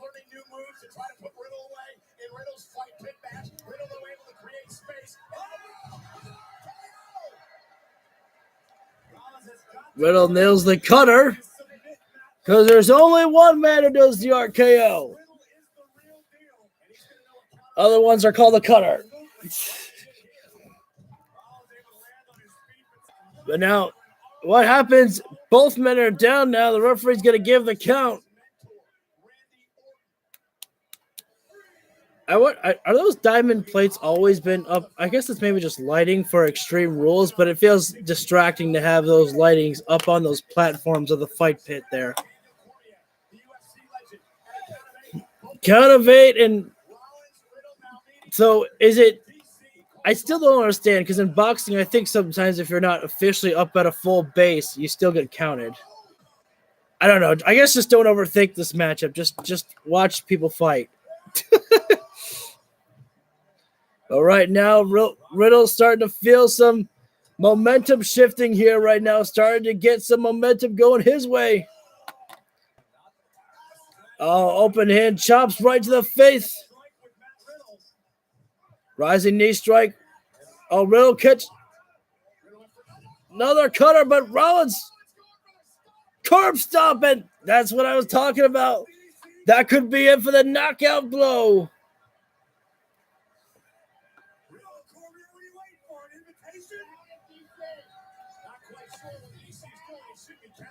I know, right? This guy sucks.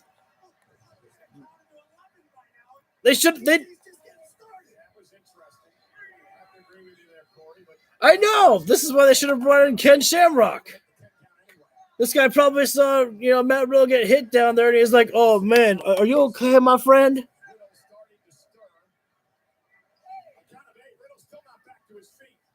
Oh, Rollins gonna go for a super stomp.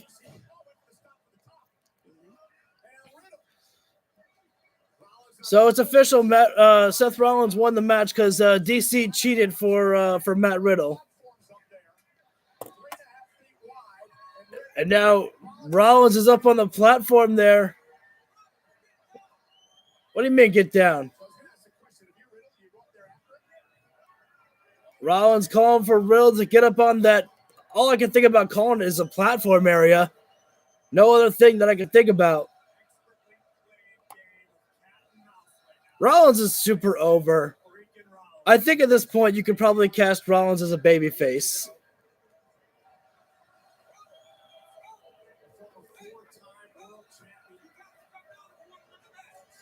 You have to come down if you want to win the match. Can't you win by count out up there?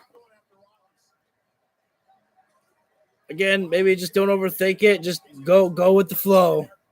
But this guy doesn't really know what he's talking about. Riddle's on a bad spot. He falls from there. This could be over. Rollins now biting at the hand of Matt Riddle. Riddle's locks in the sleeper hold there, but if Rollins...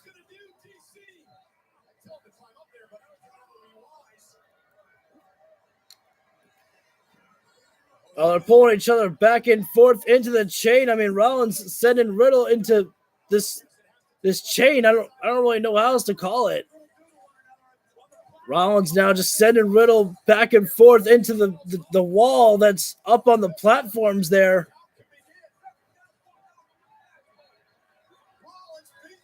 If Riddle falls from there, consider this match over and done with. Oh, man, wait, could you imagine if Rollins goes for the buckle bomb up there and launches Riddle into that cage?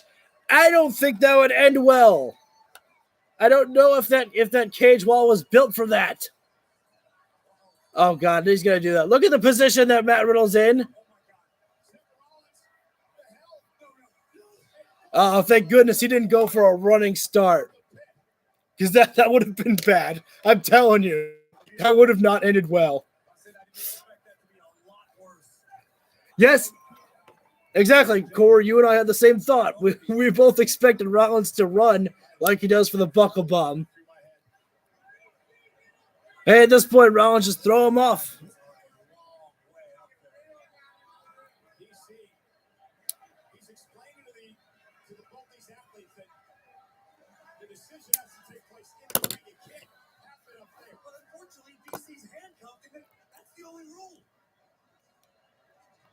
knockout or submission inside the ring. There aren't too many rules to enforce up there. Oh no! Riddle with a spin. Uses the chain to escape via something.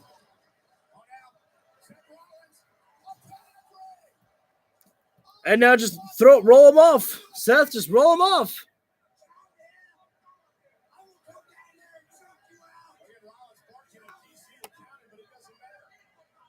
Why can't you count it up there? What is this? Some improper grounds or something?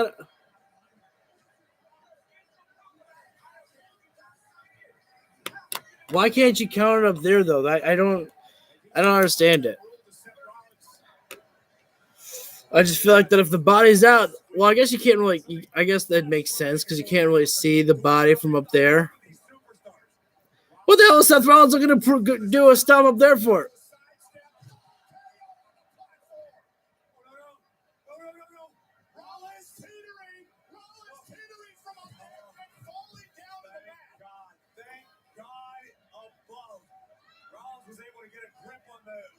So Rollins kind of fell. But now what's Riddle going to do? The referee not counting. As usual.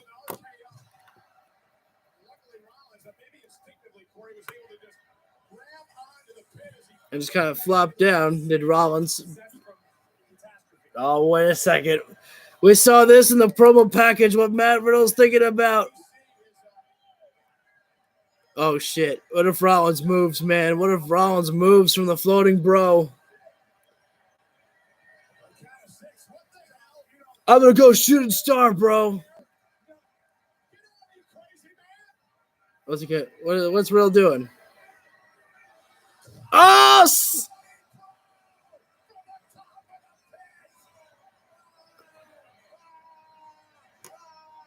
That looked like it hurt Riddle a lot more.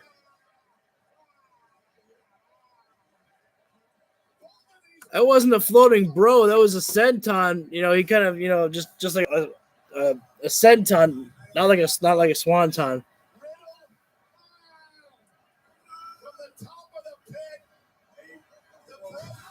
I feel like that it hurt Riddle a lot more. Like it felt. I almost feel like that maybe he landed awkwardly or something.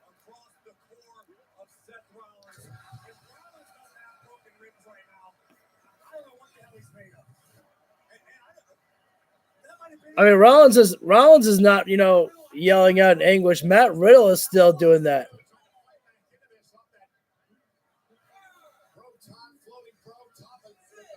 It wasn't a floating bro, Cole. You can do a corkscrew with a floating bro. Both men back to their feet now, but Riddle is still in anguish right now after that. Rollins able to fight out from the triangle, or he's trying to. He's just throwing Riddle back and forth with bombs into the power bombs into the cage, power bombs on the floor.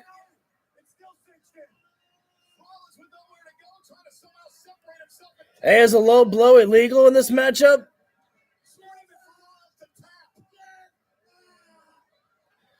And Matt Riddle chokes out Seth Rollins. Rollins had to tap out. He was getting choked out there. I don't know if the match would have ended if Rollins did not. If Rollins just passed out though. So I am 5-1. I got every match correct tonight of who was going to win except for Bayley and Bianca Belair. But now we're at the main event spot. Now there's only one thing left. There's been no QR codes that have popped up. We're here. It's got to be something.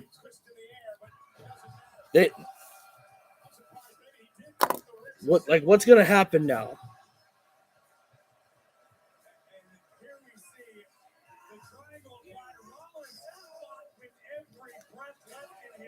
So now's the moment everyone's been waiting for, right? We've had "We Want Wyatt" chants twice tonight. And who knows if they've played White Rabbit, you know, during ad breaks of the show.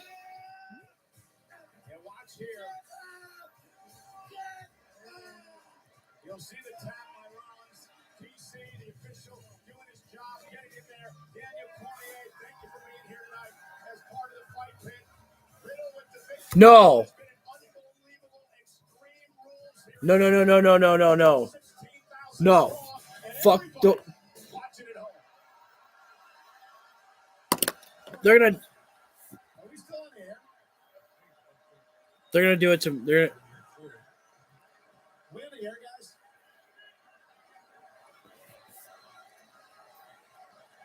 He's got the whole.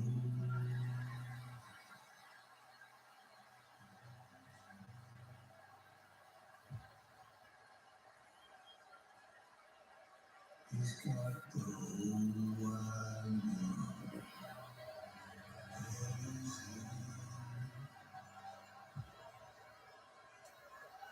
I just hope that. I just hope he doesn't attack Seth.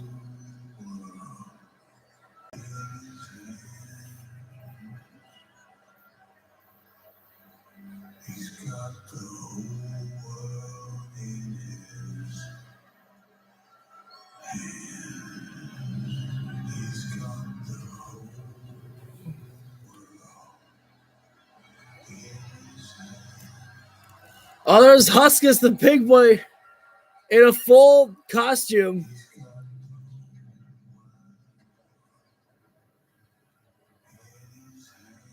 The buzzard. He's got the whole world.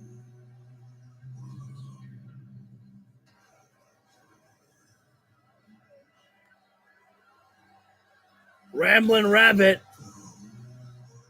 Not a white rabbit, but still a rabbit. He's got the whole.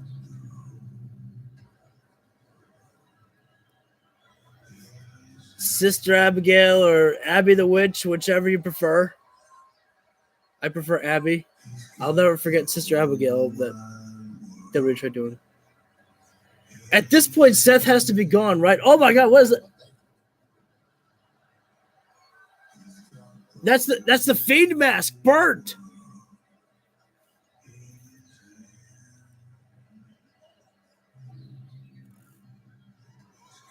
And another Fiend mask. But don't, no. Just tell me that it's just part of his. Like, we're just going through the life of. Okay.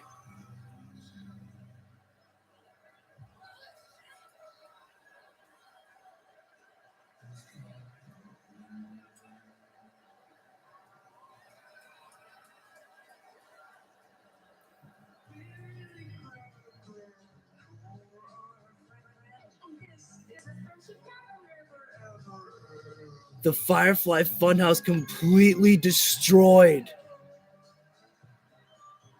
by what has to be Bray.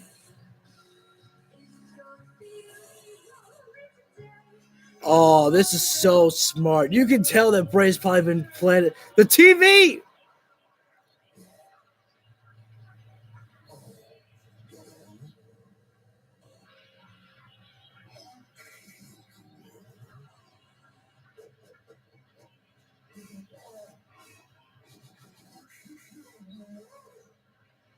Who killed the world?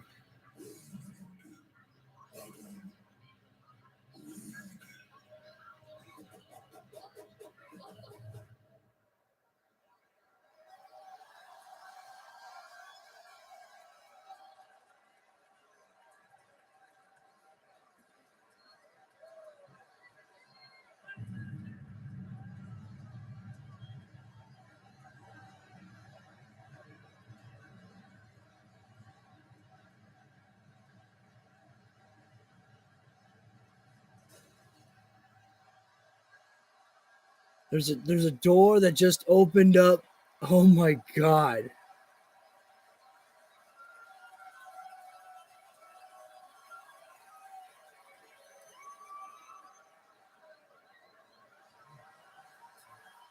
There's the lantern.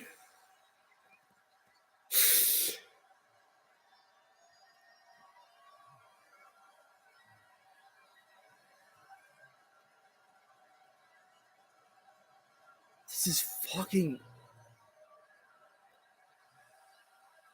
This is nuts. It's a brand new mask. It's a new Bray. No music, just letting the fans chant holy shit here. Oh, Bray takes off the mask.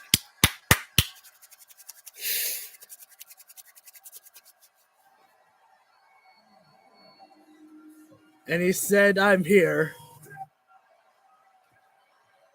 And that's the symbol of Wyndham's on his Twitter. It's like a butterfly upside down something. I don't know how to describe it. Oh man. Again, that was like just a buildup there of just letting you, like, everyone knew what it was, but it's just like, just sit back and enjoy it. Fuck. It was like my mouth was like open the entire time just watching it. I was like, oh my God. And just Bray's been, you just know that he's been like freaking planning exactly what he was going to do, how he wanted this done. So smart. He used everything from the Firefly Funhouse. The only thing that he didn't use was Bliss. That was the only thing. And I gotta wonder, do we see Bliss appear on with him? You know, because I still think that they could work very well with each other in a different way now, because I think that Vince wanted to turn the whole Firefly Funhouse into maybe kind of like they took things away from Bray. When WWE started getting involved in it a little bit more, it was more about their creation and not about Bray's. If Triple H was let Bray be Bray, I think Bray and Bliss could actually work real well together, especially if Bray wants to, like, you know, do some like fucking mind tricks, like poison her mind, you know, and even do this, make her get physically punished. You know, get physically punished like she punishes herself, hitting herself with a kendo stick for the betrayal. Is that sadistic? Is that cruel? Yes, but that's part of Bray Wyatt, man. Just picture it. And it's like, it's just a kendo stick. Like, they're used to getting hit with them. Just something for her to right the wrong for her sins, for her betrayal.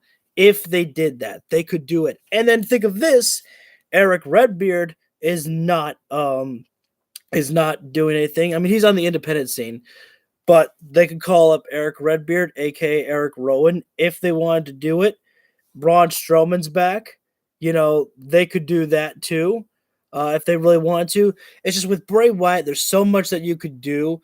It's like you disband your disbelief of wrestling just for the sake of the story. If he wants to just like poison people's minds, Eric Rowan, you know, to my knowledge, has never actually betrayed Bray Wyatt ever. But Braun Strowman kind of did, so he would probably make him pay for some type of punishment if they did that. I'm just saying that that's what they could do, but I really think that they should just go together with Bliss and Bray mostly. And there's an image that I saw on Raw where Bliss was backstage. And there was a moment, like in the background, there was actually a Fiend mask behind her. And it's like, if you search it up on Twitter, you know, you'd probably be able to see it.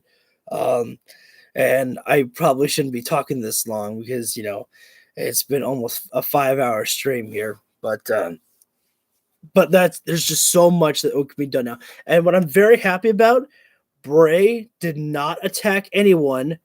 He didn't go after Riddle. He didn't go after, you know, Seth Rollins. So you don't know if Bray's a babyface or a heel. I'm hoping heel because that's exactly where I think Bray Wyatt can do his best work.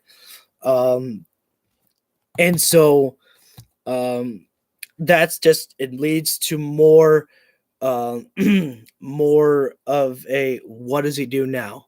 Where is this going to go? And you don't know. There's no more Firefly Funhouse. So you can't say we're going to see a Firefly Funhouse skit. No. And there's no mask. like he'll come out with a mask during his entrance, I'm assuming, but he removes the mask. It's no longer that there's a power behind the mask. It is just Bray Wyatt as Bray Wyatt. That's what I love. Oh, I'm very excited. I'm very happy for this moment here. And again, it was just a nice build up here. Yeah, thanks for being around. Ball till we fall 82. I really appreciate you just hanging with me, bud. I'm gonna be closing out here pretty shortly. Thanks guys for tuning in. It was a great night. I loved Finn Balor versus Edge. The finish with Rhea Ripley giving Beth Phoenix the concerto. Rollins and Riddle. It wasn't about the match. The match was fine, but it was always all about the ending. And like I said, they needed to end with Bray Wyatt, in the main event. That I think my favorite match of the night, actually, though, was Drew McIntyre versus Cross, and the Brawling Brutes versus Imperium was number 2. 3 was Edge versus Finn. But I realized I have not taken a water break recently, so yeah, I think that's what that's called. That's getting tongue tied. I'm trying to finish the damn stream and I can't talk anymore. Thanks guys for tuning in. Feel free to leave a comment down below this video, whether right now or after you've watched the stream. Whichever. I appreciate it. And don't forget to super click subscribe. Land a Sister Abigail in the comment section down below, and leave a white rabbit in the comment down below, or whatever you want to. And share this video around the world, peeps. And as always, stay with the rabbit.